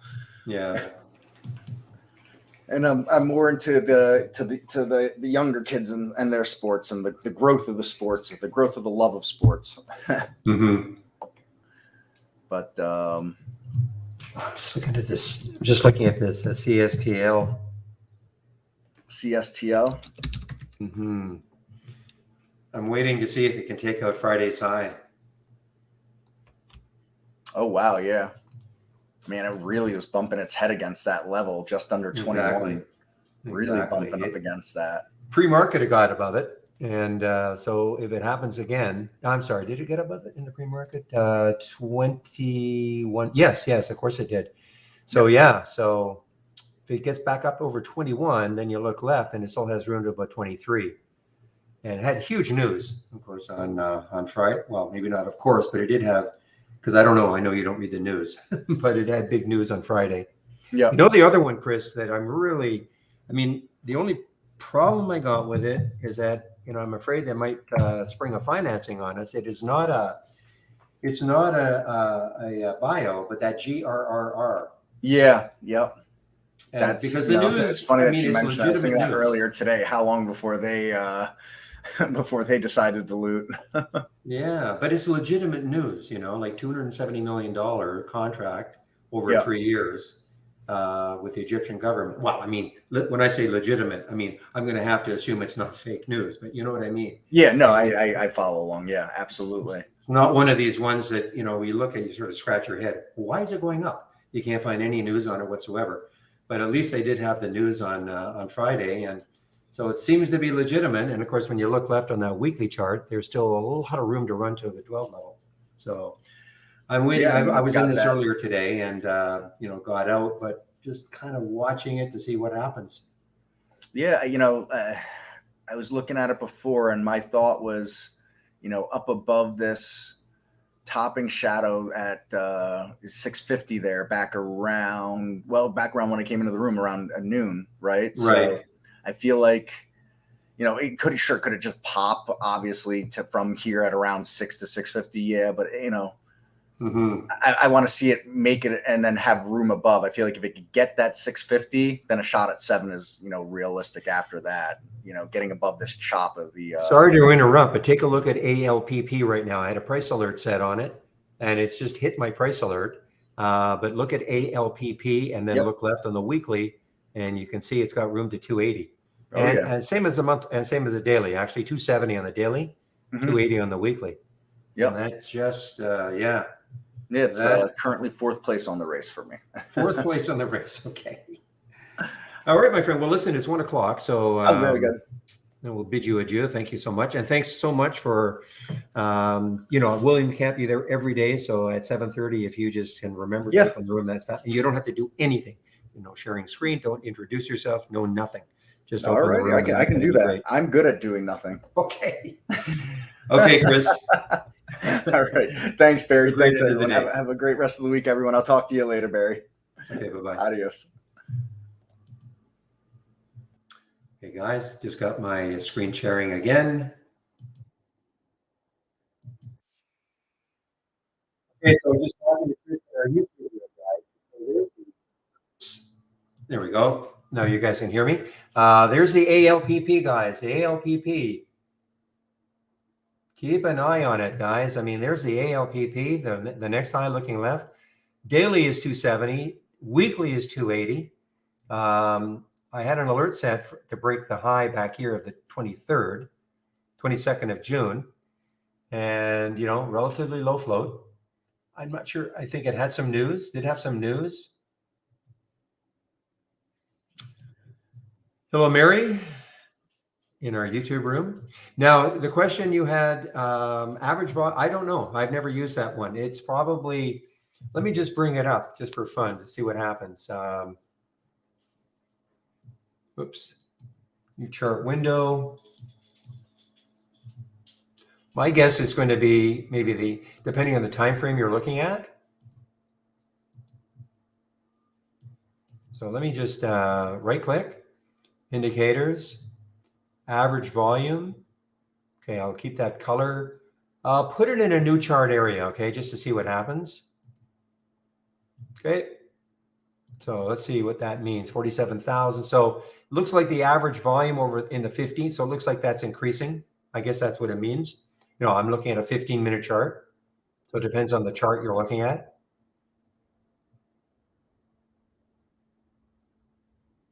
But, if I look at the 15, I mean, I'm not seeing like a big pop here. So it's something I've never used. It has periods. Okay. So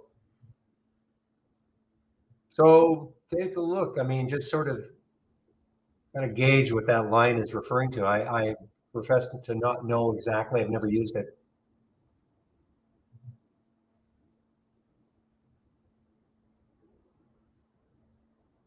I wonder if is there a definition? I haven't seen it. Maybe there's a definition of it.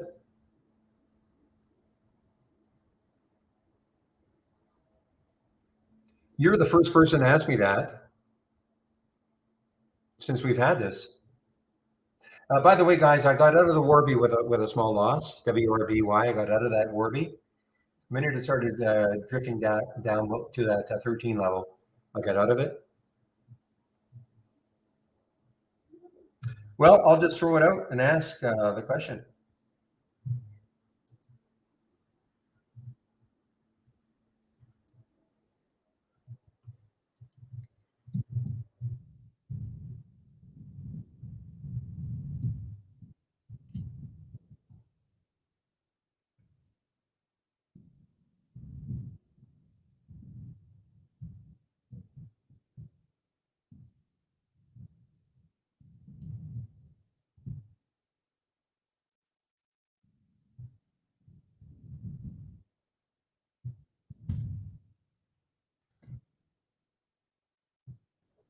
So I'll see if anybody answers. Okay, best I can do, Ellen. I just don't know.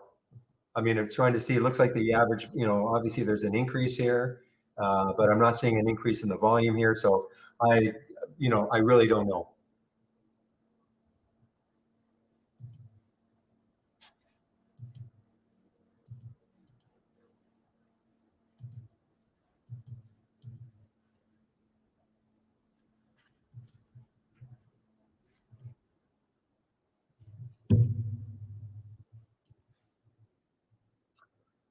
Vamsi, are you still in the room? Are you still in the YouTube room, Vamsi? You asked questions about Canadian stocks.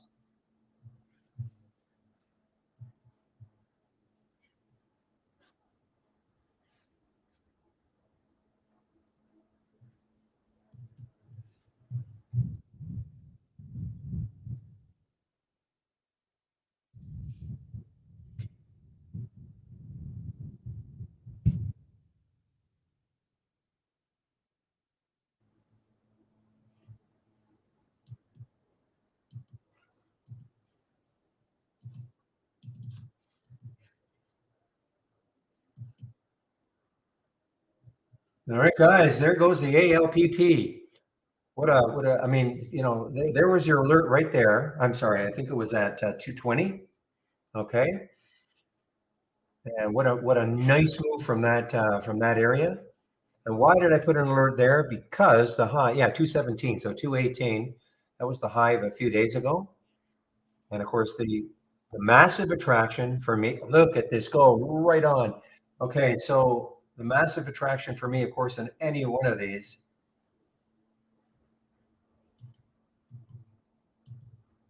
just a minute, is the fact that it had the huge void. Okay, the huge void. Look at that, 270 on the daily.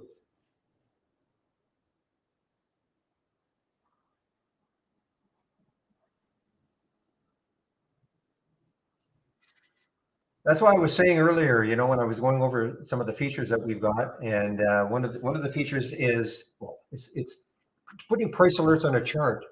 If you're not using price alerts, I think you're not using the software to its full advantage. Okay.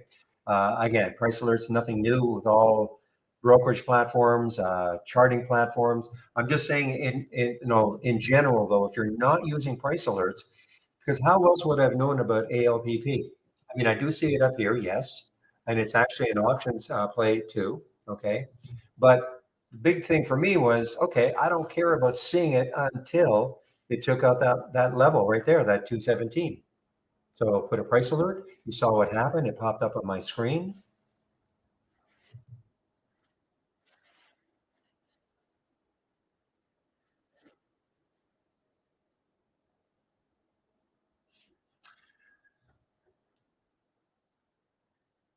It's just the average volume of whatever time frame you're looking at is. Yeah, so I don't. Yeah, so I don't know. That's the best I can do. That's the answer I'm getting. Okay.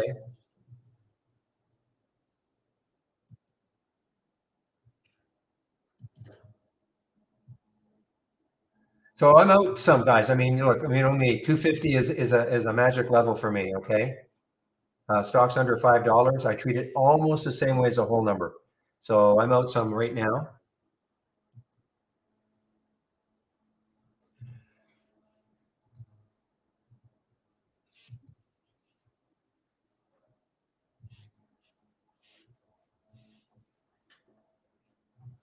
Just so the average volume of whatever time frame you're looking at is. I probably, you know what, none of the traders at Trade Ideas uses it, so that might give you an idea about. I mean, we've got a lot of indicators, but it's yeah. The answer was it's just the average volume of whatever time frame you're looking at is.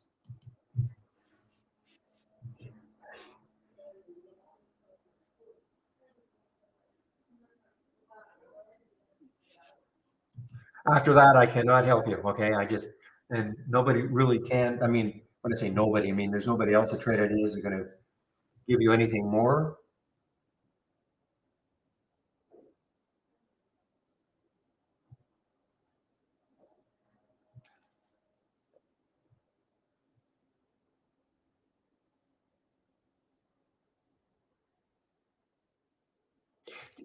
I can't help you any, Elaine. I really cannot help you. Okay.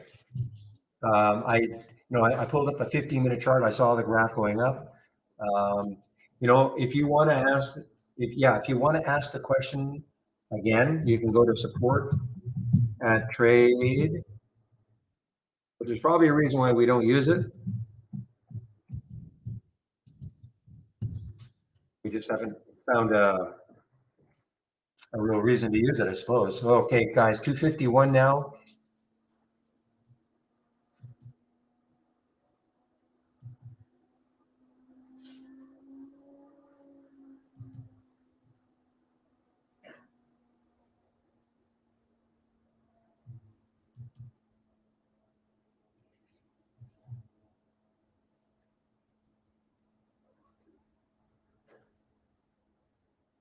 So yeah, I see Shady. So see, I don't mind giving up 10 cents. I mean, Shady got in, I think, over 210. A long hold, well, day trading a long hold from 950 to basically 110.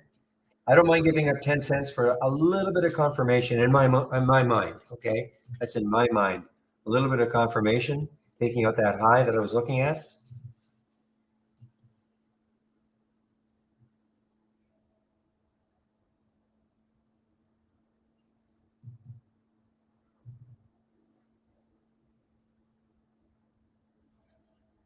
Now, again, here's your big level right here. It's 270. That's your next high looking left. But I took some out right below 250.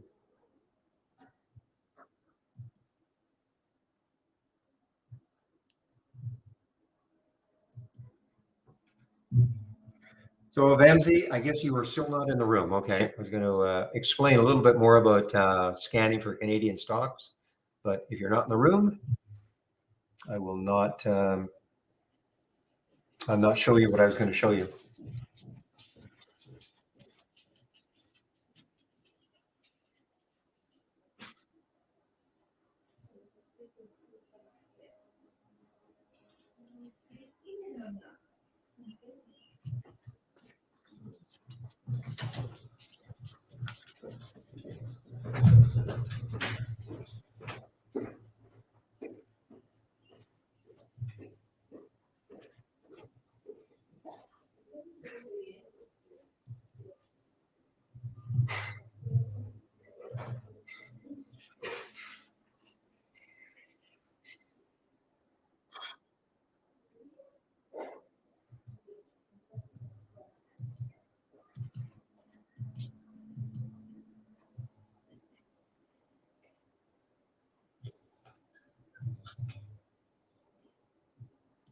Boy, here's this NSTG. I have to look at this a little more closely now. That is NSTG. So the next high looking left is 582. I mean, it's got room. I mean, it took out 5. It's hanging over 5. And the next high looking left is 582. And I don't know if there's any specific news. Yeah, there was some news that it says it expects Q2 revenue. So what they're doing is they're prepping. August 3rd is their official earnings release, but they're kind of prepping the market ahead of time.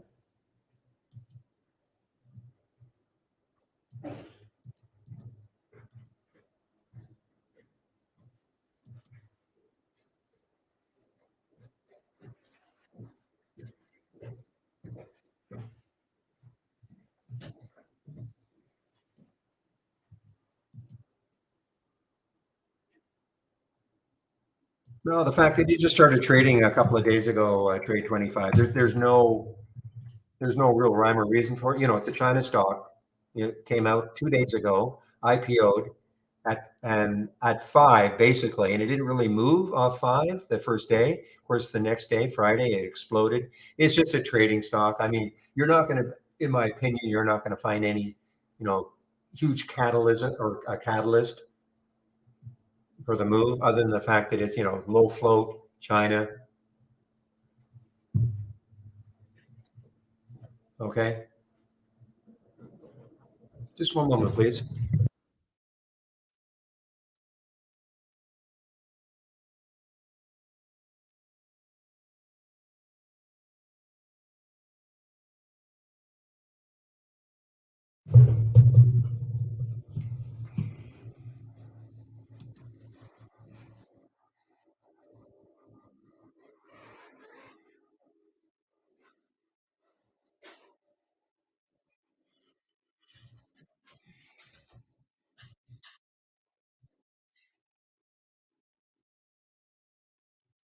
NSTG guys, very interested.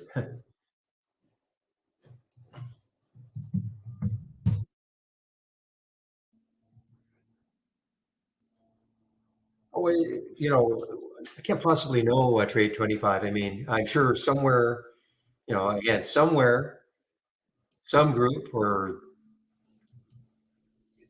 even ourselves. I don't mean we're an insane trading group, but this probably have popped up in many scanners, different scanners, and when you start to see this, the people will take flyers at it.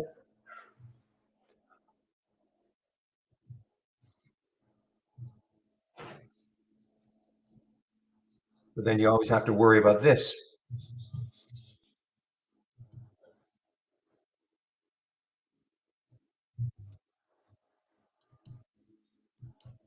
So look how ALPP, it's just a bit of a struggle to get through that 250.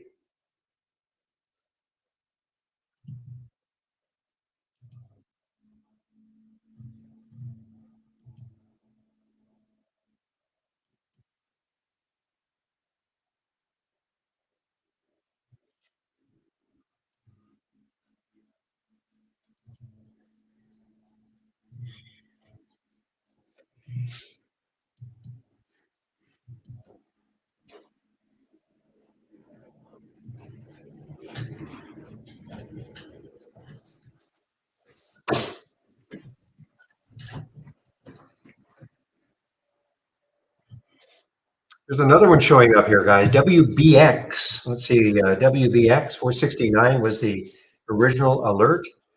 WBX. Problem with it, as always, look left. I just think there's too much resistance, not that far away. If it could get over 5, I mean, if it gets over 5, I'm just going to stick a price alert right there around 508. Okay, stick a price alert around 508.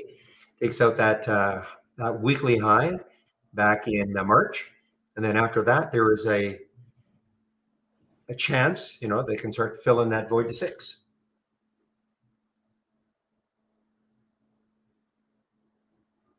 And also, yeah, the simple 200-day moving average, it's got to get that. Well, you can see that blue line right on my chart, but also 5 for me, 5.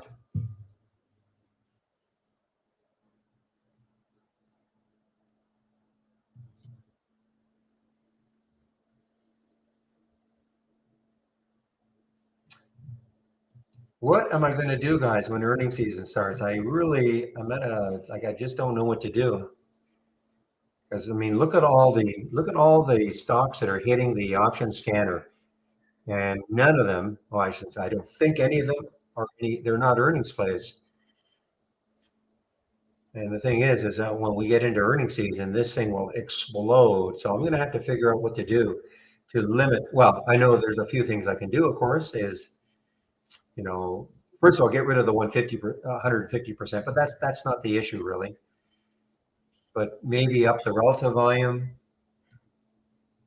Otherwise, we'll just be inundated with alerts.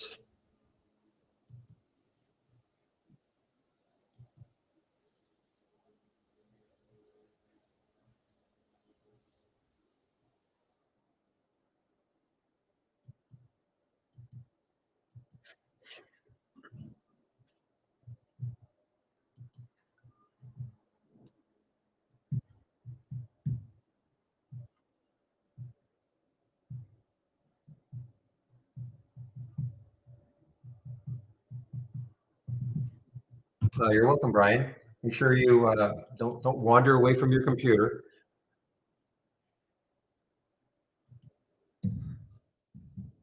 Vote on this AALP. I'm sorry, ALPP. ALPP.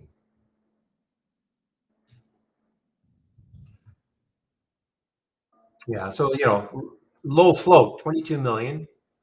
Still a low float.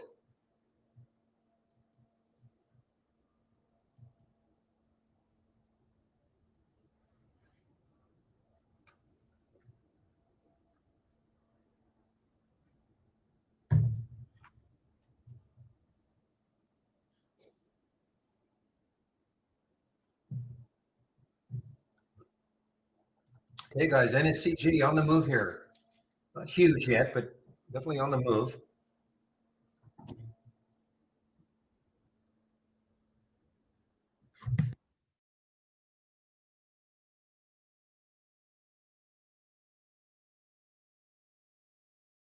As I said, I'll be maybe 5 minutes or so.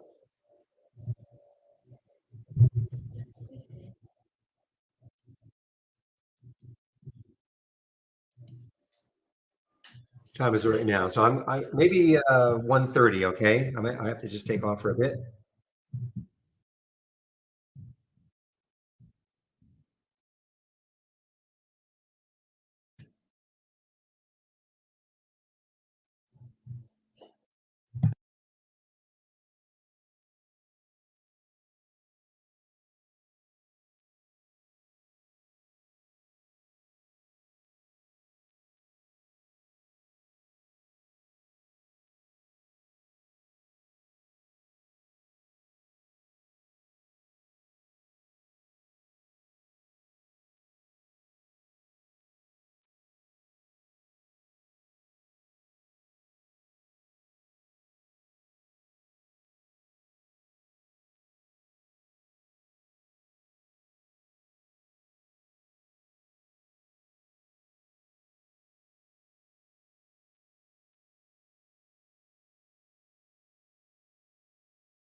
All right, guys, I'm back. So I'm in the NSCG. Okay, that's the still have some of the ALPP left, but I'm been basically paring down that size. I mean, I just have my doubts it's going to really rocket through 250. So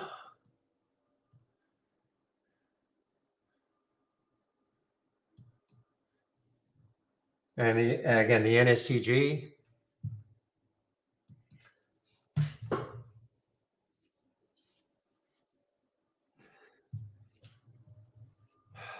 Probably. I mean, I talked myself out of the NVAX in a few areas, but that news, that headline is just eye catching. Next time you see, well, every time I say that next time, but it's hard to break old habits.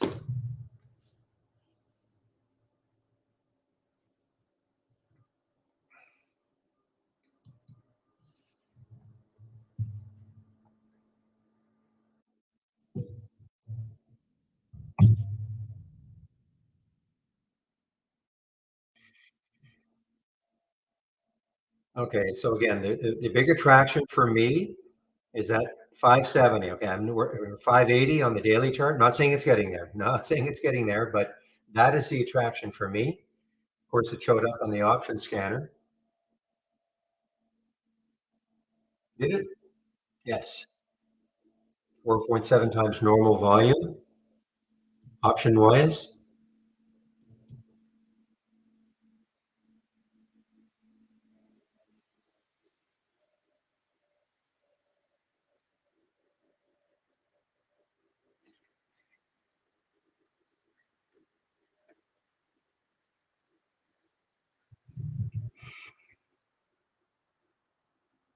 Well, I mean, NVAX for me anyway is getting closer to that a potential resistance area. I don't know about a supply zone, but I mean, right there, it's over that. So, I mean, there's your next high looking left is 10. So, but it's super strong. Always tricky trying to figure out, where you can short a top, where you're going to play a bounce. Probably one of the hardest things you can try to do.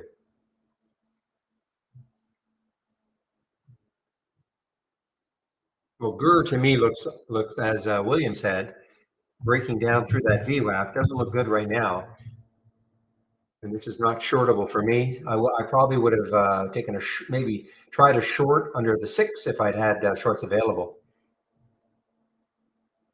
So it's pulled back. I mean, there's a 10 SMA on the 15. It's through the VWAP. So there's no support. There's no levels you can say, okay, if it bounces into the VWAP, maybe take it, or bounces into the 10 SMA, take it. It's below that. So right now, it's anybody's guess.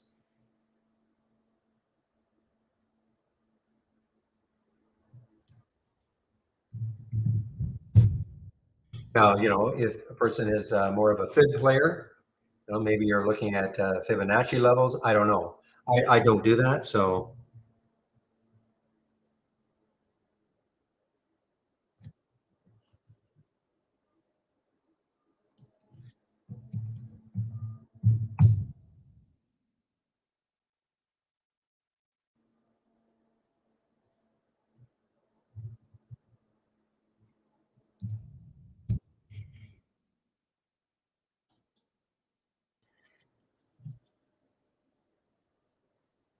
but it keeps making new high after new high after new high. So, even if you get even super aggressive, I mean, there's on the weekly chart is a high of 1136. So, I mean, this is obviously completely news driven, and it's eye catching. $350 million, but it didn't say Canadian. It said 350 million. So I'm assuming it is U.S. dollars.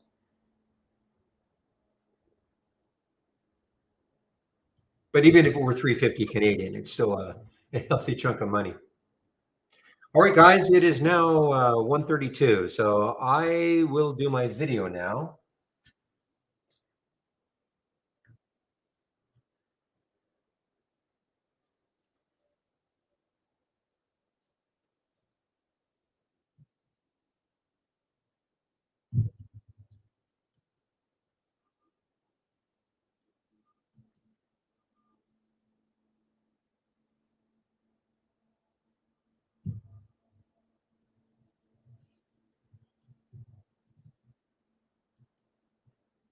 Okay, just okay. I know what I'm doing it on.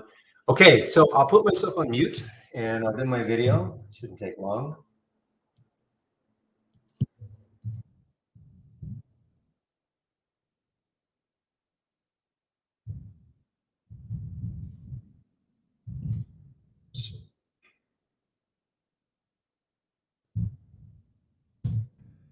How is it now?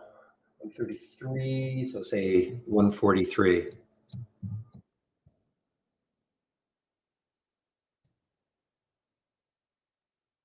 Okay, muting myself now.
Okay, guys, I'm back.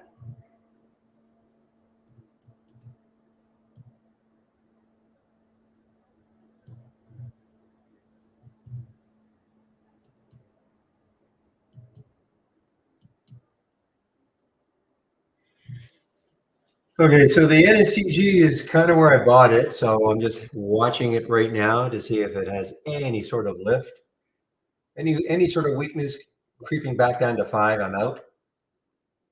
I'm out of the ALPP. As I said, I thought it might have really struggled to get through that 250. It popped briefly above it.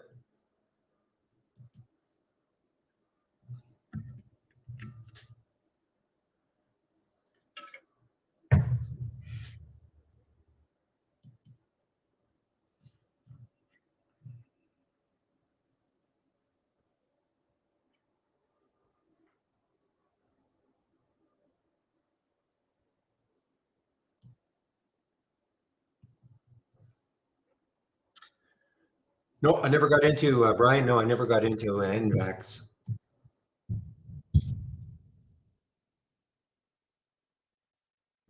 Maybe the first crack. Maybe. Lots of actually not a ton of shorts available. 41,000 at Interactive Broker. Certainly not widespread.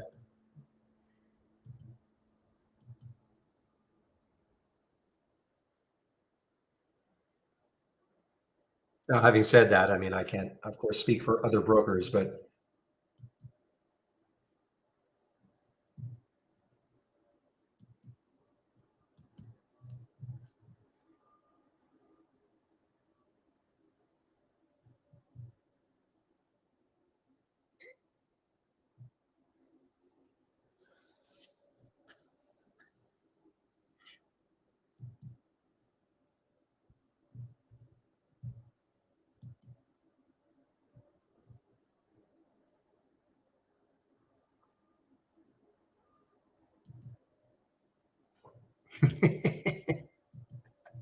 thank you, Pepe.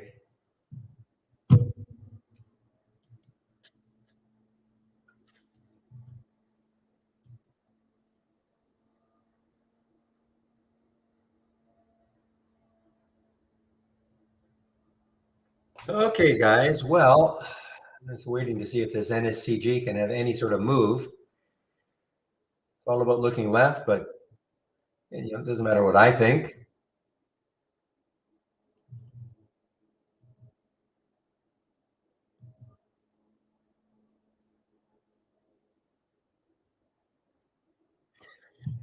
DraftKings, let's take a look at Shady's. Boy, I remember when that one was about a $12 stock. I know it's probably a few months ago, but BKNG,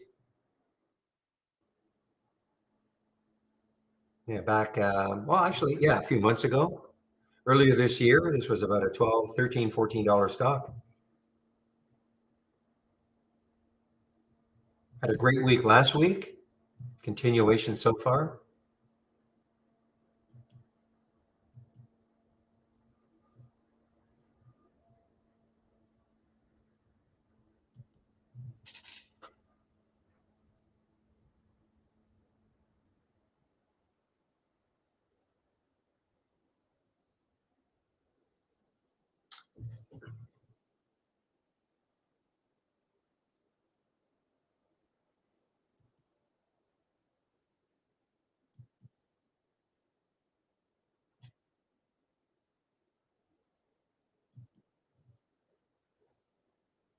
I was watching that XMTR, kind of lost sight of it, unfortunately. XMTR showed up on my small gap breakout. Just wasn't moving very much. I saw it at 2005, and it's made a little bit of a move. Yeah, but not much.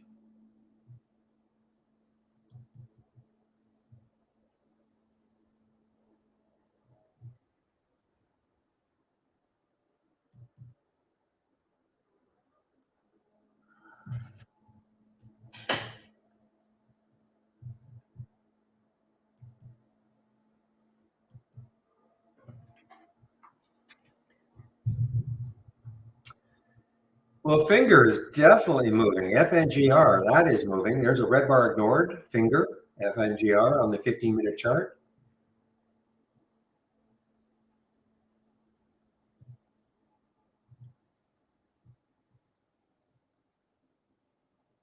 Let's back out this weekly chart and see what the next high is.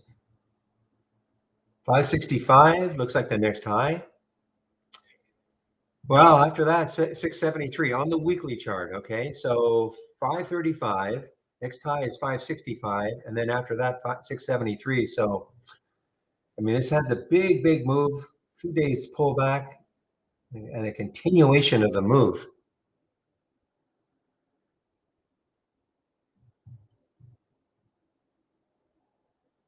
Just can't chase it now. For me, I cannot chase it now. Another low float, Singapore. Yeah, we saw this one earlier. Singapore in stock.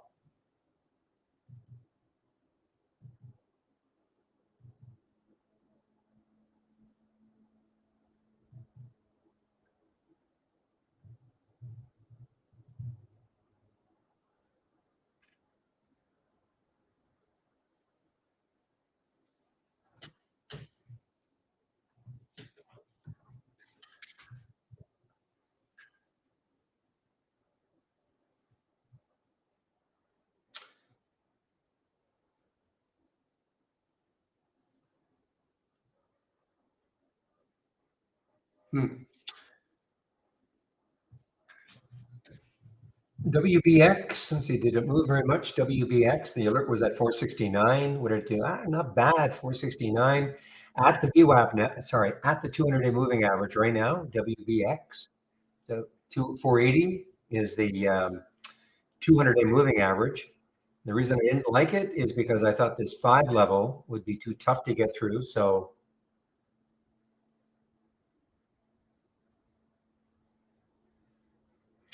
we say riot nonstop. And the last time I looked at Mara was taking a nosedive. No, riot is, and it's not like Bitcoin is going crazy. Did Mara come or turn around? Because the last time I saw Mara was a giant red candle. Yeah, look what happened there, a giant red candle. I mean, it's been chopping up. I mean, the trend is up, but you would have had to deal with a lot of choppiness on the way up.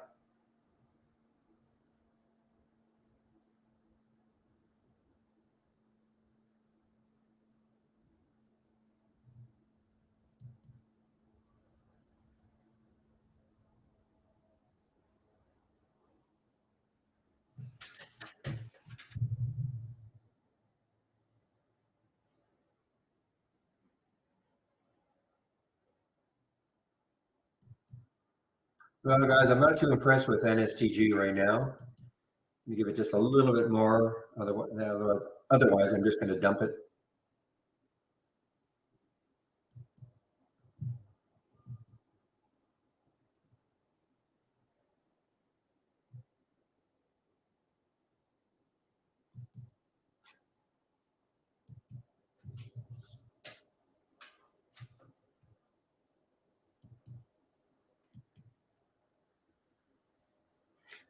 This one showed up. This says CMPS. This was an alert a couple of days ago, or maybe sometime last week, maybe the week before. I remember from RAI. Now, here's the issue. Let me just look left. For me, anyway, it's just too close. The next high is just too close for a $10 stock. So I can't take the trade.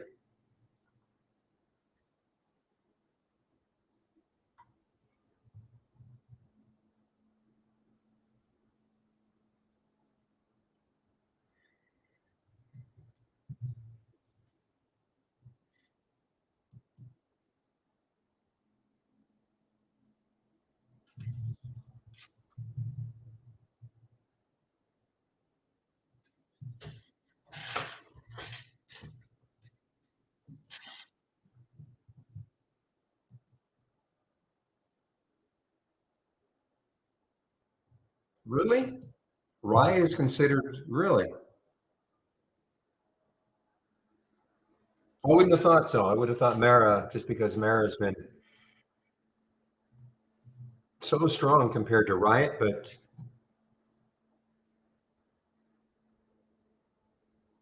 I always thought both of them were jokes. But I always thought Mara was the lesser of the two in terms of the joke factor.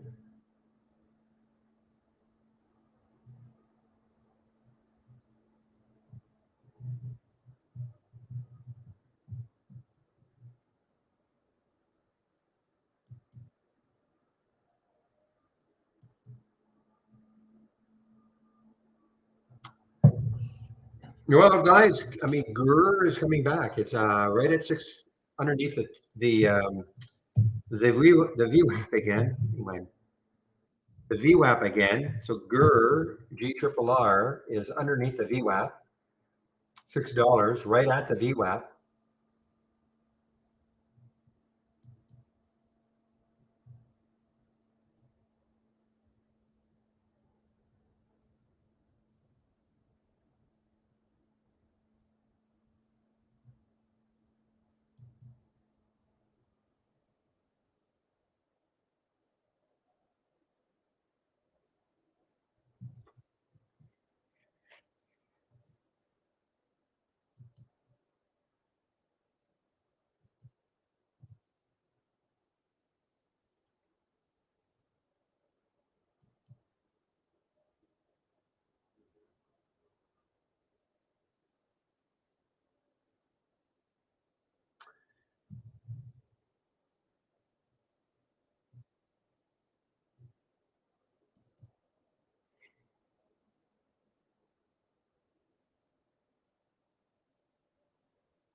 All right, guys. Well, I'm going to give this one maybe another couple of pennies, and that's it. The NSTG. Do not want to see it really get underneath 5 in a big way.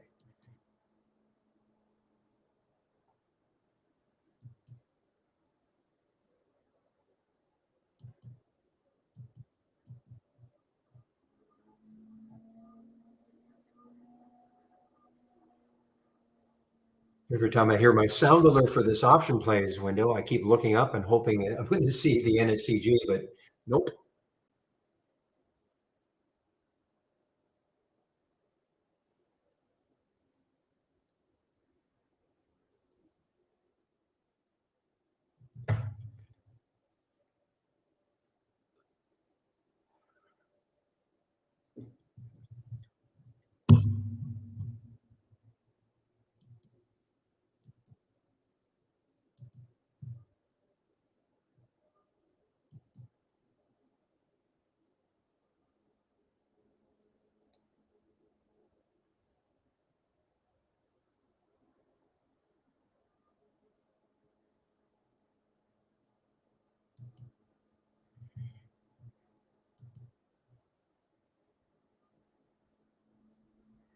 You know what? Novavax is still strong. I just wanted to see that red candle there. I thought maybe that might drive it down a bit, but nope, not really.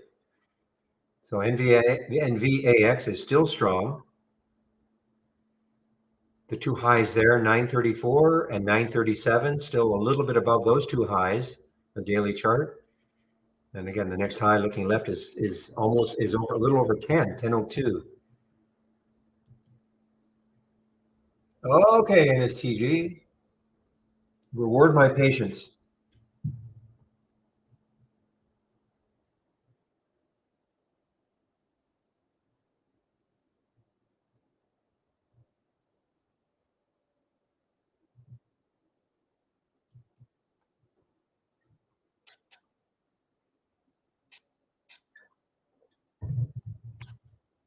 Hey guys, give me a moment. I'll be right back.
Yeah, I'm still in it. It didn't, excuse me.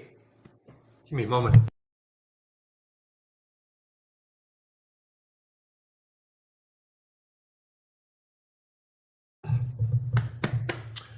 Whew. Yeah, I'm still in it. I was getting close to getting out of it. Another couple of pennies, I probably was out. I didn't want to see it go down below 5, but not looking bad now. Do I have a, okay, it's $17 a month. Okay, so yeah, I can give you a coupon. It'll be for the first month only. You'll save the grand sum of, I don't know, $1.70 plus about $2.50. Okay, but you can use this.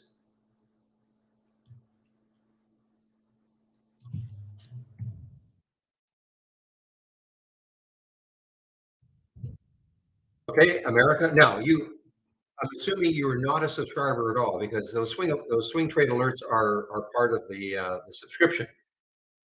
Okay, so I'm assuming you don't have trade ideas at all, and you're just looking for these swing trade alerts. Is that right?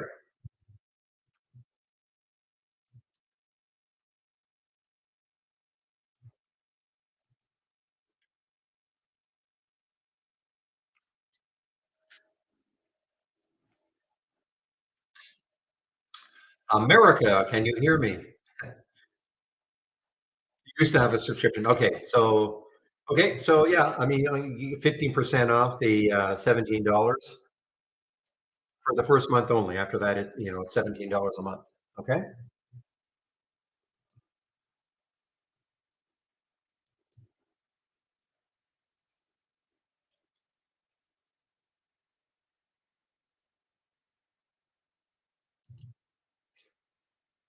Ah, shoot.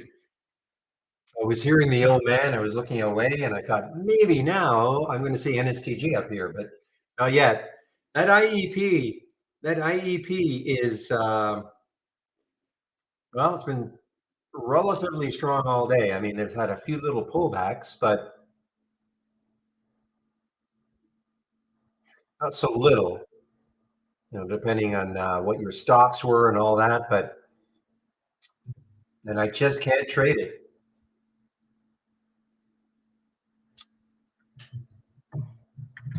And I say that because for some reason I'm in Canada. Well, not some reason. I live in Canada. That's the reason. But when I try to trade it with my Interactive Brokers account, this very weird taxation message comes up.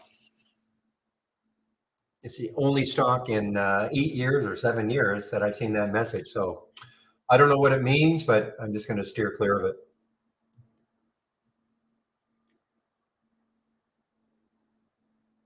You too, Zen. Have a great rest of the day.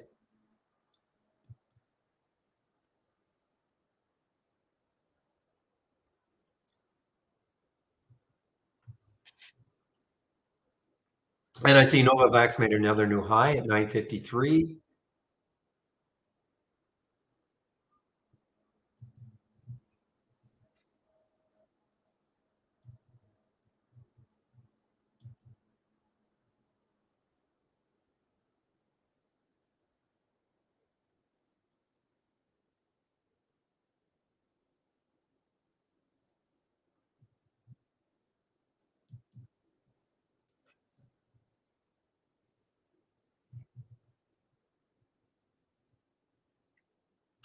RMTI, I saw RMTI a little earlier. 595 was the alert. Okay, so it's at 609 now. When I say 595, I'm talking about the very first time, 1255, the time. So, wow, over an hour ago. Over an hour ago. This is how slow, even these ones, these low floaters on a day like today, anyway, a lot of them are just moving very slowly. So, 1255, it was 595. I mean, it's only 609 now, and that's an hour later. Excuse me. And the next high looking left is 619. So that is one reason. So I'll put an alert up in that area, 620, and see what happens. And let's see what happens if it does take that out. What is the next high looking right or left? So it looks like it's hard to trade. Whoops, maybe not.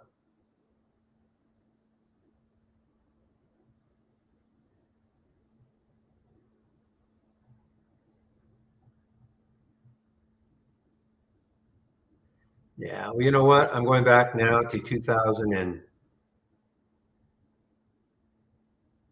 okay, so the next high looking left happened in March of 2019, so over 4 years ago. I don't really care about that, but that is the next high, 687.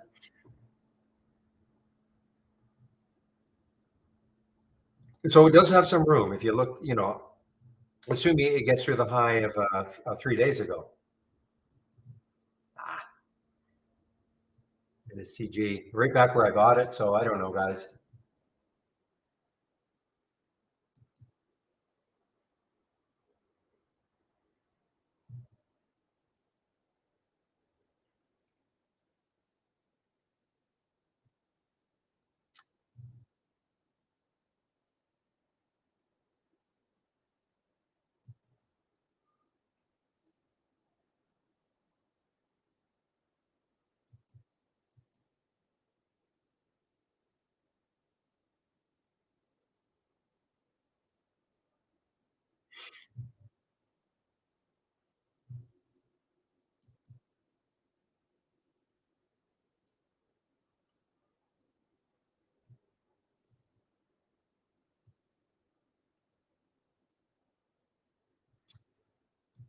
Let's see where the VWAP is for TMC. You're looking to see if it's going to hold a VWAP, and the VWAP is at 290. So, around the area.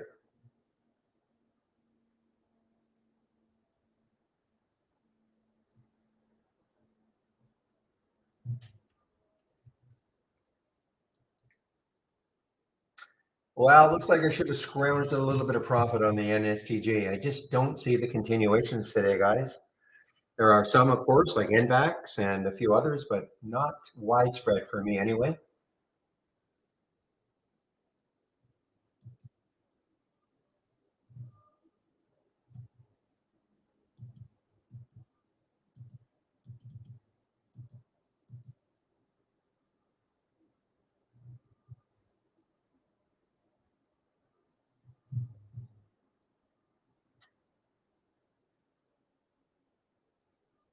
Any idea why Wayfair is up so much today? Let's take a look at Wayfair.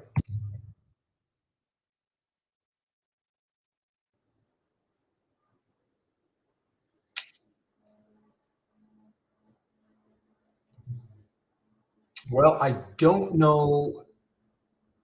I mean, it's a short float, high short float, okay? High short float percent, number one. So, I mean, if any group decides that they want to, get into this one today with that short float percent being so high, Guggenheim raised the price target from 70 to from 60. It's the only actual news I can see, if we call that news.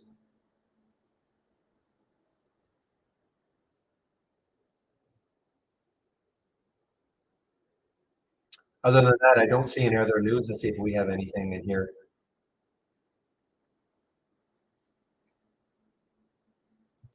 As earnings on the third, I thought maybe they announced a little bit, not announced officially, but maybe they're guiding. I don't see that though. So other than that, XRT, let's take a look at the retail sector, see what it is doing. So, the retail sector, I mean, it held the 200-day moving average a couple of days ago. And so I don't know, maybe it's overall strength of retail. Other than that, I really have no special insight as to why Wayfair is moving.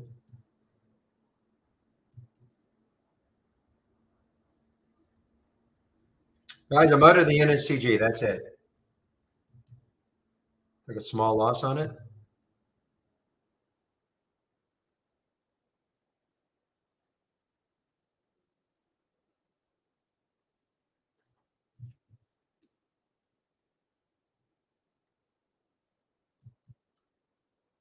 Definitely a disappointment. I thought once it got back over that 515 mark, I thought maybe it could start to move, but not yet anyway.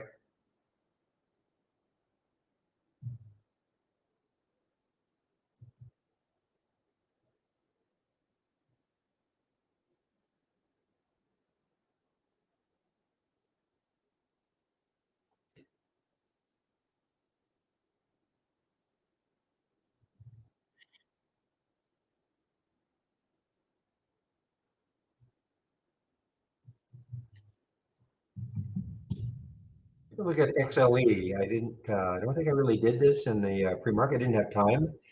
Yeah, so there's XLE, there's the 200-day moving average, and let's take a look at XLF. This will be interesting. All the banks, the big banks, release starting at the end of this week and next week. It'll be interesting to see what they do. Actually, I didn't realize it. So XLF actually didn't quite close above the 200-day moving average on Friday, but just a little bit above the 200-day. I was never in finger FNGR, Brian. Remember now, I talk about a lot of stocks. I'm not, most of them I'm not in. I'm just trying to point out opportunities. I can't be in all the stocks that I talk about. There's no way I can be in them all. So no, I was not in the FNGR.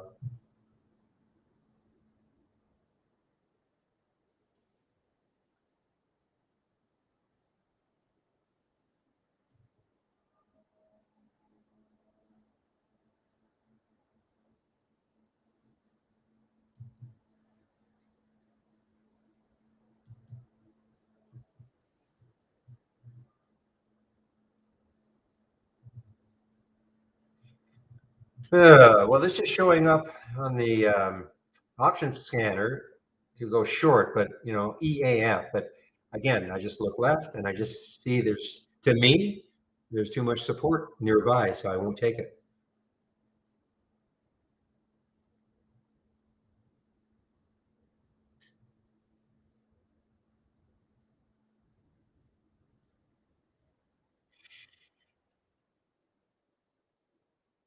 Trades I've been in today, guys, I still have sort of a core position of Riven, not big, but I mean, but I've traded that a couple of times daily.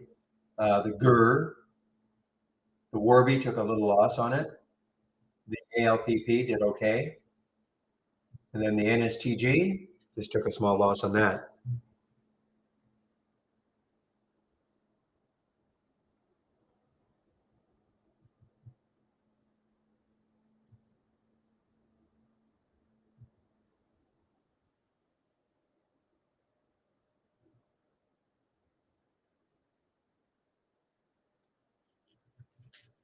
So it looks like GRRR is being rejected at the VWAP so far anyway.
Yeah, still no sign of weakness for NVAX. We have three little topping tails in a row, but nothing dramatic.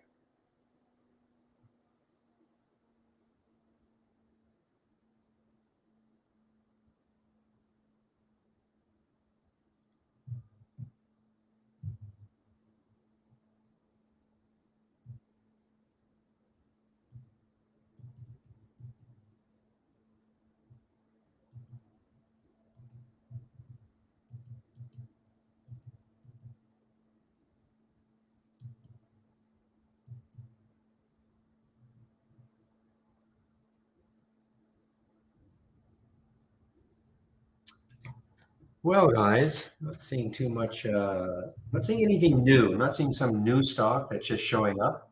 Sometimes we'll see something like that in the momentum up. Typically will not see anything new showing up in the option scanner at this time of day. We might see some continuation, but nothing brand new. I almost feel like I got something wrong with my filters, guys, because this is quite amazing. Nothing on the momentum down.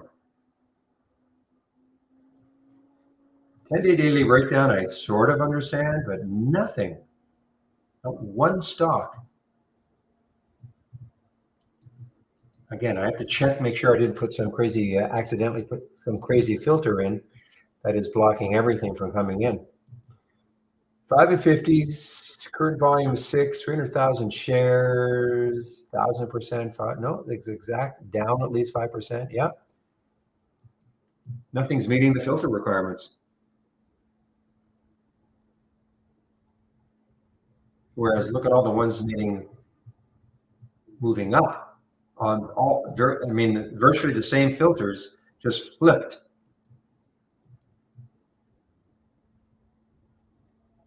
Flip what can be flipped. So otherwise, obviously a new high, and then up 5%. But otherwise, all these filters are exactly the same as the momentum down.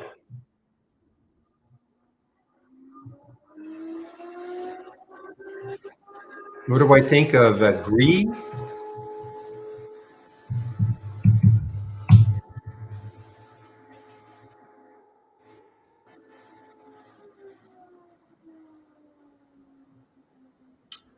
Well, I had a great week last week, and starting off with a bang through the 200-day moving average, or at the 200-day moving average right now.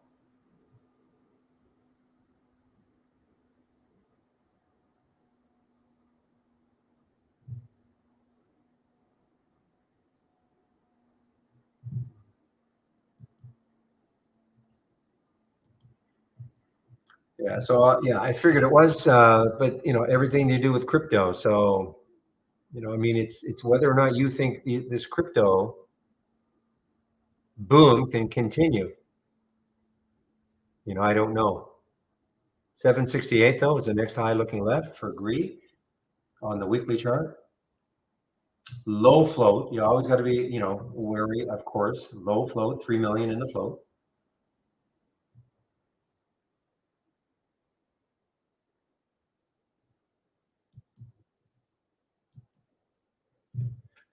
So Felipe in our YouTube room, depends what you're talking about. On our charts, you can put EMAs, the VWAP, RSI, volume. I mean, you can do that with our charts if that's what you're talking about. But if you're talking about getting an alert, for instance, crossing an EMA or things like that, no. But you can certainly put them on the charts. I mean, these are the indicators that we have. Starting off with the ATR, all the way down here. These are the indicators that we have. Now, some of them are not available to you, but most of them are. Okay, I can just say most of these indicators are available, and you can put them on the charts. So it's just a matter. So are you asking because you don't have trade ideas right now and you're thinking about it, or you have trade ideas right now? And I'm talking to someone in our YouTube room, and you would just wondering, can I add certain things like that to our charts? Here's the VWAP, for instance, that blue line there. There's a 10 SMA, an orange line.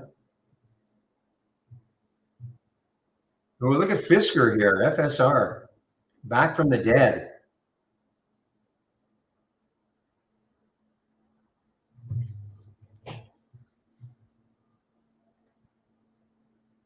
Too much resistance to me looking left. I just cannot take this trade. Oh, okay, Felipe. Well, you can add all those, most of those things you just talked about, you can add to the charts.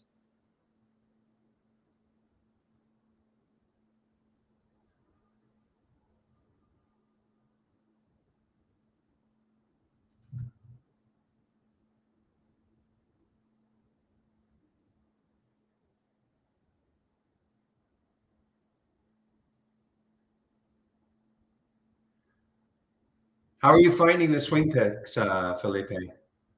Or did you just start with those swing picks?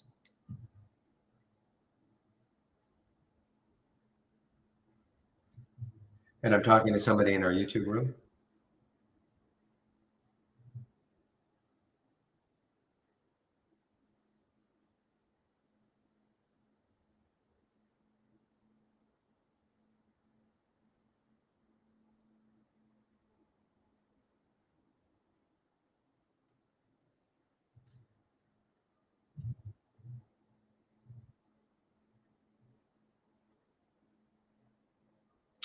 So as we speak, the SPY is just sort of languishing right now. You know, we had the drop, it'll move up, and now we're just sort of basing for a while.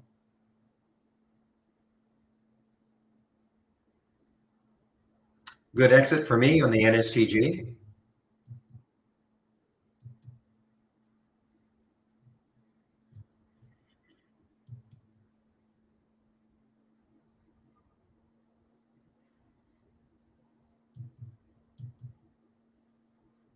Ah, XMTR. What a nice little trade that would have been. I saw this on my small gap breakout.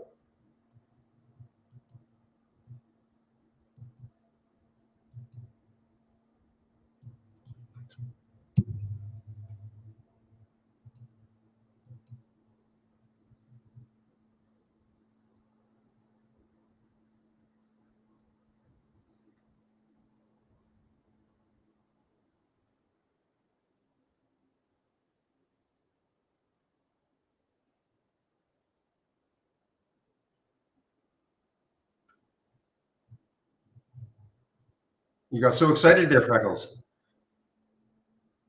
Yeah, well, yeah, finally. Now, so if you're Steve Gomez, you're looking at this, that orange line on my chart is the 10 SMA. Now, I use pre-market data. He doesn't, so he may have a different one, but he would look at that as being pretty significant. And then you have to look at this VWAP, 882, 880, or 876.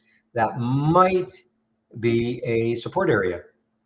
So you're right in between that 10 SMA and the VWAP.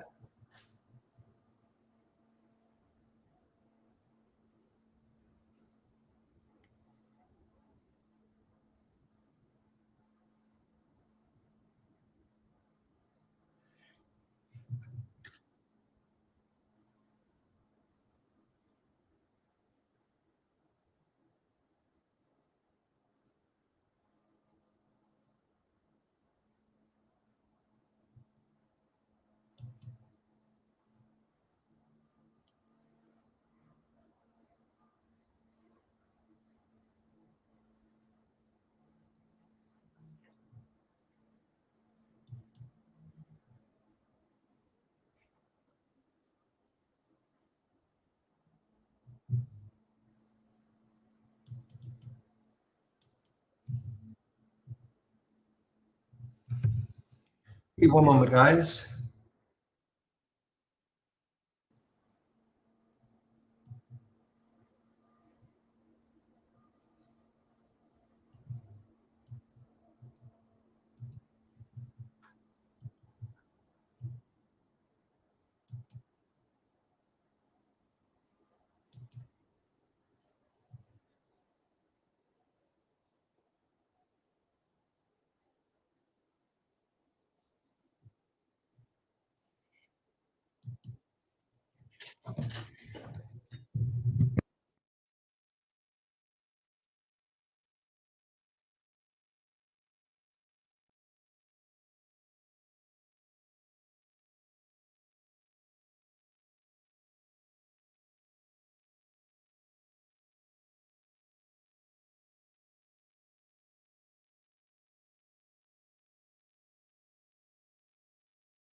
COSM, guys, COSM. Wow, this showed up on my. I'm starting to look at this small gap breakout. It's very late in the day, and it may have showed up earlier. Let's see what we have here. A little bit of room to the 350 mark. COSM.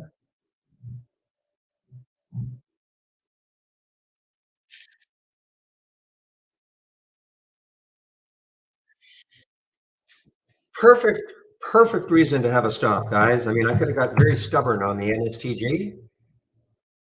I could have said, you know what, I think it's going to come back, and it broke down through five a little bit, but it'll come back. Nope. I just get out of the trade. I can always get back in. Coin, well, again, Bitcoin based. So I mean, or crypto based.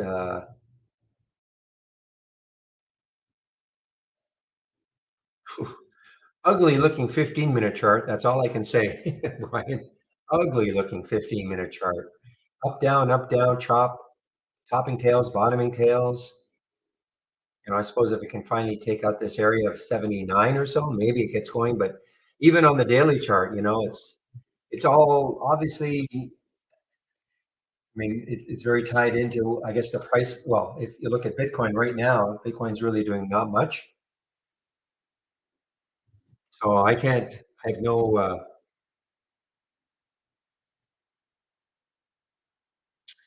special insight. That's for sure.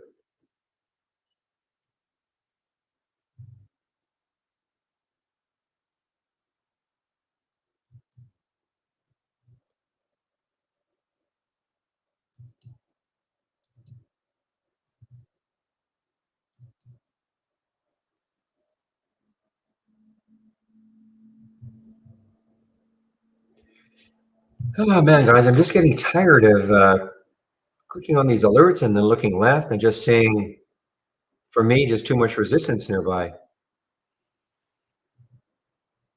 It's probably why the NSTG was a big disappointment, because there was so much room.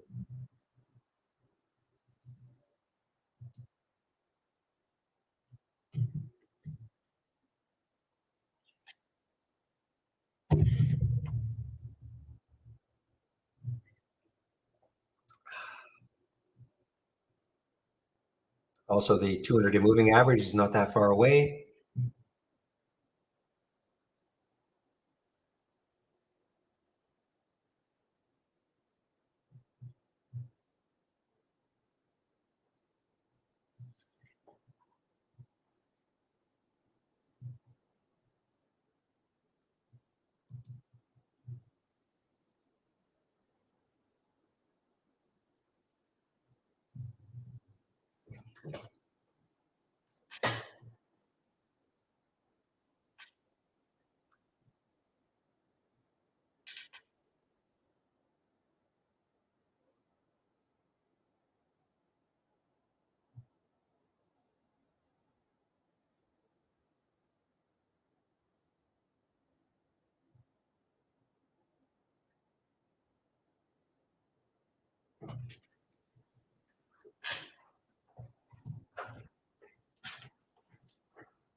Well, I guess the only interesting thing could be the GRRR, G triple R, if it can take out the VWAP again. Because at least it's got some news.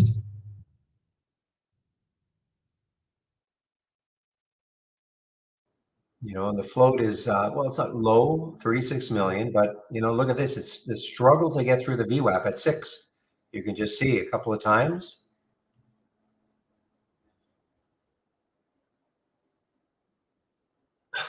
Mike, see, you're a funny man.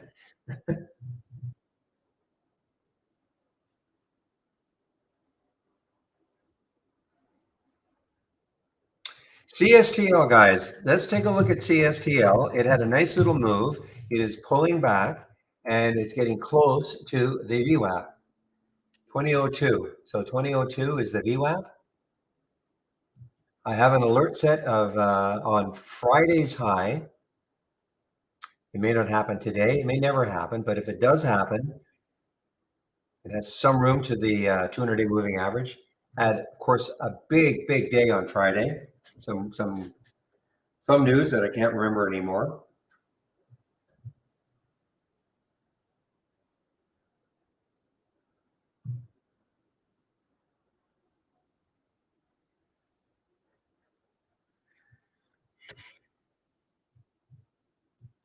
So WBX is penny by penny. What a run, 450 to 494 without any sort of a pullback.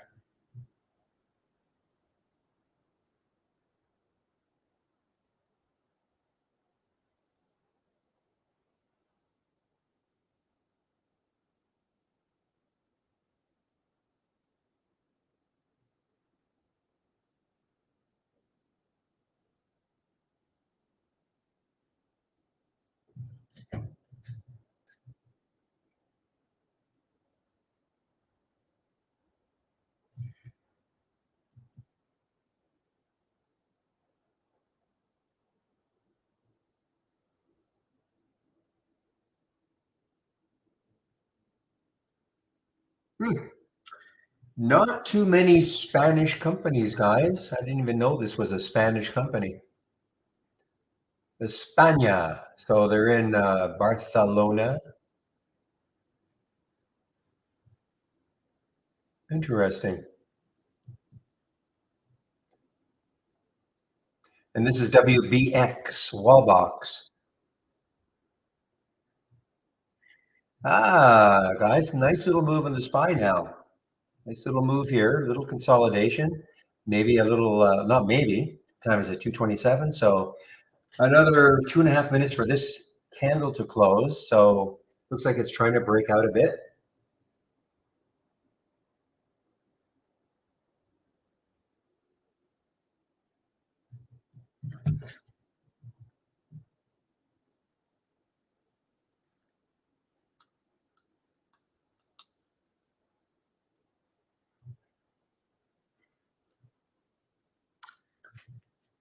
All right, let's take a look at RKT from pop-up.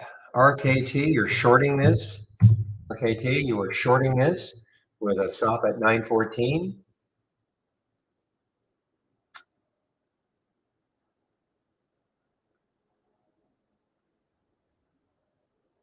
I don't understand.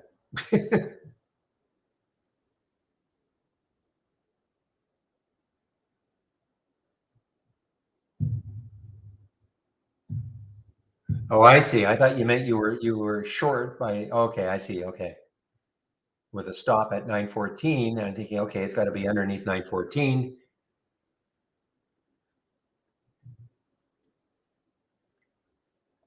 But I understand now. So you will take this at 914. I get it. Okay.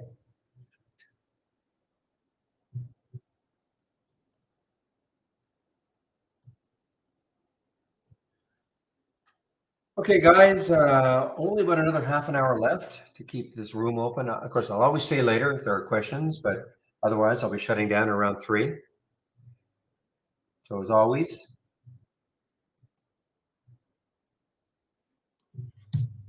just take a quick look at my homepage.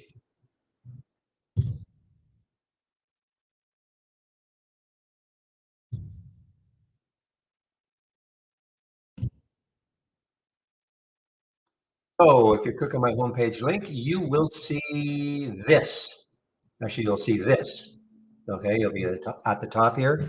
So if you want to take out a subscription, you can use this promo code Barry15 for 15% off the first month only or the entire year.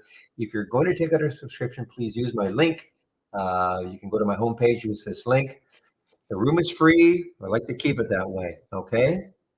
And the only way it can keep being free is if the company thinks that it can sustain itself in the marketing that I do. I'll just flat out tell you. Okay. Getting started. So do the get started. Take you about 30 minutes to go through these 10 videos. Trading 101, if you're brand new to trading, great trading course for you, put on by Trade Ideas. Michael Noss at Trade Ideas. I do a stock of the day video.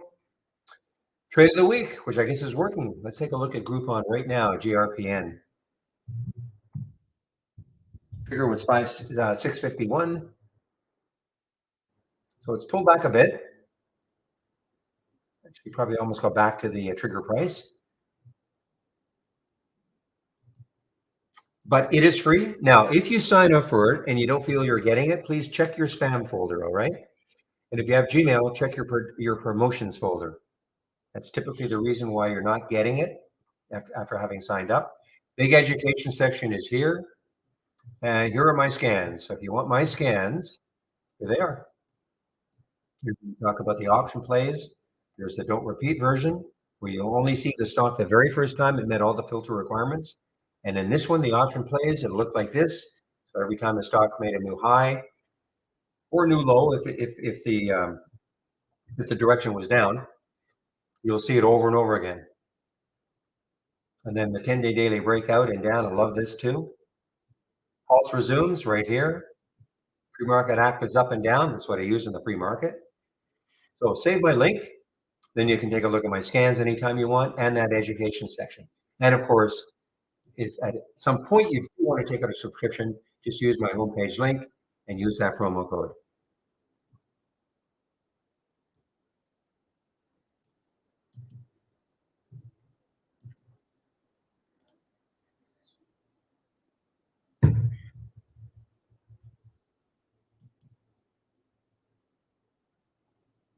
Another EV play, Fisker. Showed up a little earlier at 651. Hasn't moved much, 661 now. Again, I look left. What do I see? 666, very ominous. To me, there's just too much resistance. Not just there, but right after that, just too much resistance for me to really want to take a stab at it.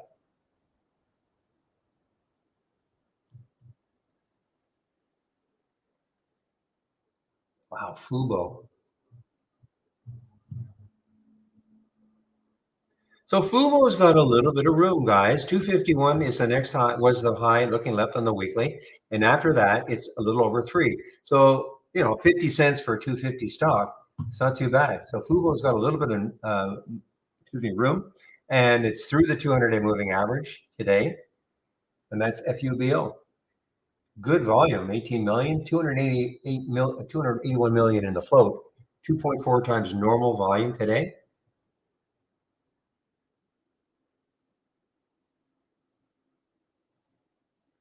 So CSTL, the VWAP did not hold. CSTL, the VWAP did not hold.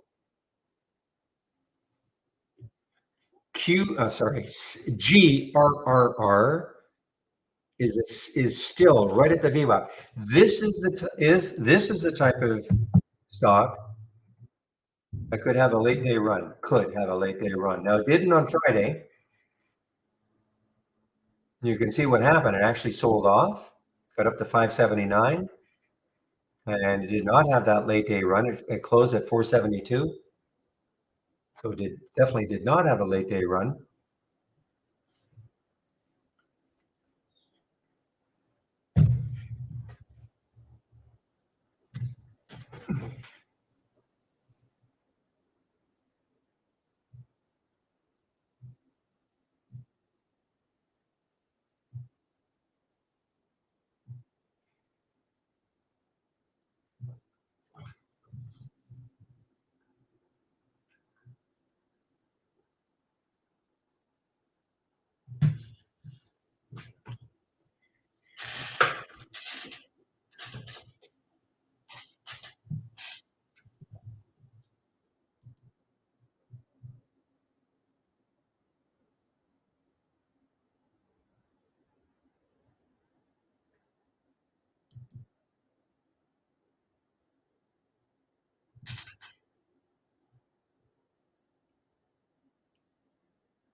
Guys. Okay, guys, here we go. GRRR. Now, I don't think there's anybody in this room, but if you are in this room, that's okay. We get questions like this. I don't have to name any names, but looking for a guarantee, an assured return on investment. There is no assured return on investment, guys. The only assured return on investment is if you go to your bank and you can get whatever it is right now. Okay, whatever it is, at 5%, 4%. I don't know what it is right now. Okay, if you take out in Canada, if you take out a CD, I don't know what you call them in the States, but those are the only assured invest. But for $200 a month, people are expecting an assured return on investment using trade ideas. I'm sorry, it doesn't work that way. Unrealistic expectations for us. We can show you. The idea of the program is you can create your own ideas, or you can come into the room and you can hear us throw around ideas. You can create your own scans, but you still have to have some trading experience. There's no assured return on investment. I wish there were. I wish I'd love to say there was, but there is not.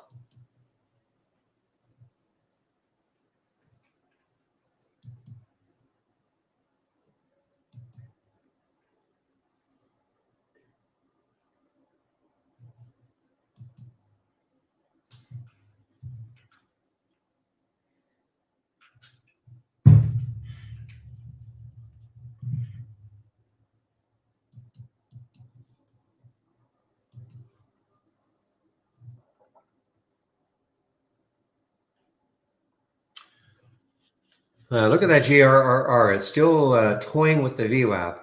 The question is, how do I create a SPY chart that doesn't change when I change the symbols or when I click on a symbol? Yeah, pretty simple, Stephen. If you right click on a chart, basically just two options. So if I right click on a chart, okay, and then this box pops up, go to properties.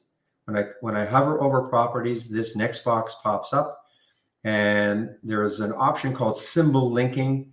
If you check it, well, if you uncheck it, then the SPY chart will remain like it is. And of course, if you check it, that's why these three time frames change every time I click on an alert. But if I uncheck that, so again, right click on the chart, properties, and symbol linking. So if I go to my SPY chart, you'll see if I right click on the SPY chart, go to properties. Problem is it's off on another monitor, but you'll have to trust me. When I go to properties, symbol linking is unchecked. Okay.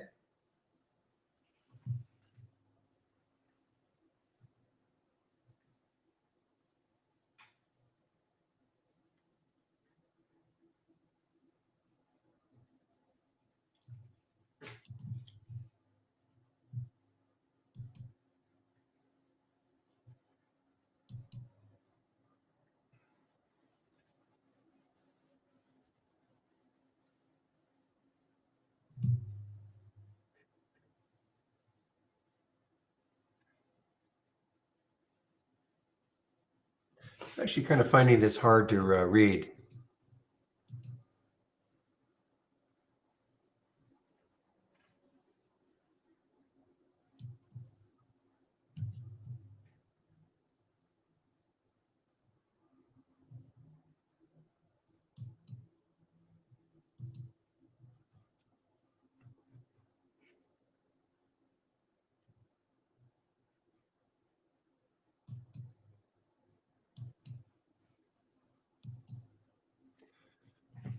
I think that's easier. It's easier for me to read anyway. So I think I'll just change the color coding.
All right, guys. What time is it? 2:40. So only about 20 minutes left. Again, unless there are questions, I'll always hang around if there are questions. Don't have to go anywhere, but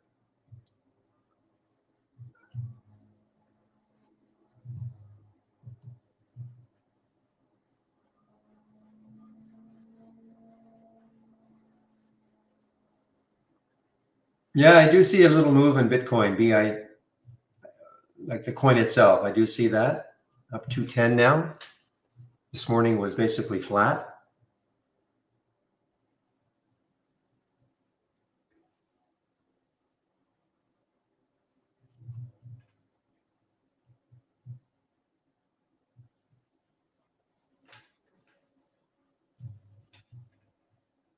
How do I feel about ARAV?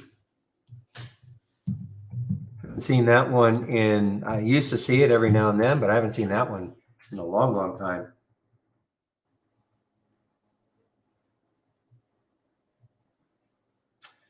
Didn't see this one at all today. So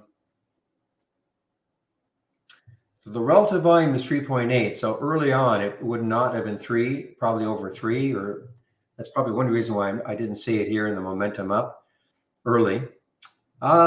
Is there any news on this one?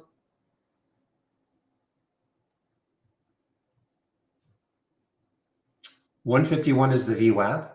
155 is the 200-day moving average. So, I mean, it's right in that area. But you know me, Stephen, I just look left and I just see all sorts of junk. I'm sorry.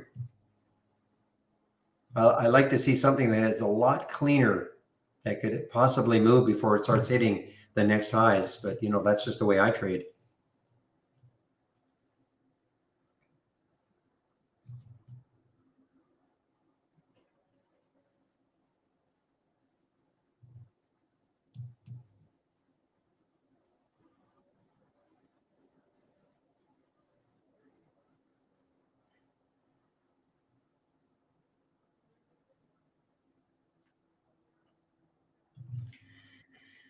Okay, William, yeah. I mean, getting up, I used to get up at sometimes before 4 o'clock my time, and I would open the room, even before 7 o'clock, whenever I got up.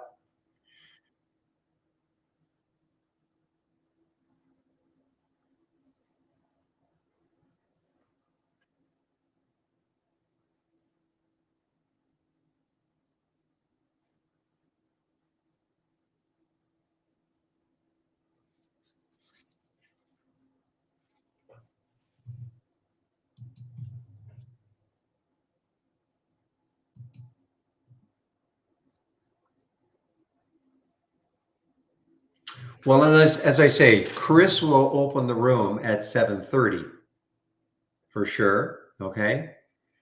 And, but you can, I wouldn't worry too much about monitoring it. I mean, famous last words. We haven't had any issues for quite a while now.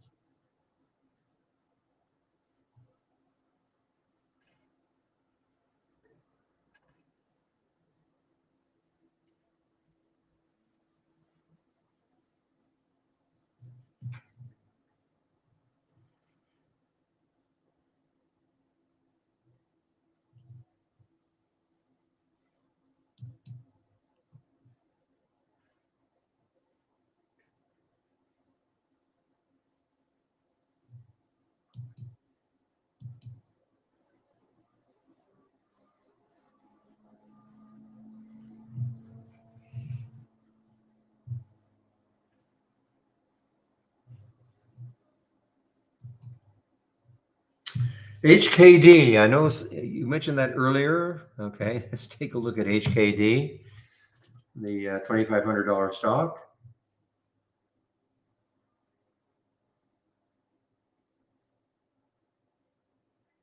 So again, if you're wondering why, there's no reason other than some group maybe somewhere decided, okay, today we're going to do HKD.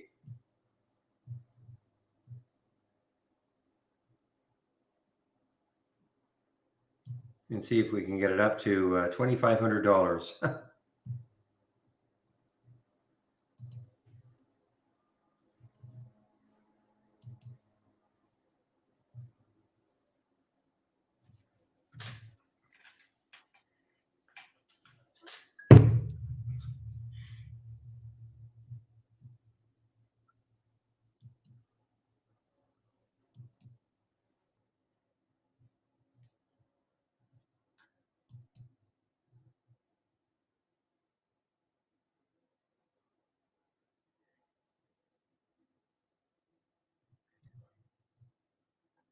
It's amazing how this VWAP is just hanging on to GRRR.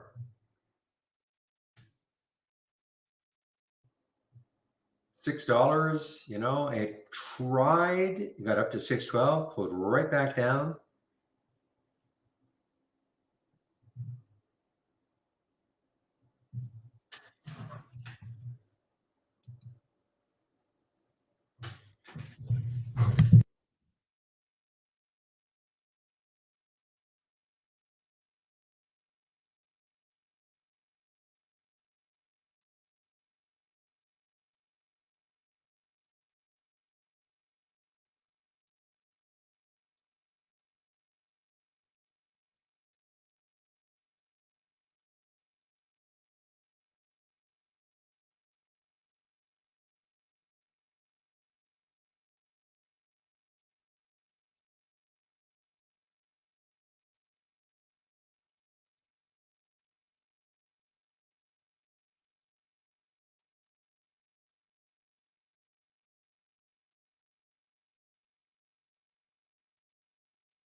But his FSR is really moving.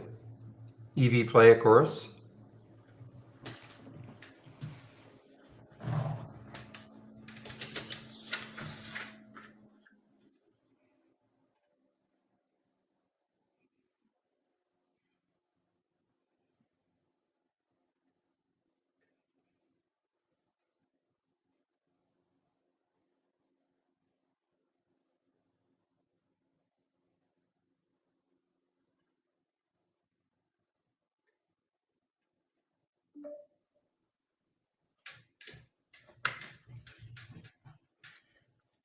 Well, I wouldn't have thought this would move the way it did. FSR. Okay, guys, GRRR. Don't forget the other R. Look, okay, look at FSR now. Is this shortable? Not shortable for me at Interactive Brokers. After I was extolling the virtues of Interactive Brokers, having shorts for virtually everything I was looking at. Why would I want to short it? Well, look at what it's doing. It's right into the 200-day moving average and getting into what I consider some pretty stern resistance. But it's right at that 200-day moving average. So that could easily block it.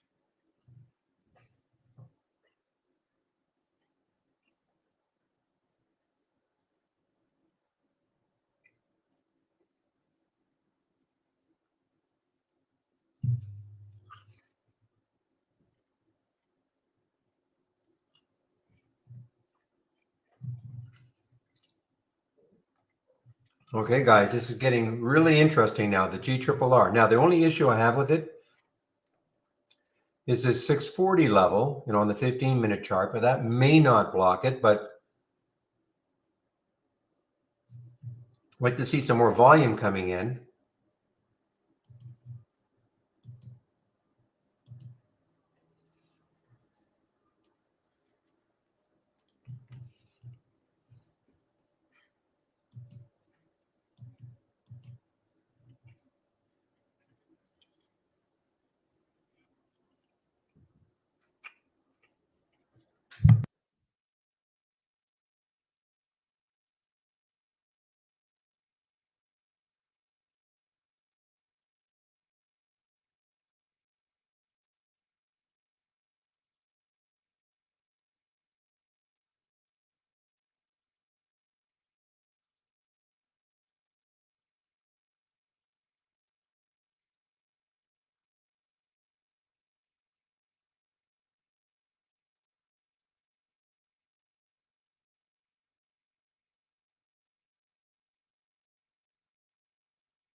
Okay, guys. So this the G triple R still hanging over the VWAP.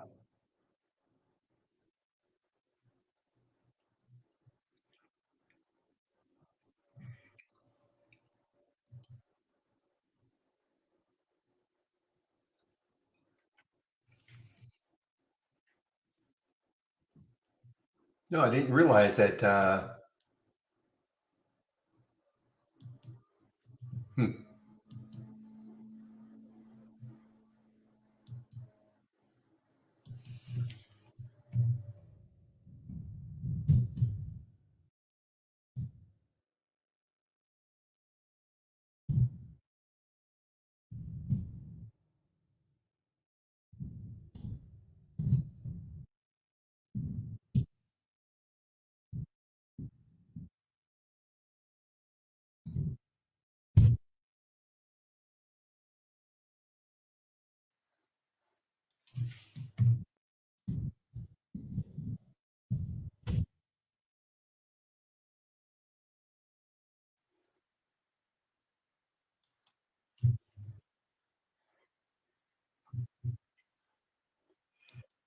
I missed that one completely. I see it in our AI. We had SDIG at 835. It's 875 right now. There was the alert. I missed that completely.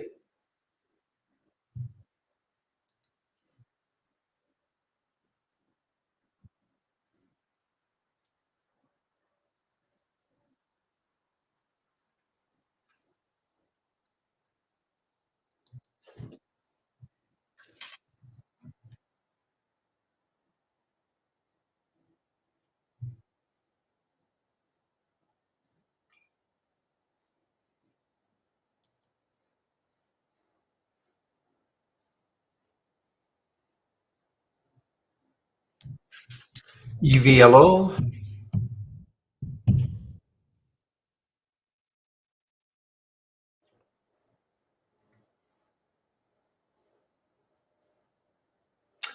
Yeah, kind of spready for a $3 stock. 307, 313 right now. I guess if you are less conservative than me, you look at this level way up here at 550.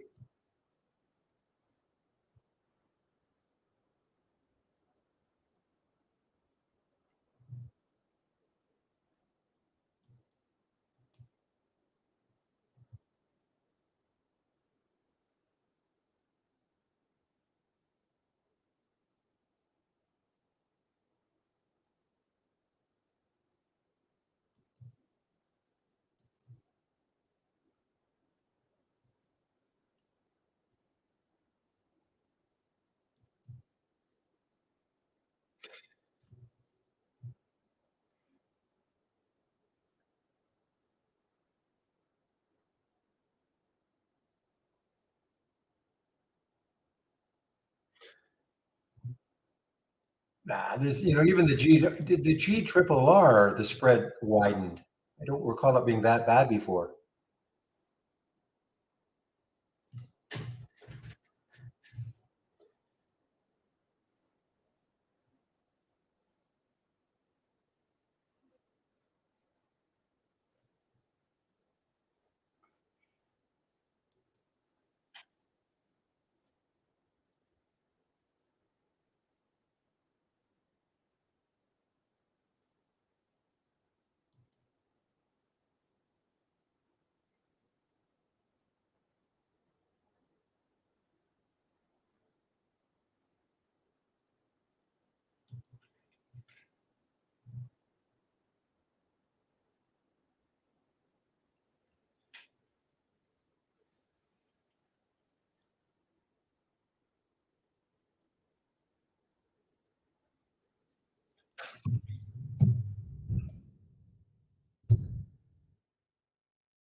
Okay, guys, it's my only focus right now is just to see if this can hold this 200 this VWAP and give a nice move into the close.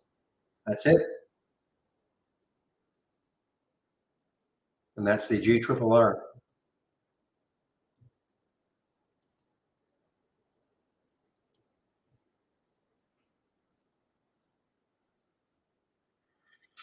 Okay, guys, I don't see any questions. Again, if there are any questions, ask now. I have no problem sticking around.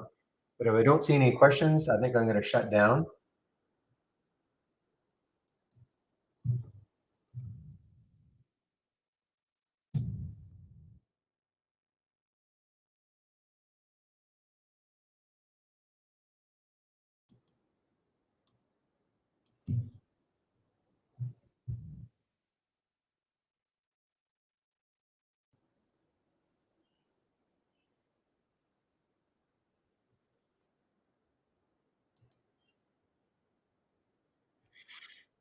All right, guys, I don't see any questions, so I think that is it for me today.